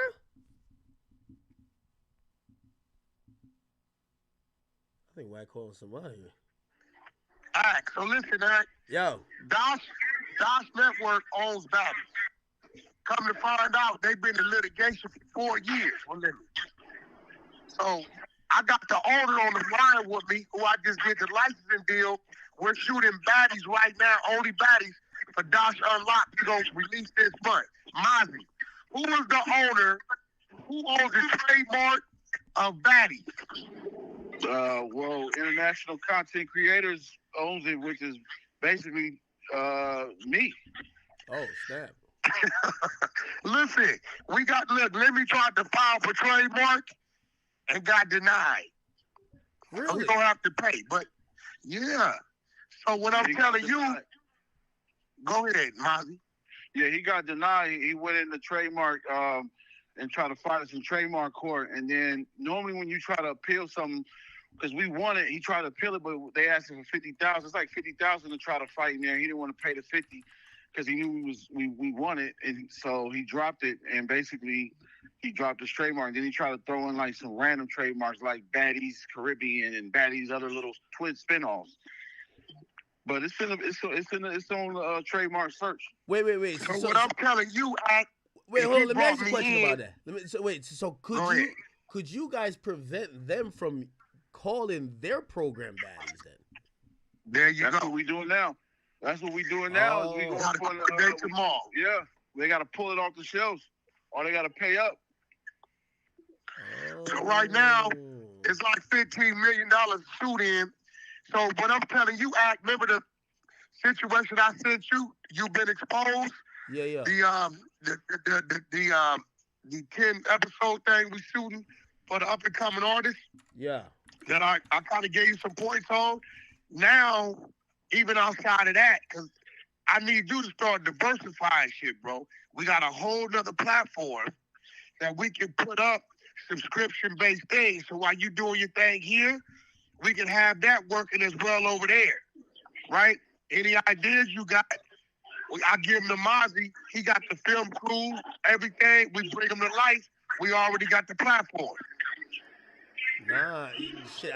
I know you was making moves like that. I know you told me about it, but I know y'all had this much legwork done. Yeah, you know I ain't playing with it. I'm not playing with it. So we in court again tomorrow, but yeah, that Dosh Unlocked, we shooting only Baddies. We just shot 3 episodes already. They shooting right now over there, fighting in the mansion right now. I had to get up out of there. It was titties and ass flying everywhere. I had to go. Yeah, it's real. It's really what it is. It's no, like, we ain't putting no extras, no cap. We go, they actually want to sit down tomorrow and talk settlement. So that's before we go jury trial. We got a 4-day jury trial on the 20th. It's in the public records. Oh shit! So it But be the before 20th of this trial, month. they want to. Yeah, jury trial. He tried not to do a jury. He didn't want to do a jury because he know we sit in front of 12 people. What's right and what's wrong is going to be, exposed. And so he said, no, and the judge said, no, jury trial it is. And then after we got awarded the jury trial, he said, well, can we talk tomorrow? Can we talk tomorrow a settlement? Wait, so we'll talk tomorrow. Lawyers will talk tomorrow, but if it ain't what it's supposed to be, we'll see you in the jury, buddy. How much you think that trademark is worth? Like, if they offered you like 400,000, like, all right, give us 400. I'll give you 400,000. Nah, 400,000. We ain't getting that. That's we pulling that our own. We ain't going for no 400,000, man.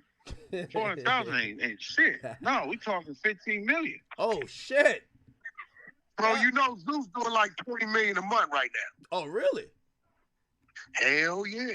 Oh, so they should, and I think that's their number one show. They should want to pay up then, right? That's they know. They made all their money on. They made all their money on my brand. You know what I'm saying? Just for the domain, I paid $6,000 for my domain. It was back in 2017. It was a $6,000 domain. I had to pay 6 G's for the domain. I'd be damned if I let somebody just take my brand that I came to and then they ran over to Lenny and did a show and just beat me to it. Don't get me wrong, they beat me to it. They got more. She got successful at it, but she took my idea. But that ain't how it work. I can't take your brand academics and say we're gonna launch our own streaming podcast and call it Dash academics. You gonna say hell no? You can't do that. That's too much similarity. The similarity is the problem. Hey, so Natalie Nunn doesn't own this then? No, at all. Natalie doesn't own it. Lemmy doesn't own it. I own it. And I did a streaming deal, and I just licensed the stream and we just did a streaming deal with Wack. Holy there you go. Act. Listen to me, Act. I'm gonna tell you right now. 2025. Yeah. You know what we all been doing. If we don't at least run one play every 2 quarters, outside of what we already do, we some bitch ass niggas. It's too much around us. We got to start connecting this shit, Act. Yeah, you know what I'm saying? No, I get because these are things that you could be making money off of and build your brand even stronger without you even being there. Your Wagon got this idea. What's the idea? Boom, boom, boom. Send it in. I send it to Mozzie. Boom. Mozzie put the film through. We shoot it. You stamp it. You mark it, promote. I do my thing. Go up. Give you access to the back end. Get your bag. You ain't never left Jersey. All right, come on, man. Like, you know I'm rocking with you.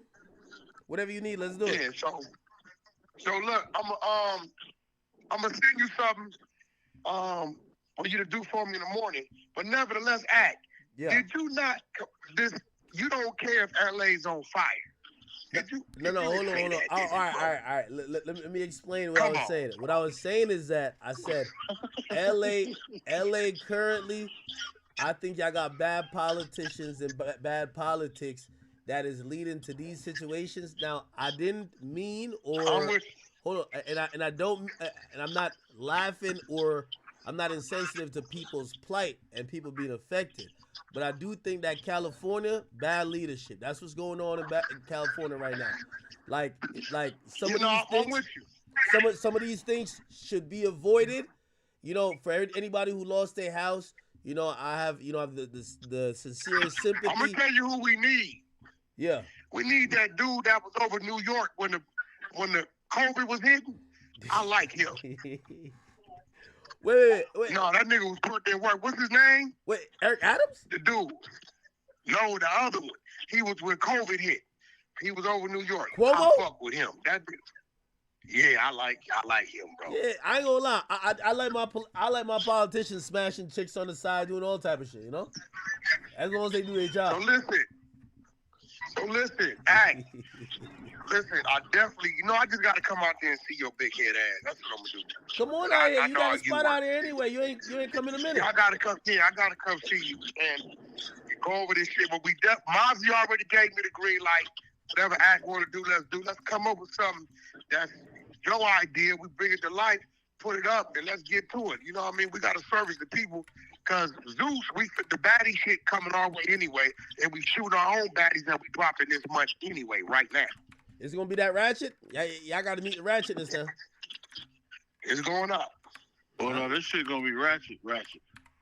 Okay. It's going up. They throwing hot grease. Holy. Ozzy, I'll be there in about an hour and a half. You got the same spot, right?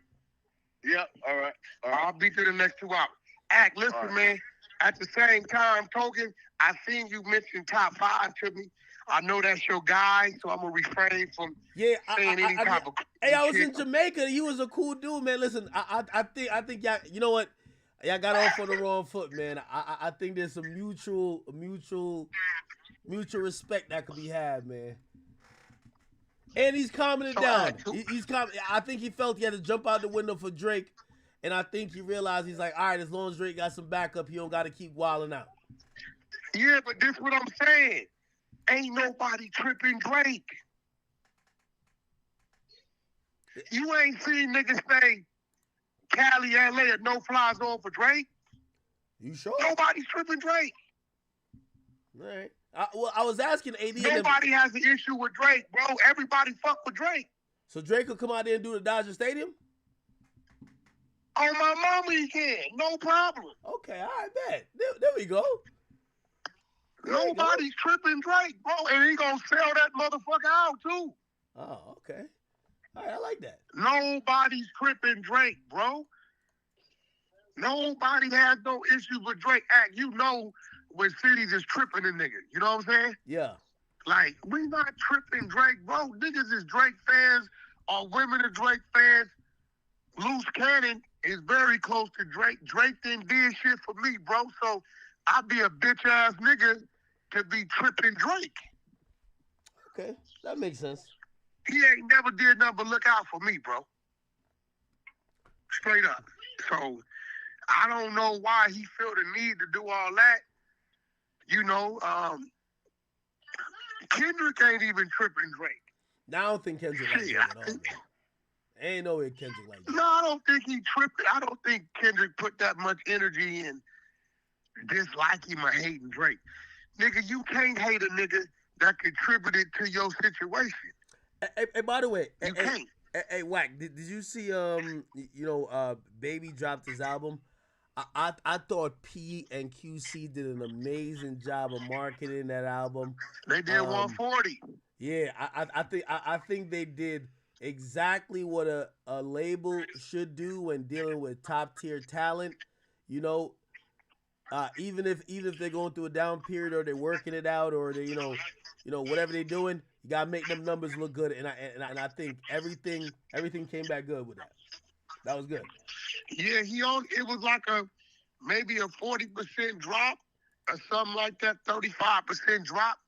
But shit, a lot of these niggas is dropping 60%. Lil Uzi did 60,000. That fucked me up. Yeah, I'm gonna be honest with you.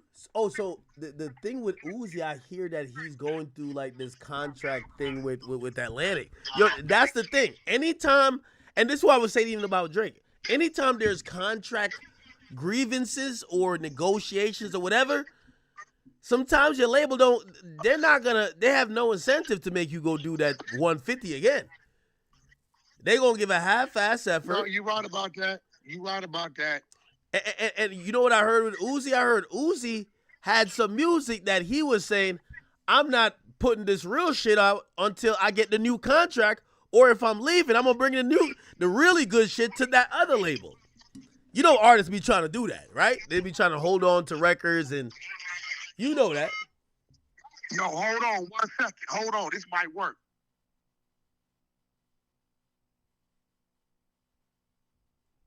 Is he on the phone? Did Max drop a TikTok reaction? Yo. Act. I got my OG, and when I say my OG, it's different because his flag is to the left side. But this my OG, and I knew it was something going on. But when my OG say, hey, I need you to connect me and Act so we can get this shit right, and I got to do my job. I got none other than motherfucking Snoop D.O. double motherfucking G on the line. And he want to make sure y'all good, y'all on the same page. Yeah. What's happening, nephew? I just want to make sure we stay 20 off to the beautiful side, man. You see all this negative shit going on in the world. I'm trying to be positive with everybody. I have no issues. Trying to stay and make sure niggas ain't got no issues with me. And if you do got an issue, let's straighten it out. Is this Snoop? Yeah, nigga. Yo, Snoop. Yo, this is I crazy. told you this. Hey. What you mean? No, I'm shocked. Snoop, I love you, Snoop. What the hell? Hey, no, of course. Hey, I was just chopping it up with Wack. I was telling him, I said, yo, I see that it took some of my comments out of context. First and foremost, we all love Snoop. Second thing is, first we want to let everybody know, prayers to anybody who, if they're being affected by the fires that's happening in Los Angeles and the California area. My comments was meant to say that I don't like the leadership in Cali, and I think that's where I think that a lot of problems is happening from. But overall, Snoop, we love you and I love you, so you know what I mean. I can't believe you're on my line. Well, the feeling is mutual, nephew. I just want, like I say, we need to be more niggas and just say what it is instead of talking behind each other's back. So I just want to let you know I'm on some other shit this year. I'm about trying to uplift everybody. I have no issues with nobody. You know what I'm saying? So I just want to make sure the feeling is mutual so we can keep this thing moving. You can keep doing your thing. I love what you're doing, and I'm going to keep doing what I'm doing. You know what I'm talking about? Yeah, Snoop, I see you everywhere. Like, I literally see you I didn't even know you had time to even call in. I appreciate you so much. Of course, I would love to. I don't think we've like locked in like face to face yet, but definitely I want to. Wack, thank you for even putting this together. I want to make sure we could bridge something together. You and Ack is on the text blast already, because this is my big homie, and Ack, you little bro. So I put you and Snoop on the text blast, so y'all got each other line. So from this point on, y'all could just go direct. I only get in the middle of something when dog asks me to. Other than that, you know, he's one of our. He is. You know, this one thing I beat my chest about, because Snoop is he's the most notable, well-known artist in the world. That's right? a fact. And you know, he's from where we from. And no, that's and he's the epitome of what it's supposed to be, with understanding where he comes from, what he went through, the mistakes he made, and the corrections, and seeing what he's doing now. He's the only artist to start at a label and end up going back and buying a label, right? A lot of monumental things that has happened with Snoop that people really don't talk about, because he ain't cocky like that, unless you know you want to talk that shit on the one-on-one. But once again, I felt like this was something that I needed to correct, help fix, right? Put y'all together, because Snoop got a lot of things going on over there. A lot of people get Death Row misconstrued as just a record label.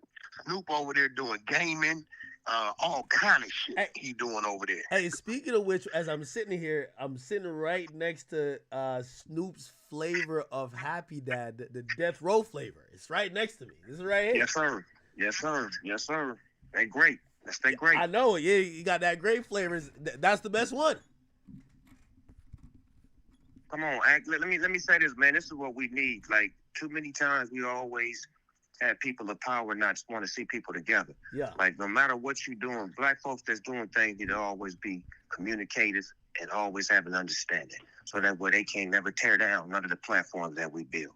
So, like I said, you got a beautiful platform that you build it, and you inspiring other people to want to do what you're doing, just like I've inspired people. So it's about showing motherfuckers how to move as a unit rather than moving against each other, because we seen enough of that. We seen the niggas go against each other for too long. It don't end up with being death in jail, and I don't like it. I'm an old nigga in hip hop, and I don't like it, because what niggas don't understand is I went through a murder case, so I understand what these artists are going through. I just was blessed enough to beat mine, and I changed my life. So it's like, that's the example I try to lead by doing the right thing. And with these platforms, y'all should start doing a little bit of that too, so we can give some hope, so they won't get so far caught up and then have no other way out but to tell. Yeah, yes, Snoop. I appreciate. Yo, Wack, thank you, brother. Thank you. You know what I mean? I'm not gonna lie. Listen, It's been a long time I've been trying to connect with You've always Snoop. been a brother to me. You've always been a brother to me. Yo, the things you got going on, your lanes are very important. So when I need to plug my people on the West over, you know what I'm saying, you allow me to do so. Snoop will tell you. See, Snoop know Wack, and Snoop know the other guy, right? Snoop knows, like, okay, if I get too far out to the water on some bullshit, he gonna call me and text me, sit your ass down. And I calm down. But one thing he knows, when it come down to who out here in these lanes and who could go grab that, put this together and put it together, he know I'm out there. So when he mentioned it to me, I mentioned it to you. I told you a few days ago, dog, want to holler at you. You want to make things right, get things right. Let's bring all this shit together. We'll be a superpower. Snoop got shit going on. I'm bigger than music, bigger than his touring. He got gaming, and he's open game for Death Row to be whatever somebody has. You know what I'm saying? So if you got some shit you want to do, because you got some things over there, man, give dog a call, man. He going to let you be a boss. And just do the business. We collaborative. Niggas don't work for me; they work with me. Hey, I'm just honored to be on the phone with you, my brother. I would love to build with you, and I appreciate you. Wack, thank you for this. This is a power move out here. Instead of us calling, arguing, fighting, I'm gonna pull up, I'm gonna slide. No, we talking about life, living. That's what this conversation is about. I love you, my nigga. Thank you, Wack. I appreciate you for that. Always love. I sent you that. I sent that over to bro too. I put the message out to her too, so I'm moving on it too. We all moving in the same way. Got you. Appreciate it, Snoop. I'm gonna hit you back. Love. All right. Ack, listen. They can say what they want to say, right? Look, Ack, At the end of the day, bro, they can say what they want to say. Now, Wack, I'm gonna be honest with you. Out of anybody you've ever put me on the phone with, like when I heard Snoop voice, this is how much Snoop is a legend. Like I'm like, wait, this is not a recording. This is Snoop. Yeah. What you mean? He's you the really most. Want to know? You know. Snoop is the most popular, and he's the epitome of hip hop globally. Most famous rapper by far. Listen to me, Act. We're working on a play so big.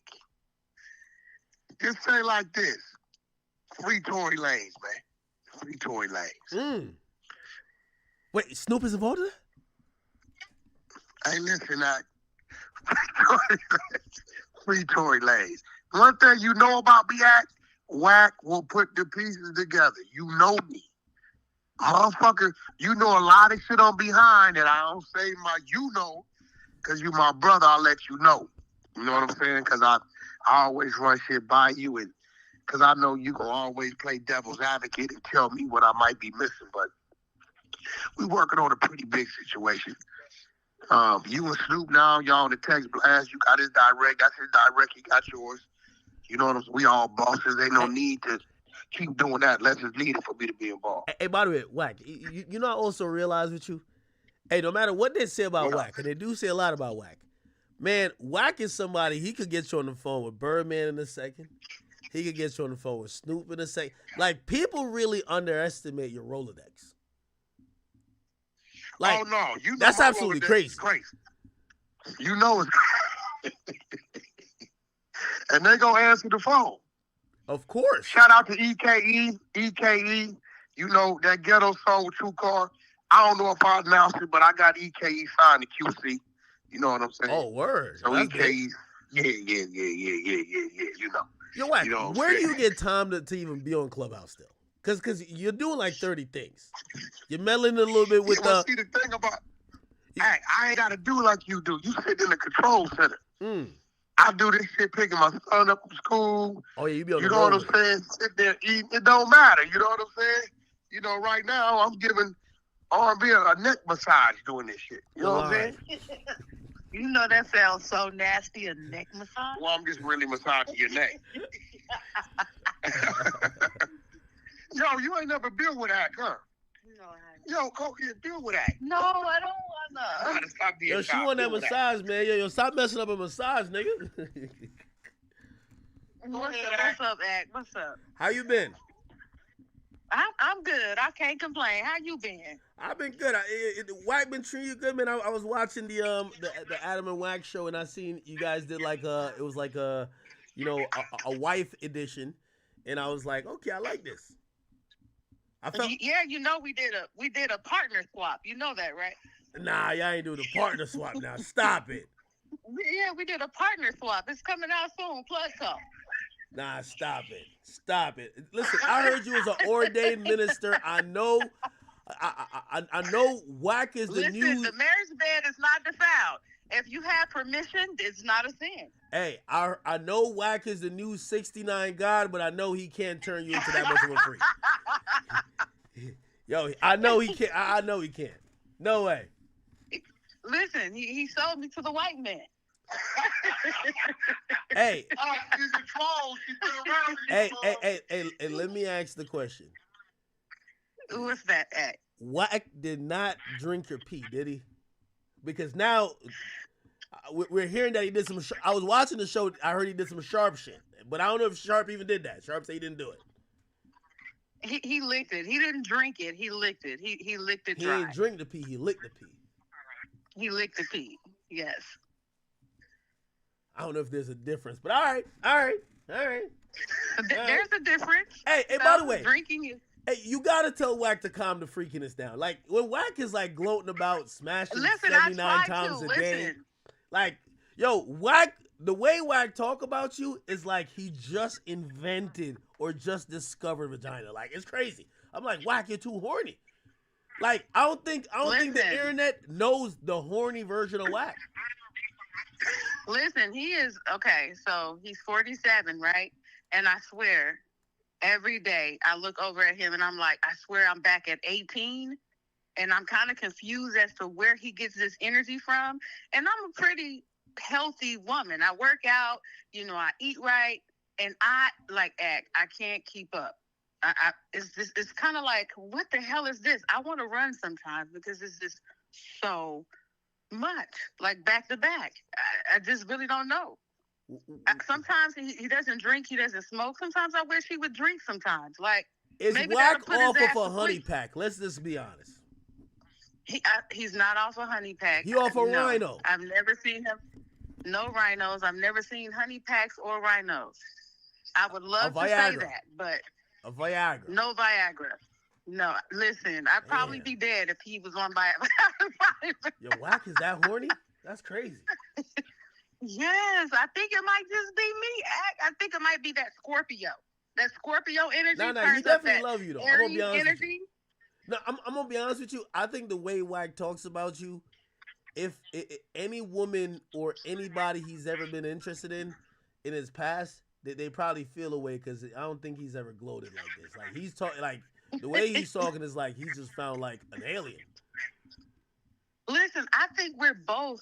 I think that's pretty much even on both our ends because I've never went public like this when it comes to my love and affection for anyone. And I was married before, and I know that's real horrible, but yeah, I wasn't even like this with the person. I have been. So it was just kind of like he brings out the teenage high school girl in me, and I feel like alive again. Like he takes me around the room, and we have pillow fights, and he wrestles with me, and it's just crazy. Hey, you blowing my cover. You blowing my gangster cover. Oh no. He dances for me. He dances. What? Yeah, he can't really dance. Hey, You know I ain't gonna that lie ball, to you. baby? Once Wack told me that once he enters his house, he's fully naked. I was like, yo, don't tell me Wack is there naked, like dancing like a stripper for you. Stop it. He does, and you know the only time he puts on his clothes is when he's arguing with someone. He gets fully dressed like he's going to their house.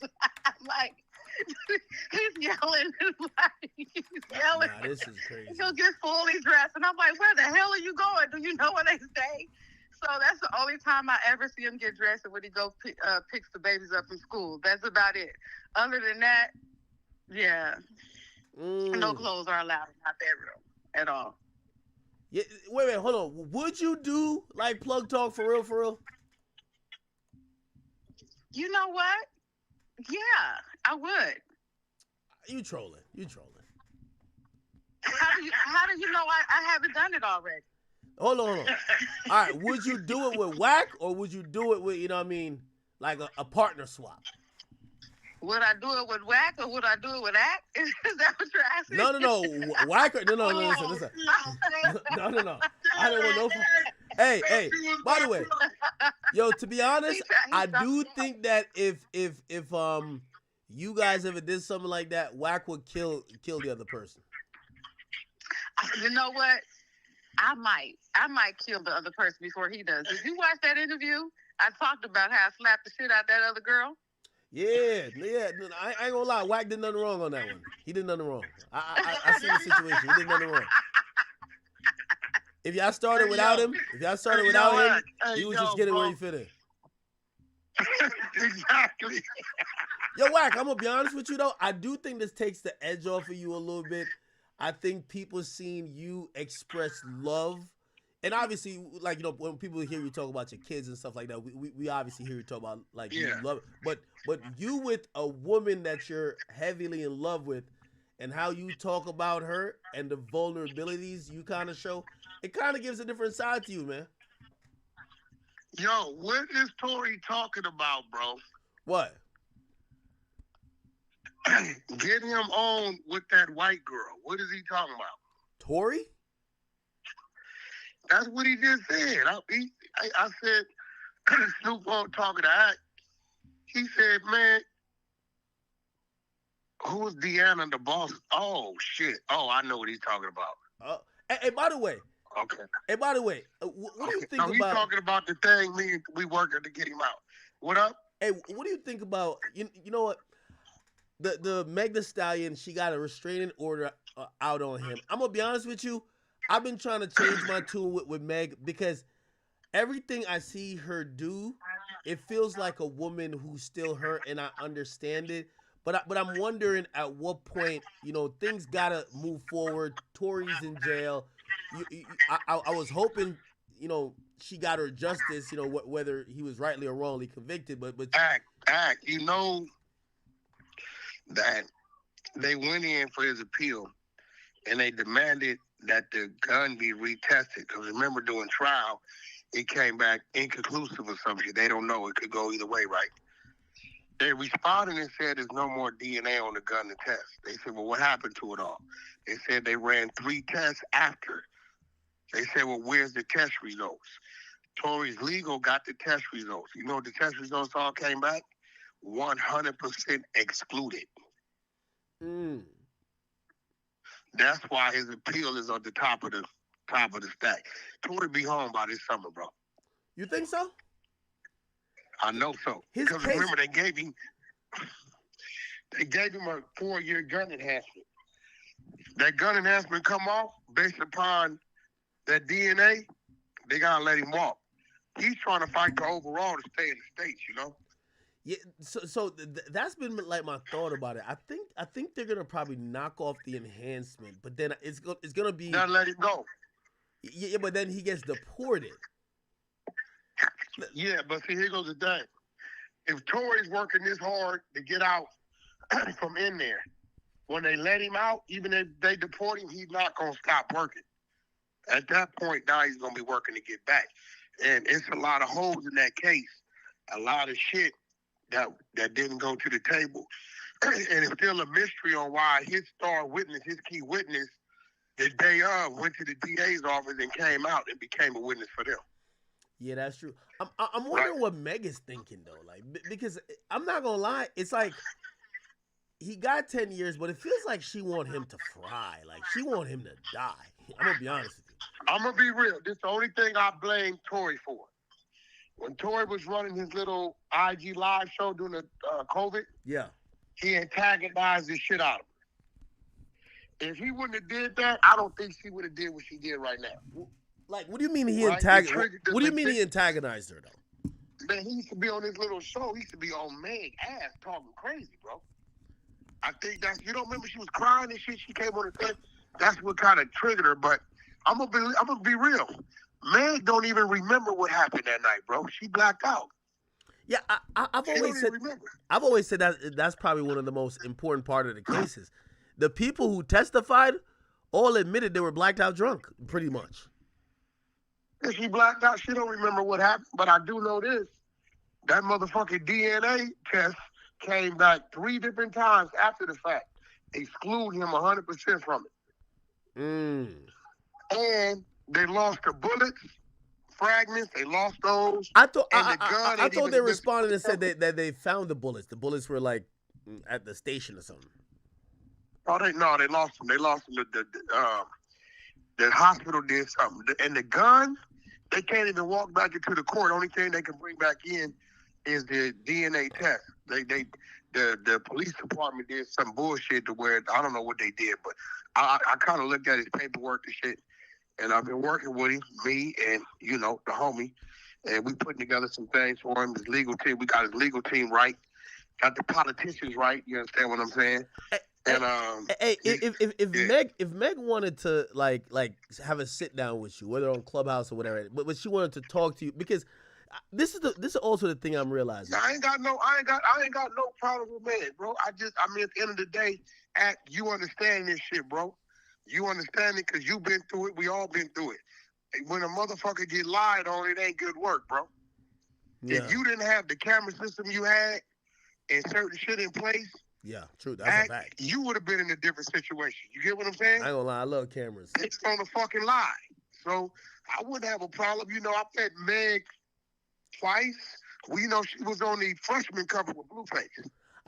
My only thing is, I'm wondering what she wants to get out of this. As part of me think that she wants to be seen as a victim. I think that in the court of public opinion, there's some people that's going to believe her and some people that'll never believe her. And I'm wondering, I feel like she wants to punish Tory until she gets the victim badge, but I don't think that's coming. And for her, I want her to move on with her career and her life, and I want her to be successful. But it feels like she's still very hurt, and I don't know what could really, help her move forward in her life like that. I think it's a thing, bro, where she was just mad that Tory was out there playing the field, bro. You know what I'm saying? You didn't hit my friend, you hit me. You over here trying to hit the other degenerate chick. You know what I'm saying? Nigga, you doing too motherfucking much. Oh no, of course that night, yeah. Come on, like that makes sense, right? Like, yo, dude, what you think you are? Yeah. So I think, when he was on his lives, Tory was just being Tory. He was entertaining people, man. People was finding shit to do. But nevertheless, I do know this. He coming home. He'll be home this year for sure. And he got some big things going on. So I'm going to let you continue your motherfucking live. Yeah. Call me when you get off. The Hunter side told me today, Act got to pull up. So I think we might need to do it this weekend. Let me know what time is cool for you when we schedule. All right, let's do it. All right, love. All right, people. Did I talk to Snoop? Yo, Chad, I really talked to Snoop, man. Shout out to Uncle Snoop. By the way, this is his beverage right here. I don't know if I can't even see it. What's up, my camera? You got the Happy Dad Death Row Edition. It's the grape flavored. Anyway, okay, that was cool. We went into a bunch of calls. I get it. I'm not getting off right now, so don't worry. Okay. I was about to play that Durk thing. But yo, did y'all see this? Look like, did Steph Curry go to Toronto or something? Let me look at it.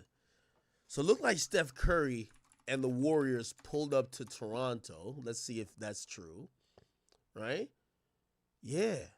The game's still going on. Golden State and Toronto. You know one thing I've wondered about Drake though? Drake used to be in Atlanta heavy, Houston heavy. Bro, I've never seen Drake in Toronto this much. This is crazy. Like, Drake is like hella Toronto right now. You know what I mean? Now, granted, he's probably cooking up his album and stuff like that, but this is the longest I've never seen Drake in like a Atlanta or a Houston strip club. Like, bro, I'm trying to see that nigga pop out at 29 or something like that. I haven't seen that.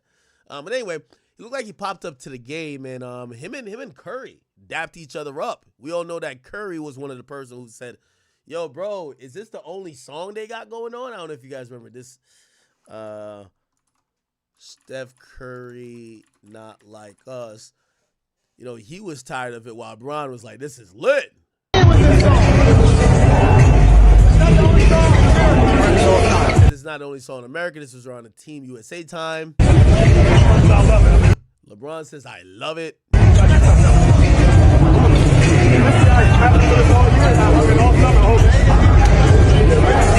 So it's clear Curry's just kind of been on, yo, man, I don't want to keep hearing that. Obviously, Drake looks at that as loyalty. I believe that Drake has a tattoo of Curry as well. Let's see, Drake, Curry, tattoo. Yeah, I think. Yeah, right? Yeah. So 30. So that's one's for KD. KD right here. You can see Snipe. So KD Snipe, easy money sniper. And then 30, I think it's a chef or something like that. That's for Curry. So you can see the 30 here, the 35 here. No, it says 30 gifted. Don't he has a line that says something like that? Drake gifted 30 lyrics.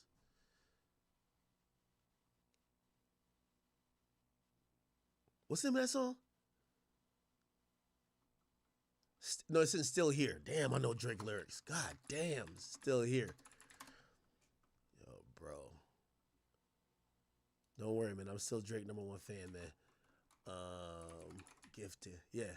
He said, hitting like that 30 on my jersey, man, I'm gifted. Yeah. So that was about, so he rapped about Curry and tattooed the shit. All right? He says, oh, and I'm back, dog. When to turn your back, dog. I thought that we were family. You showed that we can't. Damn, I forgot the flow. I gotta talk to God even though he isn't near me. Based on what I got, it's hard to think he don't hear me. Hitting like that 30 on my jersey, man, I'm gifted. And that's clearly at Curry, right? Yeah. So he tattooed 30 and gifted. So, that's some memorabilia on his skin to Steph. And clearly Steph don't want to hear not like us. He's rocking with him. LeBron don't give a fuck, right? I think LeBron had like his face on Drake. Drake LeBron tattoo, right? Like I think, look, shit, he had the whole jersey. Like, damn. You know what I mean? He got the whole jersey on his arm. And it even says Irish, which is the fighting Irish, which now we know about the freestyle. Anyway, look at Curry and LeBron. No, I mean Curry and Drizzy. Damn, that's that embrace. Like, thank you for not switching on me. Okay. You look like he's whispering something. It's all good vibes.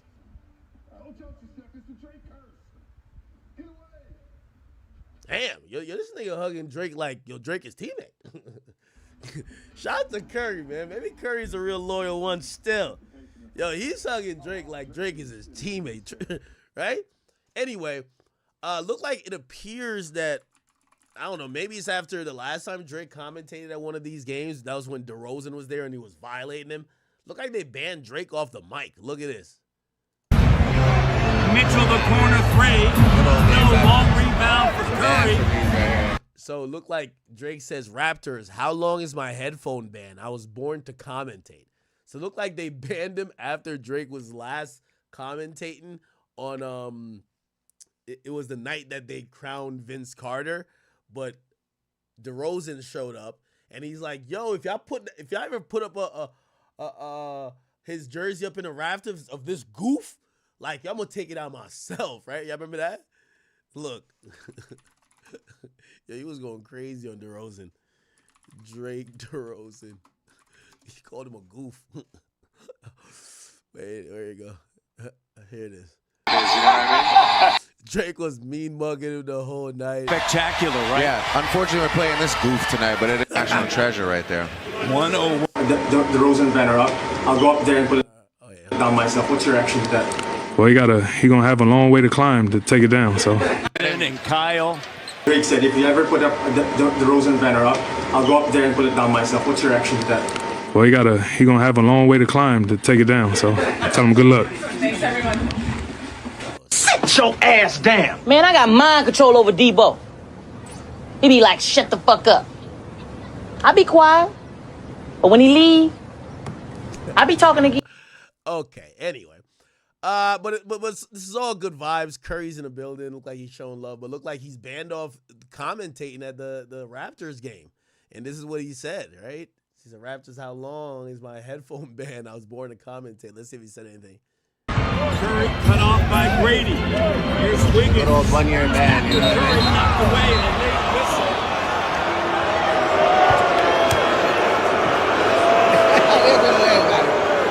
It was good while it lasted, Daddy. You know what I mean? All right, I'll be back one day. It's okay. So it looked like they kind of got him out of there. All good. All good, man. All right. So Drake's still doing him.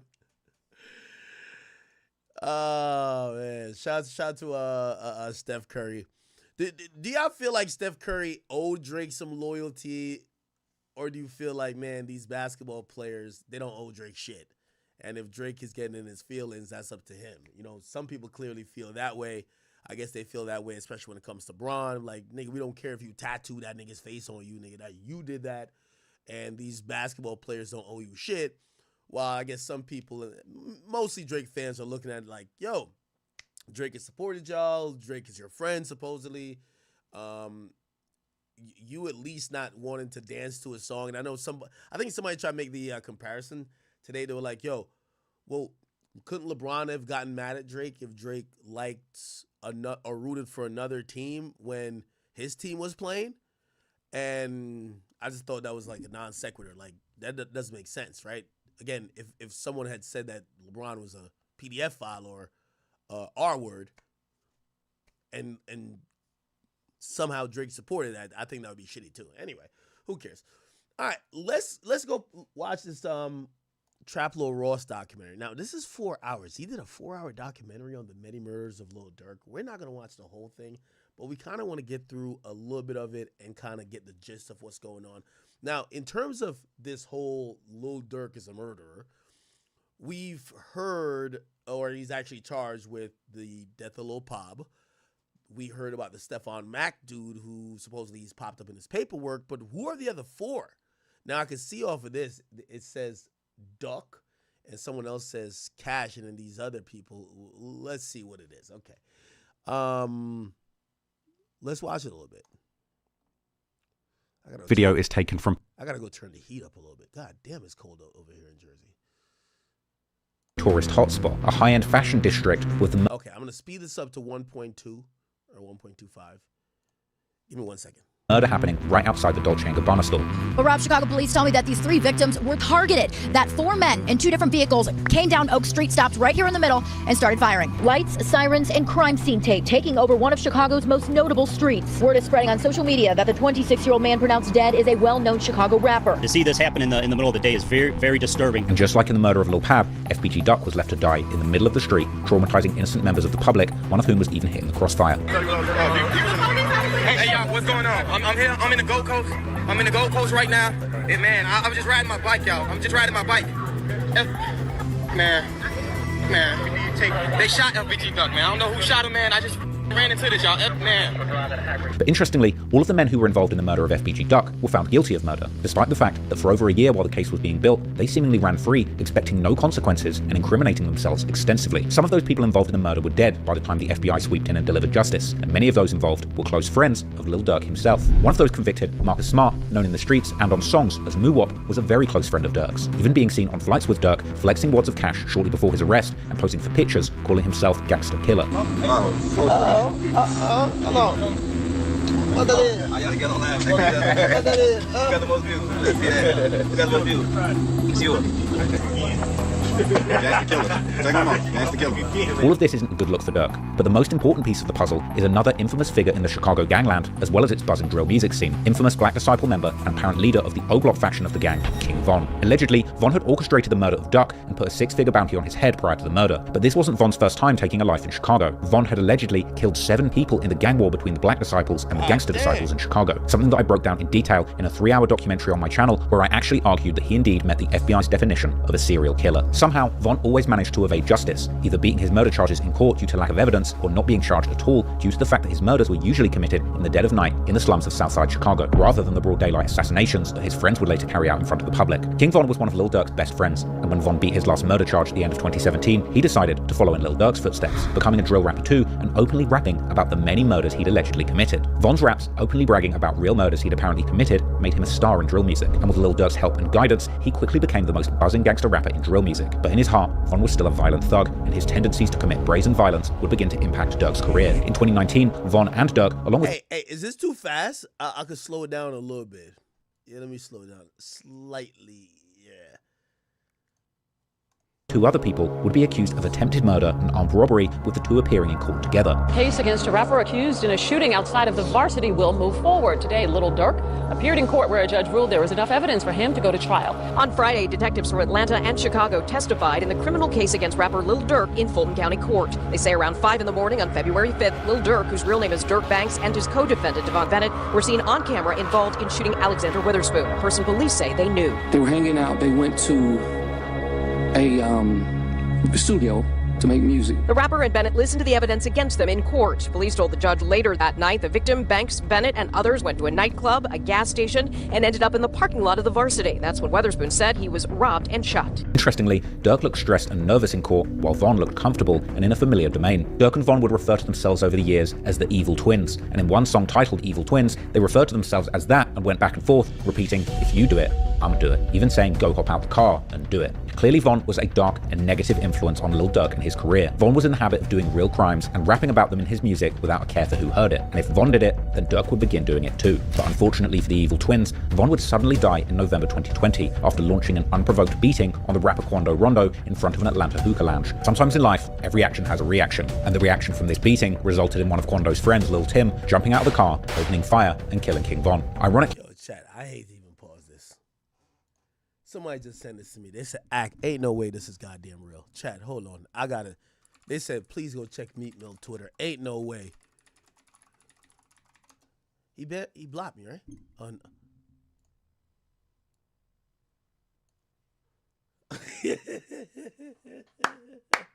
Yo, Meat gotta be trolling at this point. He said, sell TikTok to me. Yo, come on, bro. Come on, bro. Sell TikTok to me. Just stop it, bro. Come on, dog. Yo, come on, bro. Yo, this guy, the jokes just write themselves. Yo, at this point, there's no way Meek Mill is this stupid. Like, I'm really thinking, like, if he was really this dumb, it's no way his brain, heart, and lungs could function. Like, this is really low-level stupidity right here. This is like you make a chimpanzee look like a goddamn, Einstein. He got to be trolling. I think he knows what we're gonna LOL to, and it's no way. It's just no way. But okay, let me get back to this. Von, the demonic killer turned rapper who had seemingly murdered 7 people in Chicago and got away with it, ended up getting shot dead after starting a fistfight with a rapper rather than in a shootout with gangsters. His feud with Quando Rondo started on the internet rather than in the streets, off the back of a back and forth with Quando's friend and label mate NBA Youngboy, who seemingly didn't want to proceed with a collaboration with King Von. This was followed by a petty back and forth where Von took pictures with the mother of Youngboy's child. Von essentially died over nothing more than an internet back and forth with a rapper, turned fight, turned self-defense shootout. And in the end, he was no longer here to face the music for the murders that he'd done and arranged. But after King Von died, Lil Durk was still running free. And interestingly, after Von's death, Durk was able to make a maneuver and have the attempted murder and armed robbery charges he caught with Von miraculously dropped. The sudden and tragic death of King Von meant that Lil Durk had a second chance to escape the cycle of violence and focus on his music career. But despite his promising rap career, it would seem that the death of his evil twin, King Von, consumed Lil Durk. And in the midst of the killing of one of Chicago's most dangerous rappers, who seemingly always got revenge for any of his friends that were killed, a dark trend would emerge, where fans would goad Lil Durk, begging him to get revenge or slide for Von, with rival rappers like 6ix9ine even mocking Durk openly and asking why he hasn't. I'm with all due respect, I'm kind of trying to see these, like, what are the details about these murders? On disses, instead telling his goons to go and pick up a gun. Unfortunately, as we all know now from the alleged indictment, it seemed that despite the promise of his rising rap career, Durk was completely consumed by seeking revenge for Von. And in the years that followed, Durk would seemingly set into motion a series of events that would ultimately see him and his friends in jail fighting for their lives. So this is after Von has died now, right? And freedom. But interestingly, whilst this was already going on, and before Von had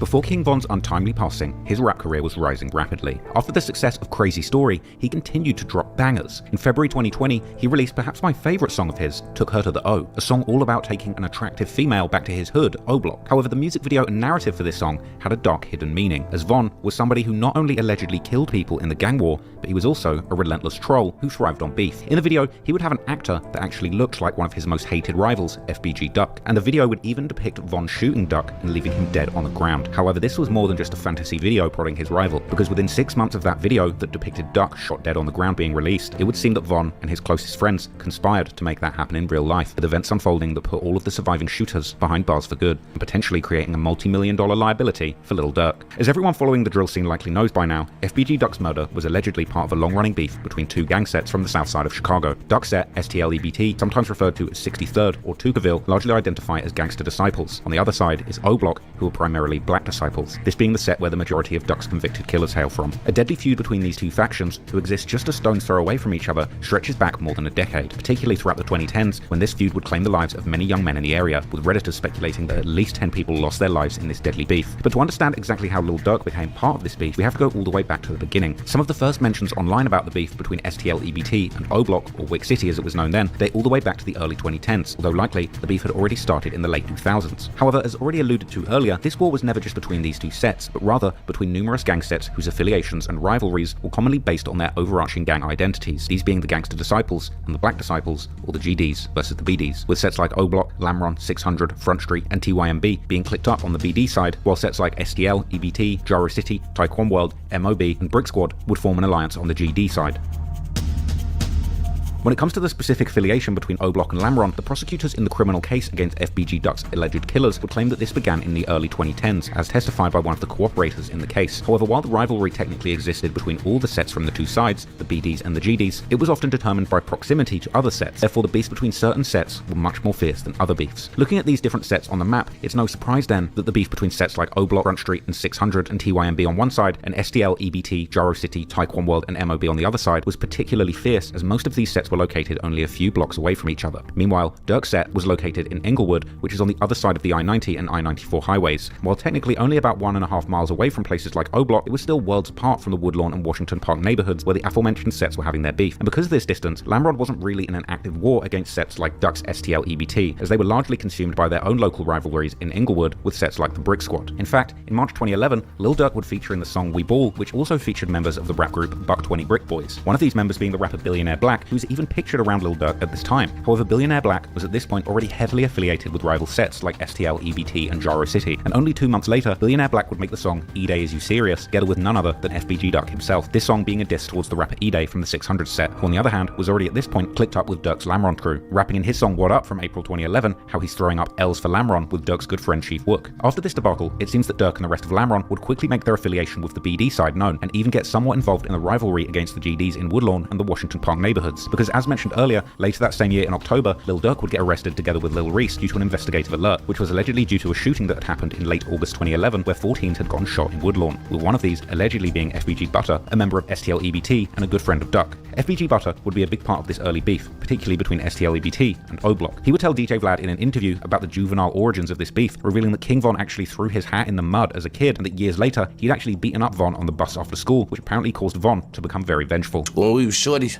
the my church religion had in the mud down in the basement in the back of his mama's house. I threw my downstairs in the basement to the mud. Bro, I beat his then too. One of the guys at school, I guess they was in that shooting ice or whatever. Folks who he got into it with was too big for him. And folks just told him, like, wait till we get out of school, I'm gonna have my little homie scratch you out. Talking crazy, not knowing who his little homie is. So when I came on the bus, folks like, man, whoop him, butter.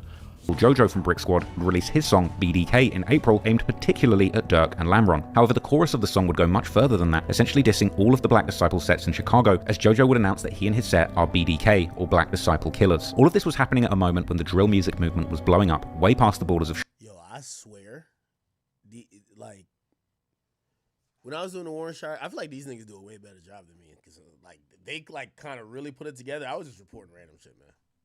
Chicago to worldwide notoriety, all with the help of Chief Keef, and with the possibilities of fame and fortune at the fingertips of every driller and drill rapper, is by immediately announcing that the Chicago Legends track was nothing but business, before going straight back to dissing dead people from the BD side. Durk would also acknowledge Von mentioning his brother Brick in the song Took Her to the O, saying that Brick had been slinging dope when Von was still doing kid stuff like swimming and fishing, before dropping some more highly disrespectful bars about dead members from sets like 600 and O-Block. Unfortunately, the rest is history. Dead certainly increased the size of the target on Duck's back, but regardless at this point, he was the most high-profile GD rapper from 63rd and probably the biggest trophy in the streets for his ops. Sadly, in August 2020, about a month after releasing that song, Duck would end up getting brutally gunned down by members and affiliates of O-Block in a brazen, broad daylight attack in Chicago's most upscale shopping district, located in the Gold Coast neighborhood, right in front of the Dolce & Gabbana store. Now, if you want to see a deep dive all into the details of the murder of FBG Duck and the aftermath, you can go and check out my 2.5-hour video just on that topic. But for the purpose of this video, let's keep things brief and focused on Durk's connection to the crime. Because right after Duck's murder, Durk would once again be caught right in the middle of an Instagram live when fans would begin to barrage him with comments about Duck's passing, with Durk acting like nothing had ever happened, showing himself hopping off a private jet in good spirits, while completely ignoring the imploring messages about the death of his biggest enemy.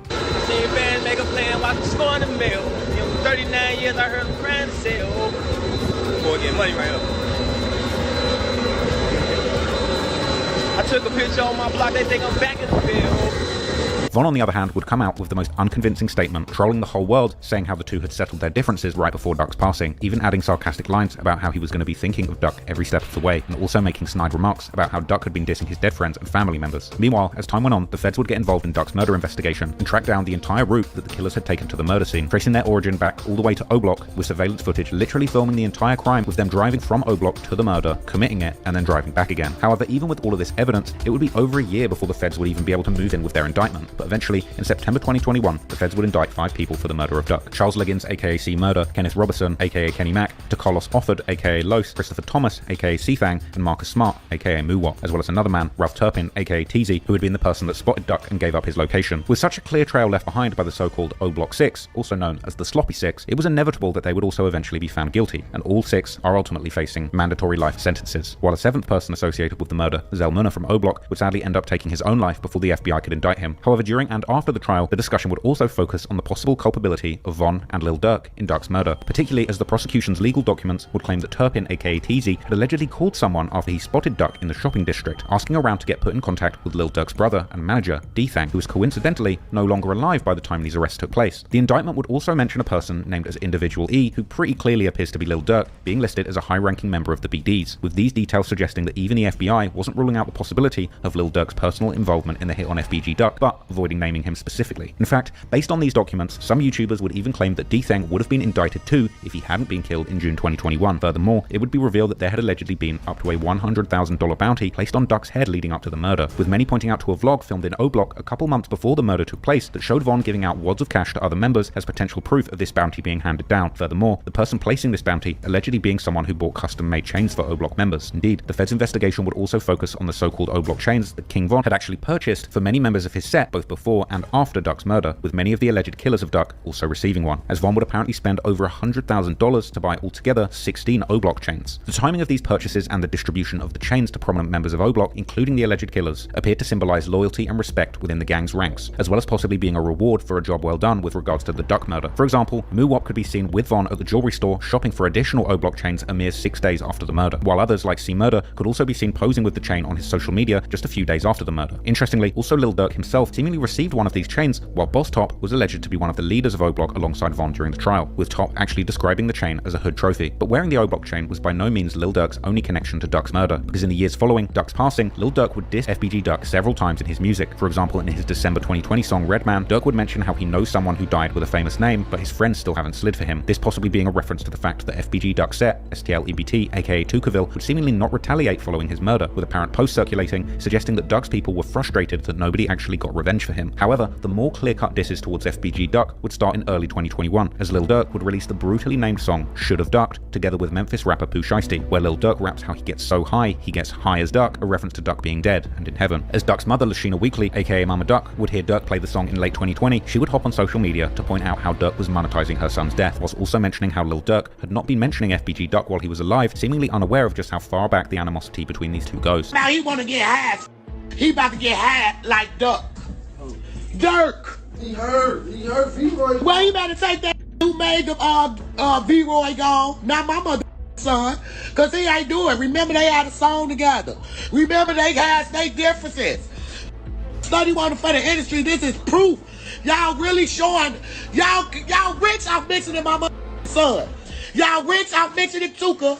Show your craft. Do something else besides this and music. Show my that you really go pop like my son was trying to do. He was trying to cross over. Yo, sitting up here mixing in somebody who ain't getting too about you. He was right. You probably did Illuminati him. You probably did send him to get bodied. Now you study this in my son. And it's Christmas. Beautiful Christmas. That don't make no sense. How y'all used to be as one. Y'all got y'all ass in the industry and blackball all the GDs. Trying to anyway, I'ma just keep that shit real. Don't make no sense. Why is this man mixing in my son? He never did it while he was alive. And if he did do it, he sneak this and do it. He sneak this and do it. He always went around it. Oh, now you're so freely. You can say my son's name. He not your op, baby. Go out to the mother who got your sick. You feeling like us. We ought to unite and show these or whatever the case may be. You coming for the wrong baby. Damn, Duck Mom could talk, bro. God damn.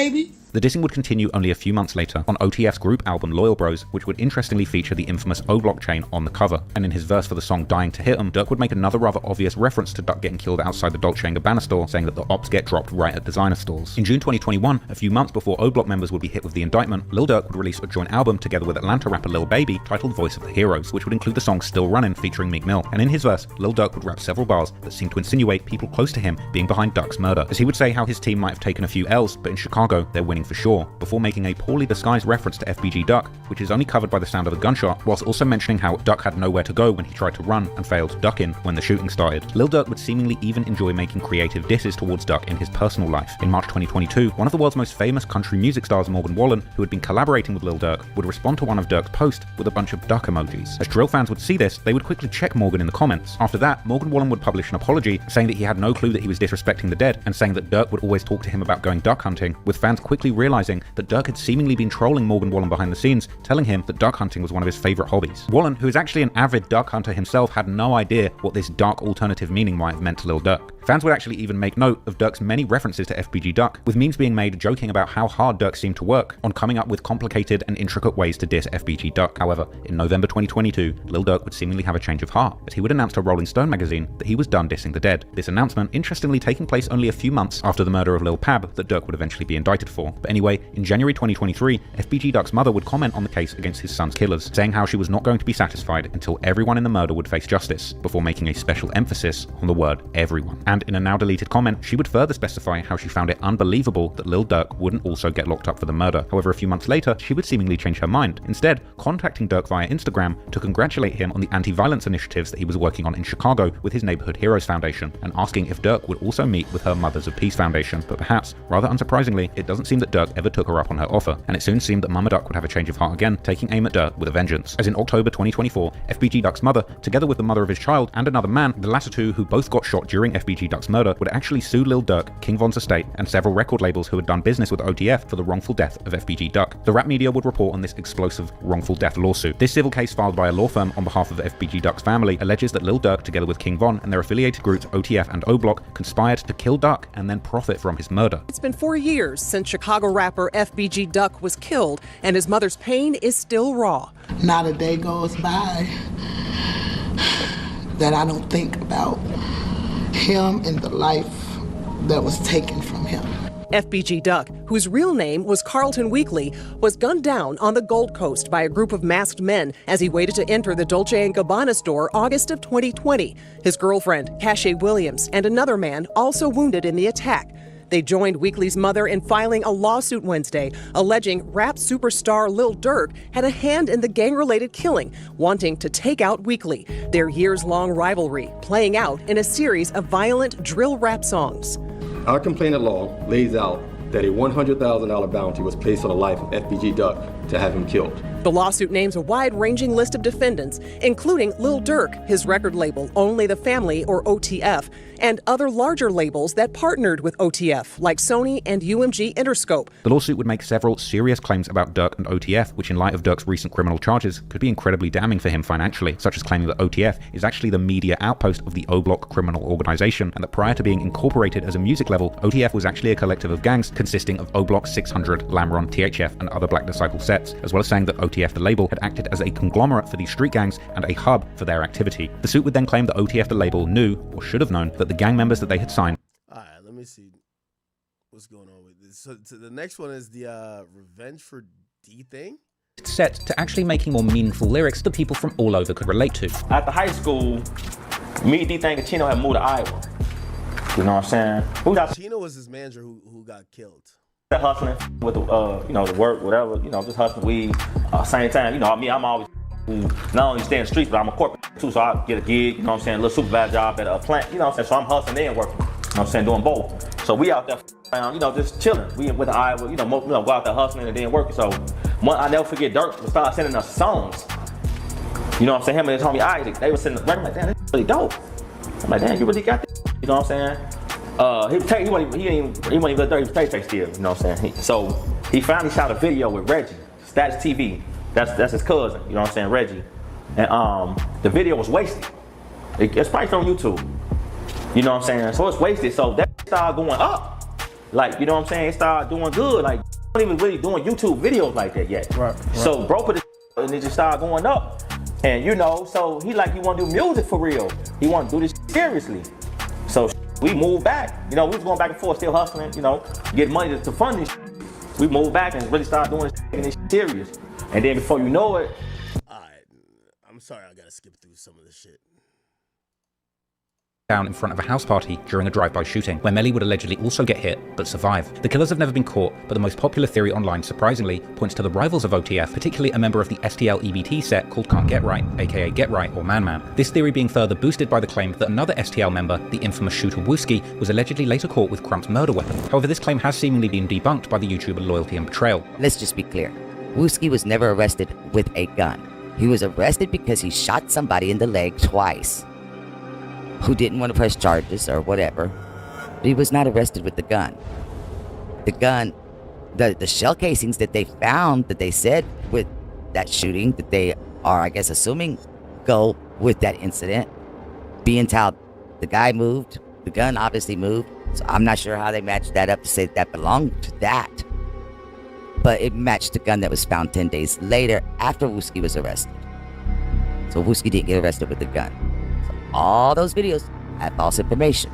After Durk's recent arrest for the murder for hire plot, some Reddit detectives have raised the question whether Crump's murder could have also been organised by Durk, with one Redditor pointing particularly to Durk's December 2020 song called Red Man, where Durk first speaks about his pain after the death of Newski before rapping a now jaw-dropping line where he seems to predict ending up in federal prison in 10 years' time. Durk then mentions how people are asking him what he'll do about someone whose name is bleeped out, but what sounds like it could be mentioning Crump, to which Durk simply responds by saying the other person is already dead. However, these lyrics are vague at best and hardly evidence of anything other than Durk's impressive ability to foresee his future in federal custody. Unfortunately, only a few months after the death of Mubu Crump, Durk would experience yet another loss that would hit very close to home, as his cousin Darnell Banks, better known as OTF Baby D, was killed in a shooting in the far south side of Chicago in October 2018. But this wasn't the whole story, as Baby D was not alone at the time of the shooting, but allegedly with D-Thang, whose age at the time matches that of one of the victims reported by local news, as well as another 32-year-old man. The trio would reportedly get ambushed in a McDonald's parking lot shortly before 3 AM, all of them sustaining multiple gunshot wounds, but thankfully D-Thang would end up surviving once again, together with the 32-year-old man. In her memoir, D-Thang and Durk's mother would confirm him being one of the victims of the shooting, writing how this had been one of the most serious out of all of the shootings that D-Thang had survived, and how Baby D's death would leave him heartbroken. Baby D's murder would go unsolved, but Melly's name would once again begin to ring in online speculations, as photos would begin to circulate of one of Baby D's cousin wearing a Long Live Baby D shirt with a large F Melly text boldly printed on the front, together with a picture of him. Durk would also seemingly begin to diss Melly often in his songs following Baby D's death, like saying how there is one special op that they haven't killed yet in his July 2019 song Like That, or even specifically addressing the person who killed his cousin in his August 2019 song Die Slow, this likely being a reference to either Newski or Baby D, while seemingly giving an order to his guys to make sure that he dies slowly. Shockingly, exactly 1 month after the release of this song, 051 Melly would be killed on the south side of Chicago while attending a house party at the 6100 block of St. Lawrence Avenue, this being in the hood of the Jaro City and Taekwon World sets. But despite the peculiar timing, Durk would seemingly have nothing to do with Melly's death, as his killer would allegedly turn out to be someone with a personal vendetta against Melly, a Taekwon World member called 007 Nate, real name Nathaniel Hicks, whose house Melly had allegedly shot up leading up to the killing. However, the evidence against Nate would ultimately not meet the burden of proof beyond reasonable doubt, and despite the fact that he was apparently identified as the shooter by multiple witnesses and seen entering the house with a gun and then fleeing the house after the shooting, and being eventually caught a few days later with the murder weapon still on him, it didn't stick. Now, if that's not a sign that you can get away with murder in Chicago, I really don't know what is. But anyway, despite having nothing to do with Melly's death, Durk would seemingly keep dissing Melly in his songs, like rapping a bar asking how someone can get killed while partying in his December 2020 song Refugee, and rapping in his intro song for the January 2021 album The Voice that since the person who killed his cousin is dead, he can finally rest, as well as seemingly calling Melly his favourite op, who's now dead, in the August 2020 song Bad Guys by the former OTF rapper Timo. D-Thang, on the other hand, would tweet in June 2020 how every op that ever shot him is now dead, and that he walks around with 50k in jewelry in his hood, with Chiracologists taking this to mean that Baby D's killer was now dead too. For D-Thang, the shooting that killed Baby D was a near fatal moment, and should have probably served as his final warning to get as far away from Chicago as possible, but unfortunately, this was not the case, as D-Thang would seemingly keep returning to his hometown time and time again, until finally in the summer of 2021, his luck would indeed run out.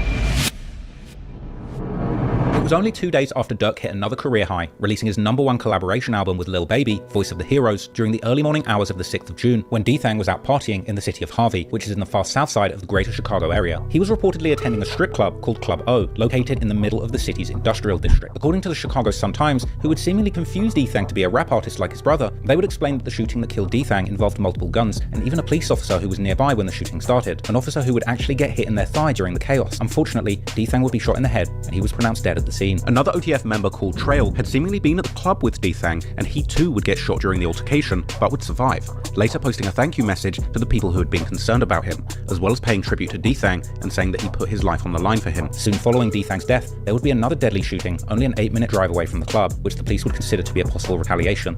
The victim in this shooting being a 39-year-old named Sanika Price. There has since seemingly been no updates about this get back theory. From here, the media and fans would find out about D-Thang's death, and Reddit would light up with questions and theories, with many wondering why someone as famous and wanted as D-Thang, who had so much at stake with so many enemies, would risk going out partying at such a risky location. The internet would quickly turn into a hub for speculation, as amateur sleuths pieced together their own theories about what might have led to the murder, with some theories speculating that D-Thang had been killed due to his alleged past as a shooter for his Dog Pound set. These theories revolving particularly around Dog Pound's beef with a set called Dump Street, also known as Gutter Gang or Nate Block, sets that are part of the so-called No Love City alliance formed between numerous majority gangster disciple sets around Inglewood. As mentioned earlier in this video, No Love sets have been beefing with the BD sets from Inglewood like Lamron and Dog Pound since at least the early 2010s. Redditors would speculate that D-Thang's murder was get back for the 2013 murder of a man called 8-Ball, real name Marcus Rush, who was allegedly part of a set called CMB or Crazyville. This set having years-long ties with Dump Street, while having had at least a decade-long beef with the Dog Pound. D-Thang himself having dissed the set all the way back in 2014, with the wildest theories even claiming that it was D-Thang himself who had actually killed 8-Ball, while the most attuned drill whisperers would reveal that many members of 8-Ball's set had allegedly been posting tributes to him right after D-Thang's murder, with some of these tributes still seemingly being available online. However, many would question the rumors about D-Thang being a killer, as he had always presented himself as more of a businessman than a bona fide shooter, although D-Thang himself would change his Twitter handle to D-Thang 2 times in 2017. Now, the number and X combination typically symbolizes in the drill culture the number of bodies a person had caught, with the other D-Thang from the 600 set using the same combination to seemingly claim 3 bodies. But whether D-Thang himself had been behind the murder or not, he had certainly been dissing both CMB and Dump Street, aka Gutter Gang, before his death, making sure that he still had enemies in his hometown.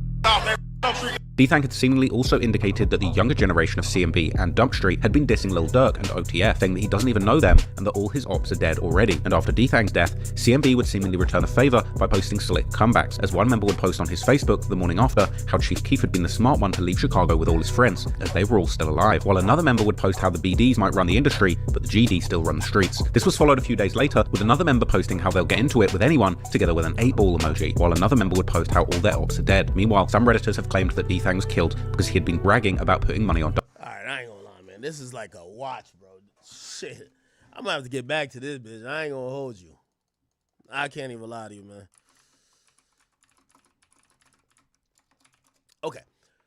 Let's quickly watch what Cam had to say about so Cam spoke about Jim Jones. They call me like after Jim Jones essentially do I have a timestamp? Yeah.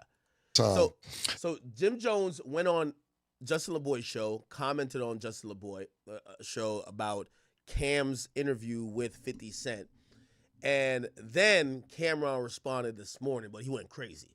So this is what Jim Jones said initially. And 50, what you did, so we was having interior problems at Dipset. Nobody knew about this. Nobody knew that we was like not on the same page. Right. So when me and you were battling during our music thing, you got members of Dipset to come to your show. Them niggas be on my dick, right? Them niggas ain't got nothing else to think about but Capo. I did a lot for them niggas in their life. You heard? Both of them. Pause, though. Get off my dirt. There's only space on there for baby girl, man. Come on, man. Tugging on my shit like that. Yo, you never clear shit up, and we never hear your side of the story. Cam was like, I thought we could pull it together. Next thing I know, I see Jim performing with That nigga ain't think nothing. He could pull nothing together. He couldn't do nothing with me. He couldn't tell me nothing, nigga. Like, let's not get this shit twisted. Like, nigga, nobody could tell me nothing, nigga. I was my own boss. I did what I did as a fucking soldier, because I was a soldier, nigga. You heard? I had the soldiers, niggas. Niggas didn't tell me nothing. You heard? I did what I wanted to do. I seen the shit wasn't going right, so I started doing what Jim Jones needed to do for Jim Jones, because the nigga that was supposed to be the Don wasn't taking care of the capo.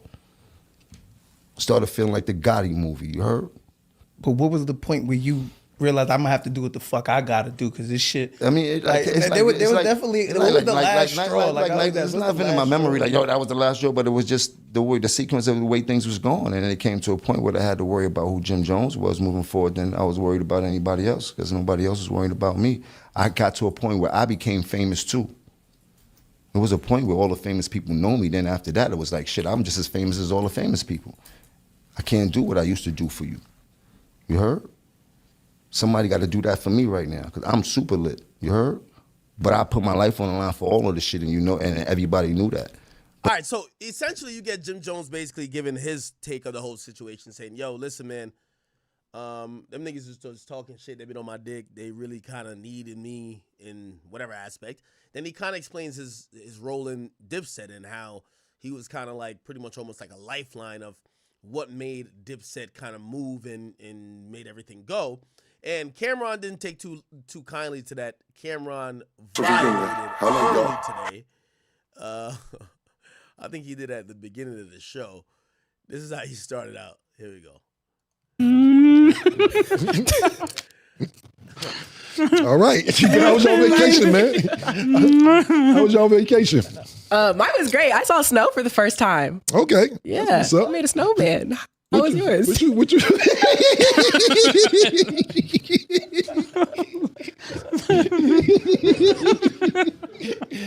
Oh man. Okay. Yo, this nigga. It's what they want. Yo, shout out to Mace. Yo, shout out to Mace. Well, Mace, I'm glad you're enjoying your popcorn.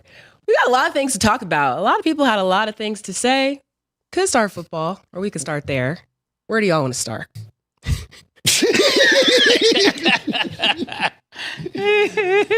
Yeah, listen, man. Listen, I'm gonna address a couple of things because we've been on vacation. And a lot of niggas been talking since I was on vacation. We're gonna start with Jomo. We'll start with Jomo. And you are a guardian angel and designer, nigga. What the fuck is you talking about, man? Nigga, you are from the Bronx, bro. You are not from Harlem. Why do you keep thinking that you are from Harlem, bro? You are not from Harlem. I did not grow up with you, my nigga. I did not grow up with you. Contrary to what you believe, I did not grow up with you. You are from the Bronx. Did your grandmother live? Did your grandmother live in Harlem? Yes. Did you come see her? Yes. Did I see you time to time? Yes. I did not grow up with you. You talk about dick riding down. That's where this old shit, I would have left you alone. I would have left the old shit alone. But listen, dick riding, do you remember how we met, nigga? Pause. So not met, how you got cool with us? This is how this started. I want y'all to go Google. Why Cameron look so fly? Cameron 1995 freestyle. Tenants and pennies with a 44 Johnny honey. And now I'm in Gotti one. Niggas wanna be cool, but couldn't piss in my potty one. And let's not my nigga your door, the fucking anymore. The fucking the store, the rental cops, got the reports wet niggas like buckets in the water. I got the jack running wrong. It's like flip the force water. It's like hard to night rock. Start. Don't make it a habit, G, or I'ma extinguish two in your cavity. Cause where I'm from is like a ghost town. Mace, Cameron, Cardan, DJ Clue. Niggas don't understand, son, the bullets in their calf and they can't run. Niggas all on top of you, beat you down with handguns, flush back slugs, but you never get the land one. Run with grimy niggas and die with shit your man done. You dream the world I'm living in. Wanna fuck the bitches I be swimming in. Cute, but don't confuse me as I'm feminine. Wilder than them cats that be rowdy to the Benjamin. Google Children of the Corn 12-minute freestyle. Nigga like the blast max, put niggas in trash bags, so dash bags will get your ass tagged. Hey yo, the gruff been rough for years. I be bucking queers and throw the ass down the fucking stairs. Stuck to this and you a doom victim. Hey yo, I'm iller than that shit that fuck. Freestyle. Momo got cool with us. Them freestyles that we just showed y'all, go Google them, have fun with them when you get time. We were popping. It wasn't no internet. Mace, myself, Big L, even though Mace and Big L on the same page, Bloodshed, my man Herb McGruff, we were super duper popping in the street prior to the internet. Everybody knew we was about to get a record deal. Everybody knew this, nigga. It wasn't no secret. Basically, you heard our freestyles and you came up to me one day when I was chilling in front of the house, you said, and this word to my dead mother, yo, man, I heard the freestyles, y'all killing shit. Yo, you know my grandmother died. If y'all wanna come by and just hang out, y'all could, y'all more than welcome. We like, all right, Jomo, thanks. It didn't really make sense at the time because we like, yo, my nigga, where's Jomo inviting us to his house for? Even though he cool nigga. But it didn't make sense to be going to Jomo's house. More freestyles come out. Yo, I heard the new shit you did. I heard the new shit you did. Yo, you want to come through? Come through. Why? Why are we going to Jomo's house? Cool. One day, I'm leaving Mace's house on the west side, going back to the east side. I stopped at Jomo's house. His grandmother died, God bless her dad. And he had a free crib. So yeah, I would bring some bitches over there to fuck sometime. A little crack maybe. I be at everybody's house though. I live with my grandparents. My grandparents were strict. I stayed at Duke the God house. I stayed at Mace with Kuda. I stayed at her. I stayed a bunch of times. I never needed nowhere to stay. You act like niggas on your couch. You was a fan, nigga. You begged us. You are a fan, nigga. A fan. We didn't grow up with you. I am from 140th and Lenox. I am from NFL. Up the block was 40 Wolves. Lou Simpson's I'm on 142nd Cross Square. D. Ferg on number 8th Avenue. I don't see you around none of this. Shout out to my nigga, what's the nigga Final Four Billy and them you started? You're not from none of that. So you can sit around and act like you've been around all this Harlem shit and everything. You ever see somebody from Harlem try to act like they from Harlem so bad that you got to keep saying, I'm from Harlem? Niggas from Harlem know who's from Harlem. You don't have to keep saying you from Harlem. So that's first and foremost. All this, yo, niggas was on your guy. You were fanned out and you begged niggas to come to your house after you heard all these mixtapes. That's how you got in, nigga. You was so cool. And we was like, yo, Jomo's a nice guy. Mace like, yo, I think I'll teach him how to rap. Mace actually taught you how to rap. Literally. Literally. Look at Mace. He taught you how to rap. You'll say it. Matter of fact, bring up the clip. Mace helped me learn how to rap. Mace taught me how to rap. Mace actually showed me, he was the first person to show me how to rap. Mace actually sat me down and showed me the magic to rap. We taught you how to rap, nigga. How you ran the whole organization. How you made Diplomat. Nigga, you ain't make none of this stuff. You was a fan. I put you down because you had a free crib and you was a nice guy. That's how you got down originally. Period. Now, to the next point. This all started because I asked 50 Cent a question. Cool. I thought it was cool to ask 50. The shit happened 20 years ago, however many years ago. I thought it was all good. I had no problem thinking, yo, okay. He tricked niggas out their spot, came to the spot. I know 50 said it. And they went under, he was funny. I thought it was funny when he said the shit. But I didn't think it'd be a big deal because you make up with every nigga that put hands on you. But I see the pattern now. If a nigga agree to disagree with you and don't want to take it that route because they got some genuine love for you, you keep going on and on and on. Every nigga that put hands on you or you get told, you cool with him. I see you with C Gutter. Junior Mafia, cool. I see you taking pictures with True Life. It's cool. Man, DC, y'all having sit-downs to work out. Gunshots was let off with that. Y'all having sit-downs to work it out.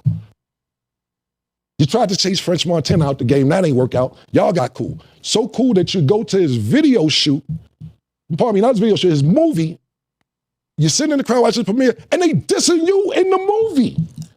You in the movie getting dissing. You got to eat it. Just sitting in the crowd. Nah, nigga, they dissing you in the movie that you went to go see, bro. You ever wonder how you met Mano? Ask somebody how you met Mano. Mano gonna downplay because they cool now. He tried to press Mano one day because Mano first came out. He had a little record where he was saying, dissing the rappers. I don't know he's dissing. He said nigga's name. So Jim Plus see Mano one day and was like, yo, what's up with all that saying my name? Mano's like, who the fuck you talking to? Oh, you think I one of them niggas? You out your motherfucking mind? Now they the lobby boys. Every nigga that do something to put pressure on you, you sit there and work it out. But when niggas got a little genuine heart for you and all that, cool, that's the pattern. If they don't put hands on you, then you can keep going on and on and on. And I ain't promoting none of this. I think it's cool that you cool with everybody I name. You gonna be 50 next year, nigga. I'm happy that you cool. I'm not saying this to stir up no feathers. I'm not saying that to backtrack on any beef or go anything like. I think it's really cool. But the niggas who do this, you cool with, and then the niggas who try to handle it sophisticatedly, you keep going on and on like niggas give a fuck about all that shit, bro. Niggas don't care about none of that shit, my nigga. Niggas don't care a little bit, my nigga. That's first and foremost. I'm gonna wrap it up with a couple things real quick.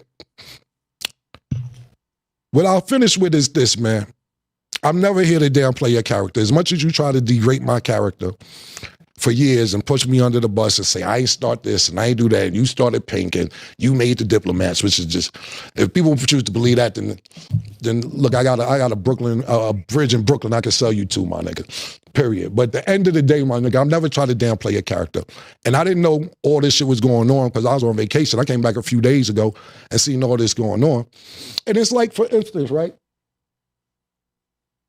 I see you post the shit, Cam let me get jumped in Rucker, this, that, and third by 8 niggas, this, that, and third. I'll let niggas tell that story however they want to tell it. I don't give a fuck.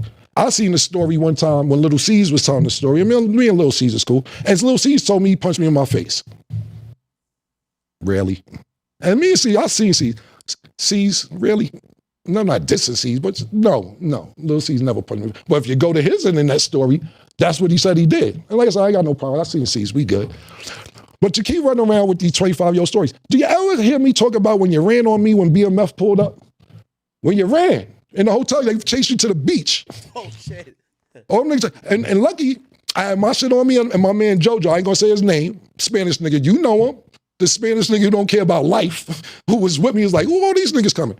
I said, oh, they come this way. No, and this no disrespect, because Blue's my nigga, Meech my nigga, all that. And Blue DaVinci just told this story on his platform or whatever platform recently. He got it 89% right. It's a little off, Blue. I'll tell it on Talk with Fleet, my perspective of what happened.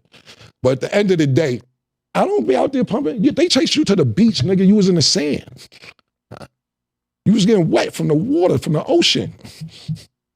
I don't pump that. Took your rags off. Me and JoJo was laughing about that 3 months, some cool shit. Cool. I don't pump all that shit, nigga, because I ain't tried to make the great Shakira. You know why? Because the revolution was televised, nigga. That's why I'm here, nigga. That's why God work like that. That's why me and Murder is here, nigga. The revolution was televised, nigga. Fuck is you talking about? And I'll wrap it up real quick with this, nigga, because I'll be here for an hour. We got other shit to do. Stop tricking niggas out their freedom, bro. Because niggas get around you to put themselves in better situations, bro. Not to be in worse situations than they was before they met you. You get, do you understand that? I don't know if you understand that. That's why niggas come around, but then you send them on dummy missions and trick them out their freedom. Max is doing 75. I know you don't give a fuck. Jaja just wanted to be a rapper. Jaja got 10 years, my nigga. We don't know where Jeter at. Stro is just missing. I don't know what the fuck happened to Stro. Slicey, 12 years. His godson, that was 13 years old, 8 years. Shotty, he was trying to be 12 years. And I know you love Mel, because I love Mel Make Sure. That's my brother. I love him. That's your man more than my man, and that's a fact. I cannot deny it. But you said when he come home, he gonna be the triple OG. Get that man a job, my nigga. Get him a job. He was the triple OG before he went in. Make sure he getting a job, getting 6 digits a year. That's what it's really about. As much as that side, I don't know if they fuck with me or not. I ain't talking about this situation. You know what's gangster? Emery is gangster. Emery that had a Puma, creative, whatever the fuck he doing. It ain't even like jail back on his plate no time soon, and they ain't never going back. You know what's gangster? Biggs is gangster. Biggs come home for jail, still got a stake in Rockefeller, whatever him and Jay-Z worked out, that's cool. Or whatever, he got St. John as artist, he working with Drink Champs. That's gangster. Not throwing niggas back in the pot to eventually do something that could get them back in the same situation. And I'm not saying, if you got something lined up for Matrix, I'm shut the fuck up. My bad, I apologize, but I don't want that for Melly, because I give a fuck about Melly. Whether he care about me like he used to or not, I still my nigga. I got love for Melly, so hopefully that'll go right. All right, man, this is a long-ass breakdown. Yo, hey, it's kind of so funny that Cam and Jim Jones do this every, 3-4 years. Every 3-4 years, they both got pretty much a different story about their relationship and things that happened in the past. And it's ironic that out of, twice now, 50 Cent seemed to be somewhat involved in all of this. And that's just the irony part of it. Now, I always say, and I have said before, I think a lot of their issues is that they've grown apart. You know, they were really close at one point. Then obviously it's the proverbial, one guy who used to be like the lackey, which is Jim, start almost kind of feeling like the boss, because at a point his music was running shit the most. And then obviously they start kind of doing things different. And even stuff they're bringing up now, like, oh, you ran on me during this time, and damn, you got punched by this person. These guys were friends and gangster rappers, quote unquote, coming up out of Harlem. Now Jim Jones from the Bronx, I guess. I'm pretty sure they got all type of war stories that don't sound good for each other. I just hate when I see these guys getting into it now, and the only thing that tells me is that somebody's not doing well. And I don't think it's Cam, because Cam looked like he's doing too well. And I don't know what's going on with Jim. Also, it might be a little bit complicated, because here's the thing. They can't do a Dipset reunion without Cam. Cam is Dipset. You get what I'm saying? With all due respect, Jim Jones could probably do a Bird Gang reunion, but he can't. Dipset is Cameron, okay? Yes, Dipset is also Jim Jones, but it's not like they could make a Dipset move without Cam. So maybe that's what's going on. You know what I mean? I remember even, and I don't want to compare it to like what happened with Slaughterhouse, but when Joe started popping off on the podcast tip and he was on some like, I don't give a damn about doing any more music or going on tour with you Slaughterhouse niggas, it felt like they were a little bit tight of him. Like, fuck you, nigga. You got some shit going on and we kind of can't keep this going without you. So you kind of left us for dead. So fuck you. I don't know if that's really all it is. It probably seemingly is. It did get super personal here, but I imagine like in a couple of months or maybe a year, actually probably a couple months, they'll be cool. Shout out to Mace, man. Mace kept it playing, just kept it cool. He could have went off as well, but I think he realized, you know what?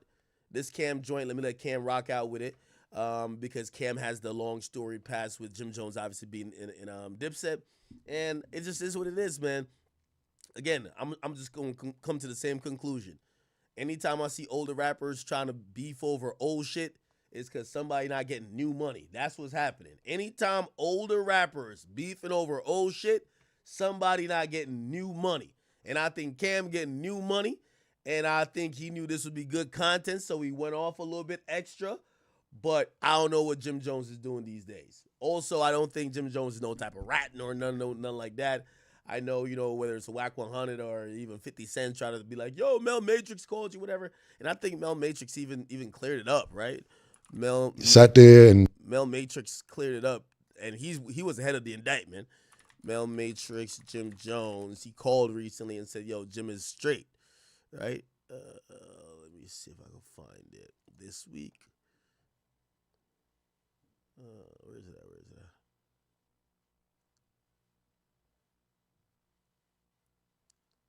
Where is it?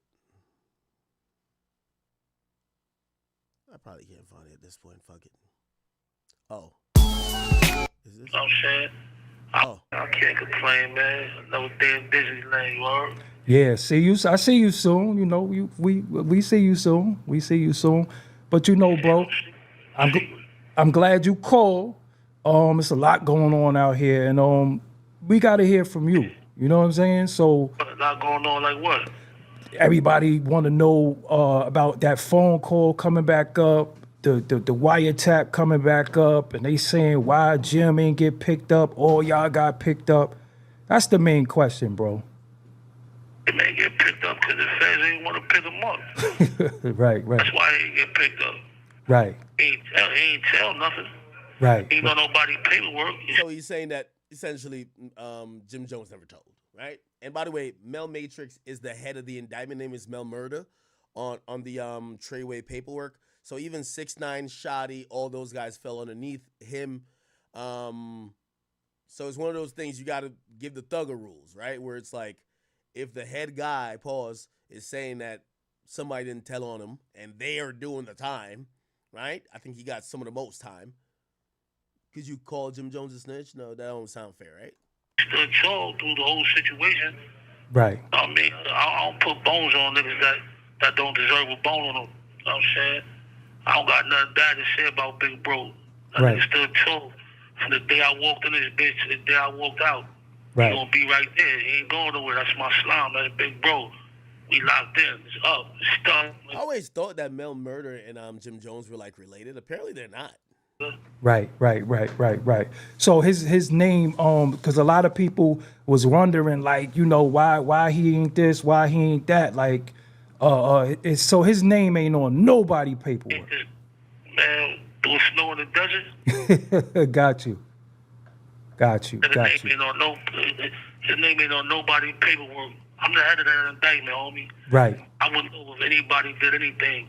Yo, shout out to all my co-defendants too. That's still tall. Right. Hall, Shoddy, Road Murder. Right. By the way, keep in mind, Harv is the one who kidnapped 6ix9ine. Shoddy was the one who protected 6ix9ine. Shoddy and Harv were beefing. Know what I'm saying? Mm-hmm. Drama. Know what I mean? Shout out to all my real rights. Know what I mean? They still tall. Know what I'm saying? Mm-hmm. Real talk. Full banger. That's my slime. Know what I mean? Everybody did their time, the niggas is home. Right. Everybody still tall. Got you. So, I just wanted you to dead that, bro, because a lot of people want to know from you, like, yo, how come he ain't get picked up? They was on the phone. Why they didn't go get him? He wasn't a target. He Right. wasn't a target. And like I said, niggas ain't implicate him. I don't know who that was on the phone. Right. I'm still saying that to this day. Right. I don't know who that was on the phone. Right. I mean, I'm going to tell you the same thing. You know what I'm saying? I don't know who it was. It wasn't Jim on the phone. I don't know who that was.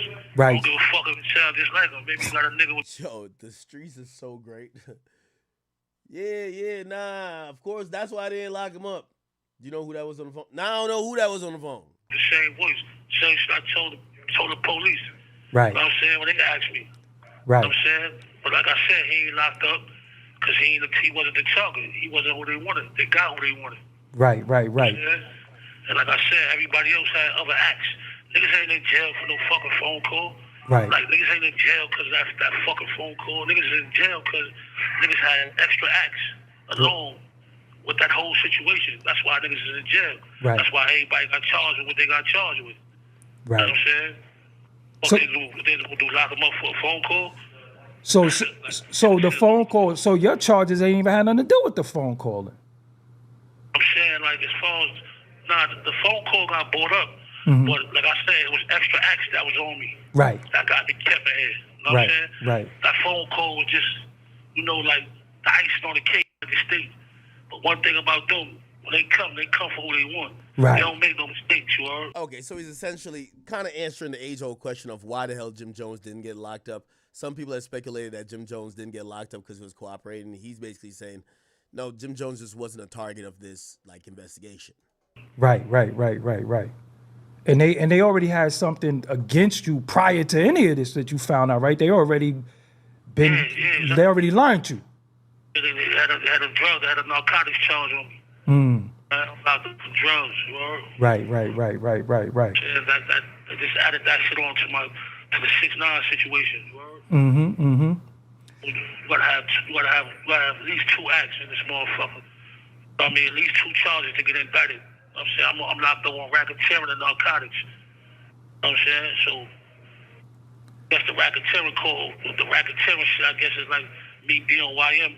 Right. I mean, and the faculty that I'm a part of. Right. You know what I'm saying? And phone call just, put the icing on the cake, but Jim was never a target on me. They didn't want Jim. Right. And They wanted everybody that has something to do with that Treyway situation. Right. But I'm gonna tell you, bro, Brooklyn miss you, man. We miss you out here. All right. Salute to Doggy Diamonds and also salute to Mel Murder for that clarification. All right.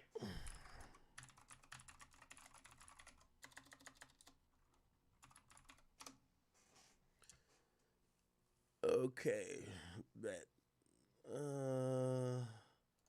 Biden just handing out money while he get out. He said Biden announces one-time payment of $770 for people impacted by the California fires, that they could just buy quick stuff. Help right now, as you all know. People impacted by these fires are going to receive one-time payment of $770, one-time payment, so they can quickly purchase things like water, baby formula, and prescriptions. So far, nearly 6,000 survivors have registered to do just that, and $5.1 million has gone out. We're getting them help right now. Okay. Biden handing out some bread before you get out of office. Your politics is so funny. When you're in office, you gotta like make sure the economy and the budget and inflation ain't too crazy. When you're leaving, fuck them niggas, man. Just give out all the money. Yo, I give out $10 billion. Peace. I'm out, man. Let the other nigga deal with it. You get what I'm saying? All right. What else is popping on here? DDG say he gotta relocate for what? The heck is that? Yeah, man, I'm gonna go ahead and get in the gym, man. It's time for me to go ahead and get that one hitter quarterback, man. You see this shit? This shit is not like she want a big dog. Man, who the hell finesse 2-time trying to get in the gym for? Don't he got 4 girlfriends? He must be trying to get in the gym to fight that little kid, man. Did you see that little kid that was going against him, bro? There's a little kid named King that was going crazy on him, man. Finesse 2 times versus King. That little nigga was going crazy on him. Listen to this. Man, I'm sorry I had to bring y'all Sorry I had to bring this to y'all for Christmas Eve. I just want to let y'all know, man, I got away from him, man. He was abusive. What the hell? He wasn't giving me nothing. He said he gave me $5,000 every week. That's a lie. I never got nothing every week. I get $1,000. He give me $1,000 just to here and there. I never made my own money with him. Like when I was with this, I made $100,000 with Hustle. I've been with Hustle for 3 days. I done made $100,000 already. I ain't got to show that to y'all. I ain't gonna show y'all nothing. Y'all ain't got to worry about that, but y'all gonna see me pop out. But man, all the stuff that he's doing, I did that. Those pills are fake, and that is a BB gun. That is cap, man. And I hate that the image that he making and trying to make it seem like this, but everything he's saying is not real. I just had to bring this to y'all for CPS try to do something. So essentially, he was staying with Finesse 2 times. He dipped from the crib, and he came out with this expose saying why he left the house. And he apparently he's like supposed to be like a little gangster rapper, but I never heard a gangster rapper say, "Yo," he's like, "Yo, the guy was abusing me." I'm like, "Yo, gangsters don't get abused." Oh, okay, he's a kid, but he's a kid though, so you know it is what it is. Anything, he was with me, giving to me. Man, he tote guns around him. They don't supposed to have guns around him. Sugar, she be having guns. Oh shit! Oh nah. Everything he's saying is not real. I just had to bring this to y'all for CPS try to do something or anything. He was with me, giving to me.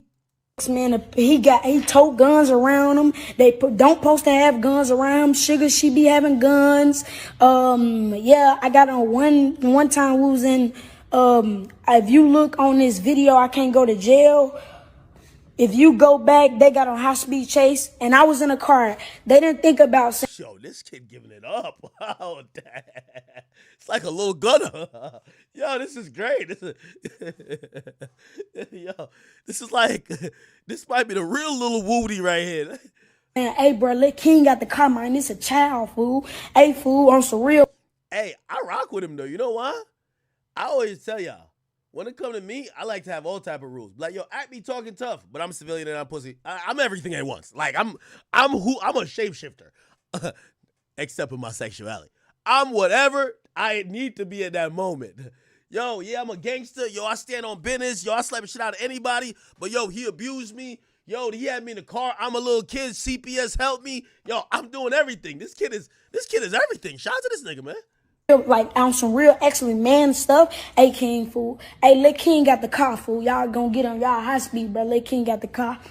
When we run out of gas, they surround the whole car. Woo, but everything was great. Long story short, everything was great.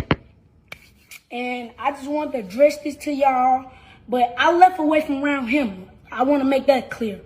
He never sent me back home. He be texting my phone talking about whenever you want to come back and act like a child. Bro, why would you kept me off the internet, bro. Then you try to switch my image up. You came and got me for who I am. And then you're going to try to change me for who I am. I'm who I am. That's how the internet know me. And any people who looking at me as a bad kid, I'm not. I'm an actually great person. You got to get to know me, my. And I hate that people actually think like the stuff that he doing. He did things for me, but I ain't get mad because he didn't buy me no designer clothes. He didn't even buy me no designer clothes like that. Just had to actually like beg him type, bro. This is a good infomercial to whoop your kids, man. I imagine my kid talking like this. I'm beating his ass, man. I'm from Jamaica, nigga. Man. Yo, my parents used to have special belts to give us ass whooping. Like, come on, man. You ever get beat with a car tire, man? Fucking electric cord, man. You got a special belt, man. That shit come out, all you hear, you start hearing whoosh, before it even touch you, man. Right out the shower. Yeah, he need a whooping. That's what he need. He need a good old whooping, bro. This is the reason you got to whoop your kids. If your kid turn out like this, you're a failure. He don't know what he want to be. He too young. He don't know what's going on. He don't know if he want to be a telling ass nigga. He don't know if he want to be a gangster. He don't know if he want to be a politician, a square, a goddamn, like, he don't know what he want to be, man. So again, you got to whoop him. I'm sorry. You got to whoop him, okay? Listen, I read the Bible. Spare the rod and spoil the child. That's a fact, okay? You got to whoop him. Time he bought me like designer clothes, like and whenever you gonna get some for my video shoot, whenever we going to a show, like he didn't care how I dressed it when I went to shows, like stuff like that, man. And man, I'm just trying to address this to y'all, man. He's a conniving person, and it's paperwork that he tried to say he gave my grandma $10,000 and bought me a $40,000 watch and a $100,000 chain. And let me make this clear. Hey, Mob Ties, this to y'all. He told y'all they broke in a car in Nashville and took the jewelry. I'm sorry to tell y'all this. He melted that jewelry down. That's how he made the F&G handout chain. Oh, nah. This guy's great. This guy great, man. He melted that down. He still owe his jeweler money. Yes, he owed people money. He just ran off on a plug in Oklahoma for like $100. Nah, this nigga make Randall from Recess look like a saint. This is not even snitching. This is just what they call tattletaling. You get what I'm saying? This ain't even snitching, man. He ain't old enough to snitch, okay? This is just tattletaling, okay? God damn, bro. This dude. Yo, you know what's crazy? Yo, if he doing all this for the live, imagine if they slap some cuffs on him. That's why. Yo. Bows, yes. Hey, Mob Ties, yo, he said that they broke in the thing. He melted out the jewelry. Tell y'all this. He melted that jewelry down. That's how he made the F&G handout chain. He melted that down. He still owe his jeweler money. Yes, he owed people money. He just ran off on a plug in Oklahoma for like 100 bows. Yo, are you crazy? This nigga's even telling the plug where to go get him. Yeah, he just ran off on the plug. What? Yes, that's true. We can do my research on that, and I know y'all wanted me to go live, but I couldn't go live. I just want to address that to y'all, man. I don't want nothing bad to happen, man. All I'm trying to do is feed my family, man. I got a little brother, grandma, shit, sisters, man. Niggas just trying to feed their family, and like him trying to stop it and try to get sent to CPS for something like, bro, that video, all this stuff is old, y'all. I promise to God, it's old. We've been talked about this. He got mad because I'm with Hustle Cartel. If y'all want me to post this, the stuff that he sent me yesterday and all the stuff, I've been gone for 3 months, bro. He haven't texted me, called me, nothing. Like, he haven't texted me, called me, nothing. When I get with Hustle Cartel, he was just doing this. Like, when I was just with my dad, bro, my dad, I don't think y'all know him, but he's great. Don't look at him like a bad person. Like, he's a great dad. He get his responsibility, and I hate that he trying to do this, because you don't send your kids nothing, and you be beating on sugar. You beat on sugar, and you have sugar over there crying whenever you go cheat on her, man. Let's keep it real. And this is impressive telling right here. I like this. Hold on now. I gotta just think, like, let me just. Damn. Yo, this is the part. Yeah, he gonna be like YSL Woody. This is the part. Remember when YSL Woody was in the middle of snitching and he checked his pulse? Yo, that shit was crazy. Yo, remember when he was just like, yo, bro, am I telling too much? Look. YSL Woody pulse. Nigga checked his pulse while he was snitching. Like he couldn't believe it, bro. Look. Now that head shake right here basically says, fuck. I'm back here again. He's cycling through the Rolodex of crimes he knows. You got to give something up, brother. Now, he does the craziest thing. Not the craziest thing, but this I know this nigga been here before. You see his hand right here? Watch this. My boy Charles start checking his pulse. Can't get the blood pressure too high. Before this nigga started checking his pulse. This was like classic snitching. Because the bro snitched so hard, he had to check his pulse to make sure he was still alive. Oh, look at this. Take a deep breath, man. This nigga King right here, he wildin'. And so let me think. Hold on now. Let me think. I gotta just think. Like, let me just think in my mind for a second. Then you got mad. You took the chain when I went out with Bagnum. You told me stop going to the locker room with Bagnum. You was hating on Bagnum. Then when I tried to go in the locker room with Fatnum to see my Buckley, shout out to Buckley forever, my brother. We locked in. You was hating on Bagnum. Like, hey man, stop going in there with them. And I think y'all remember I went out with Bag at a Houston show, and he was like, why is you going out with Bag? Like, who you is, you prick, and you want to go be with them niggas? Like, that's what type of time he be on. And y'all, that's why I left away from around him. Half of the people who left away from around him know that he cutthroat. And y'all, whoever go around him, he want straight yes men. He want yes men around him. And I just want to address this before it get anywhere and try to make me seem. Hey, I rock with this kid. Chat, that's me. I pre-snitch. I just want to address, like, the police pull us over before he said anybody step out. I just want to let y'all know that niggas might got guns in here and niggas should speak up because I had none in here, and if it's under your seat, y'all niggas need to go own up to what y'all got going on. All right, Kevin? This is like pre-snitching. I'll fuck with it. This is pre-snitching right here. And I just want to address this before it get anywhere and try to make me seem like I'm bad and my people them bad. Everything is, I need to just make this clear right now. Because everything that's going on, been doing this around him. He's just trying to make this seem like, I just started this, man. Bro, when you came and got me out off Tate Street, been doing this, bro. You shit with me. Like, come on, bro. We got videos of this. Like, and then I can show y'all what he sent me yesterday. Then I can actually sue you, brother, for, it was a deal like April the 2023, he came and got me. And April 2023, he came and got me. And April 2024, I supposed to came back. So that really mean he never had custody of me. So that's really like happening, as you say. Yo, this nigga know the law better than police. Yo, you beat your girl. You kidnapped me. You had me in the car while you was on a high-speed chase. Yo, this nigga done dropped like 59 felonies on this nigga, bro. Yo, this kid is good. This is my type of rapper right here, man. He said, I just want to say this before nobody even bring it up. Nobody was going to bring it up. Nah, this is good. Anyway, all right. All right, my boy. All right, I ain't got nothing more to say about that one. All right. Yeah, I seen somebody spam. What's my boy name again? What's his name? Oh, Joey Badass.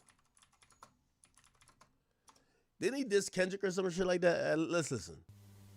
Is this on? I don't want to get copywritten and all like that. You know niggas can't jump it. Oh, yeah, it's going to get copywritten, is it? Actually not. Maybe not.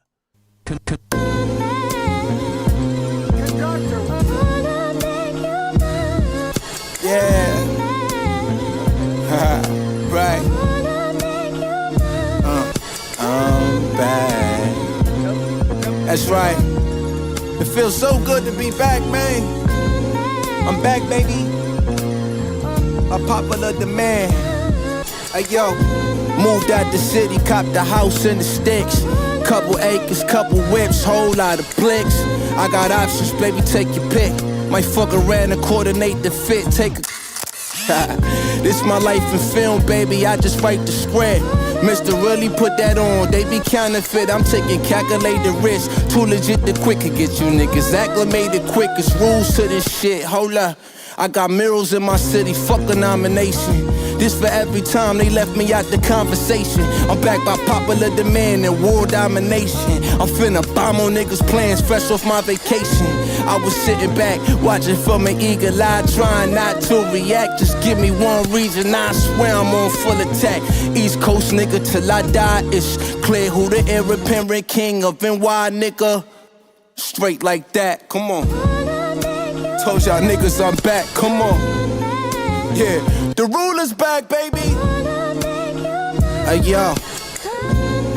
Too much West Coast dick licking. I'm hearing niggas throwing rocks, really ain't shit sticking. Cause if we talking bar for bar, really it's slim pickings. I rap like I draw pentagrams and kill chickens, nigga, fuck around with your soul like eat the quick for a feature. This that black Air Force energy coming out your speaker. I'm out your reach, your arms too short to box the Elohim. Still reigning the rap supreme, me and Stilo had a dream.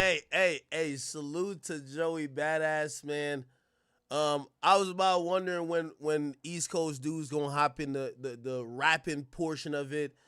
I don't know why they got me as like some West Coast hater now. I am a little biased, obviously, to the East Coast. Ain't nobody could touch the East Coast when it comes to rap, ball for ball, rapper for rapper. Obviously, Kendrick, that's the guy. But still, I think New York just got a handful of people. Always has been. You get what I'm saying? Like, I think between New York, I don't know if Philly as much anymore, but New York still got like a whole bunch of spitters. By the way, I like this, and I hope nobody from the West Coast take this disrespectful, because Kendrick came with an energy on Control. Was it Control when he was just like, yo, I'm the king of New York? Like, he was, and again, people, some people were offended, but they took it in stride. Yo, he's talking about competing. He's talking about like going for the throne, being that guy. Respected and respectfully, right? I don't think Joey Badass is trying to, be in an East Coast war with, no. I think he's just trying to make his stamp as one of the lyrically most potent dude out here, and he's just saying there's too much West Coast dick licking. And I don't think he means that in a very disrespectful way. So, obviously, if anybody knows the reference and even his ode to Jay-Z, The Ruler's Back, right? I thought it was dope. And I think this is a fire way how to bring back lyricism and how to also get your name in the mix.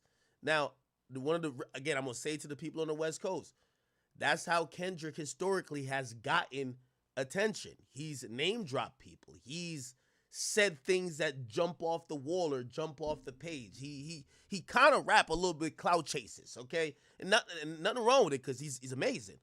But you can't be mad at another nigga trying to get his views up or trying to get whatever, and also basically throwing out a challenge. Again, if anybody has a problem with Joey Badass rap, I'm pretty sure he ain't trying to be on no wild, crazy shit with it. He's just like, yo, what's up? And who want to rap with me? What's popping? Not necessarily West Coast artists. I think he means any artist. You get what I'm saying?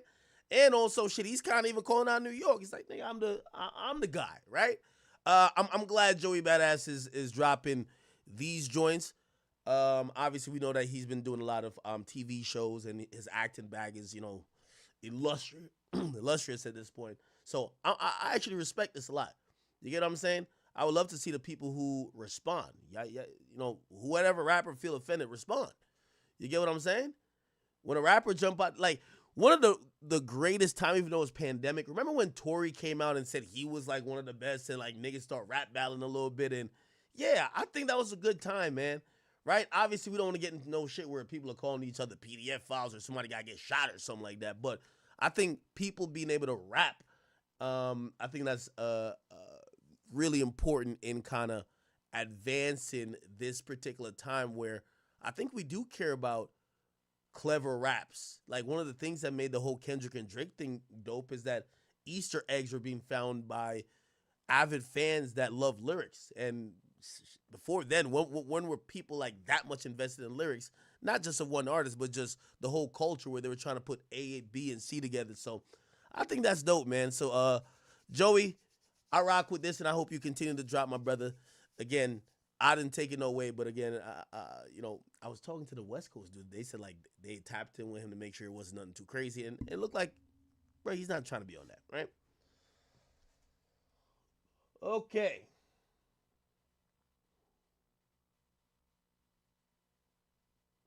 You say Daylight cooked him? Bruh. Did he? I don't know.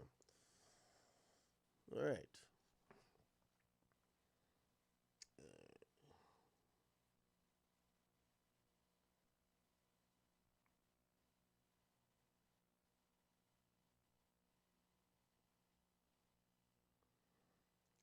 Yachty dropped the freestyle.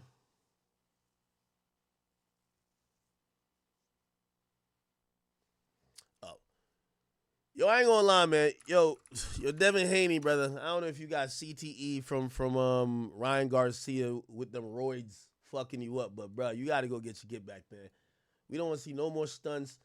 They're laughing at you about your girl. Like, you should have a lot of pent up frustration in these fists, okay? You should want to get back up in there with Ryan Garcia and beat the brakes out of that nigga. You get what I'm saying? But I'm gonna be honest with you. I think steroids or not, I don't think Devin Haney could hold Ryan Garcia respectfully. I think Ryan Garcia, while Ryan Garcia can't mess with Tank, I don't think Devin Haney could mess with Ryan Garcia. Just being honest. Anyway, apparently Devin Haney and his pops popped up on Ryan Garcia outside of the quote unquote fight awards, and this was the not altercation but the tense moments. Yeah, I know I see him trying to duck around there. Yeah. Came all out here for nothing, huh? You ducking it, huh? Lupe, you done ducked it, huh? Yeah, you done ducked it. Yeah, y'all done ducked it. Stay quiet. Ducking. Yeah, I know I see him trying to duck around there. Yeah. Man. With all due respect, man, yo, Devin Haney pops, man, just fall back. Let your son do the talking, man. Because I ain't going to lie to you. Devin Haney got to get back for that beatdown he took. Like, all I remember was, some of these pictures look damn near nasty. Like these stills look crazy. Yeah, I ain't gonna lie, man. I don't care if he was on steroids or not. Until you get your get back, I don't know, brother. I don't know. Remember they said that Ryan Garcia broke his jaw or something like that? Yeah, bro. I'm sorry, bro. You popping up on him outside of like some awards show? Nah, man. Also, the thing is, I remember watching this whole thing. Yo, Ryan Garcia was acting like a nut. He was acting crazy. He was acting like on some CTE shit. You feel what I'm saying? So for him to whip your ass, one of the very few. Don't be surprised if you. Sorry, Michael. Me and Michael used to be cool. I don't know what happened. He just stopped talking to me. Bro. yeah, you should have whipped his ass. So anyway, I'm going to be honest with you. I'm going to give Ryan Garcia the leg up. And again, I don't want to see nobody's father running around with them, man. Devin Haney, man, you a grown-ass man, bro. If you want to go pull a stunt, pull up by your damn lonely. Because when you in that ring catching left, right, and center from this dude, whether he's on roids or not, your father cannot help you unless you shoot him. He can't help you. So I'm going to just be honest with you respectfully to Devin Haney. In the last, 16 months, they got your girl talking to Young Thug. You need to knock out at least Young Thug. If you can't knock out Ryan Garcia, you got to knock out Young Thug. Devin Haney, I rock with you, bro. Yeah, you just follow me on the gram. I fuck with you, brother. But you got to knock somebody out. If Young Thug got to get knocked out or Ryan Garcia, somebody got to get knocked out, bro. They're playing with your girl. They're playing with your manhood. They're playing with your livelihood. They're playing with everything about you, bro. Somebody got to get knocked out, man. All right? That's a fact. That's it. I guarantee. Yo, you knock out Young Thug, I guarantee your girl ain't never going to visit that nigga nowhere no more. That's a fact. This dude showed up mad feminine with his legs crossed, all type of stuff. Showed up in all white like he think he has suits or something. You should have knocked him into the fifth dimension. He should have been in the gulag when you were done with him. I ain't gonna lie to you, man. Devin Haney let me down, man. Devin Haney, you need to go get your get back on Ryan Garcia, man. I'm sorry to say. You gotta go get your get back, Brody. I'm sorry. I'm sorry, bro. They're about to fight again. That's what I heard, right? I heard the bag's gonna be crazy, right? Ryan Garcia. Yeah, I heard the bag is going to be, crazy. This is supposedly... Oh, Devin Haney dropped the lawsuit? Okay, good. That's good. How much money is this going to be? So I guess he's not a duck. He's a goose. See you soon, bucko. Nah, this right here was diabolical. How much money are they going to be fighting for? I'm such a pocket watcher. Yeah, I ain't gonna lie. He was giving that dude the beats, man. Yo, Devin Haney, or you know what you gotta do? If he juicing, juice too. Y'all both juice. Forget it. All right, people. Might get off of here, man.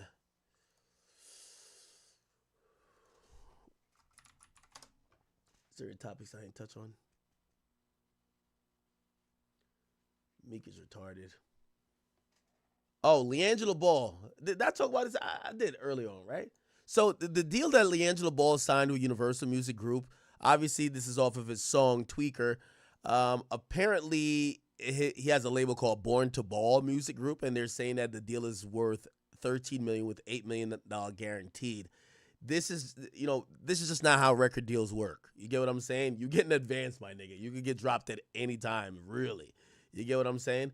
Now, granted, they might have to pay you out a certain amount. However, a deal worth as much as $13 million with $8 million guaranteed. What that tells me in that number, in that ballpark, it's telling me that they're buying the rights to his music, right? Because, again, he has a song that has 15 million Spotify streams. That song's going to be lucrative. That song's going to bring him on tour. That song's going to help the next song pop off. And the way how labels go, it's really like a calculation that's kind of almost like an AI could do it, right? Like they could see your metrics. They could see potential growth. They could, they make some human decisions in like, oh, do we think that people are going to fuck with him in 3 years or so? Or do we think that they'll listen to an album or rather just this one song? But other than that, like it's kind of like baked in the cake of how much money they're going to give to you. And then obviously it becomes a bidding war. So you go to label to label to label. And then one label says this, then the other label says this. But this money means absolutely nothing right here, right? The important part wasn't reported by this dude. The important part would be this. Well, actually it was reported. He has full ownership of his music and his record label. Okay, cool. So if it's it should be a licensing situation or a situation where his music is just being administered by the label. And again, to this, I keep hearing people like, this is the best deal ever. No, this is the deal you get when you have you come in with severe leverage. 21 Savage has a really good deal. It's basically almost a distribution / licensing deal. Okay. It's evolved. Some people might say partnership or whatever the case is, but you don't, the average regular deal would be a royalty rate deal, which, essentially you'd be getting like less than 20% of your own money. And basically you'd be trying to recoup off of advance. This right here, basically they know he's going to be profitable and they're saying they could bring him to that amount of money or profitability, even though I've always said, if a label gives you $13 million, they don't think you're going to make $13 million in the time they gave you the terms, right? Because a label is always incentivized to keep you in a deal that you haven't recouped. When you recoup, you have too much advantage. Going back to the whole Drake thing, yes, labels don't want you to recoup, right? Because when you recoup, you have severe leverage. When they could say, hey, we'll give you a new deal, but you still owe us money, you don't have that much leg up to talk. So usually if they're saying that you could get, or if you think you're going to make $13 million, right? Let's say it's written in there over the span of 4 albums or whatever the case is. That means they're down to spend $13 million. If they spend $13 million, you're making them a good amount of money, or you're probably on your road to recouping, just not within that time, right? And the way how labels work as well, if they're spending that amount and they're seeing the return, all they do is double the spending. Like labels are the worst at, it's like the worst money managers, right? Even though, and the funny part is, it's their money. They're lending you the money, and then they basically mismanage that money and blame it on you, right? So they blame your success on them mismanaging the money and spending money like it's going out of style, but it's their money, and then they put you in a situation that you're basically a slave to them, in a sense, right? And even if it's a deal like this, usually when you get somebody in a deal like this, you structure it in a way that they ain't never gonna be a free agent. Okay, this ain't like a lot of this is like the plantation. You ain't never supposed to be free. You get what I'm saying? And that's even when it comes to UMG and Drake. You know what I mean? Hey, Drake and UMG would not be beefing if Drake was completely free, because they would be trying to get Drake back into the fold. But they know that Drake owed them an album, so they'd be like, kick and scream, nigga. We still own you, and you ain't gonna do a damn thing about it other than sue, and we're gonna beat your ass in court. So it is what it is. All right, people. Yo, I'm getting off of here. Not gonna lie. I'll be back on tomorrow. Got a whole bunch of stuff kind of happening. By the way, my Vibes Cartel interview does drop tomorrow. I got to get back into a streaming routine where we're kind of like just banging out topics every day. Earlier streams are gonna be better, obviously, than the later streams. But yeah, chat. Yeah. I got a few things that I got to do early in the morning and also, tonight. So, chat, love y'all. I will see y'all tomorrow. If I did miss anybody who sent the donation, I'll make sure I get to it top of the stream tomorrow. Regardless, I'm out of here. Love y'all. Hopefully, y'all were entertained by the stream today. Also, go watch that Trap Lord Ross video. It's just too long, bro. Like, it's too long for me to watch on stream. I almost feel like y'all are being bored to death. I don't know if y'all feel that way. Y'all watching me watch it, and half of the things I'm just kind of like, I don't have much commentary to. I don't think y'all want to watch that. So, if y'all do want me to watch a little bit more of it, I will. But no, I know y'all rather me just like cover topics, run my mouth, but to just sit here and watch something, yeah. Anyway, chat, love y'all. Thank y'all. I can't believe I talked to Snoop Dogg today. That's actually really good. I'm very happy about that. I will see y'all tomorrow. Peace.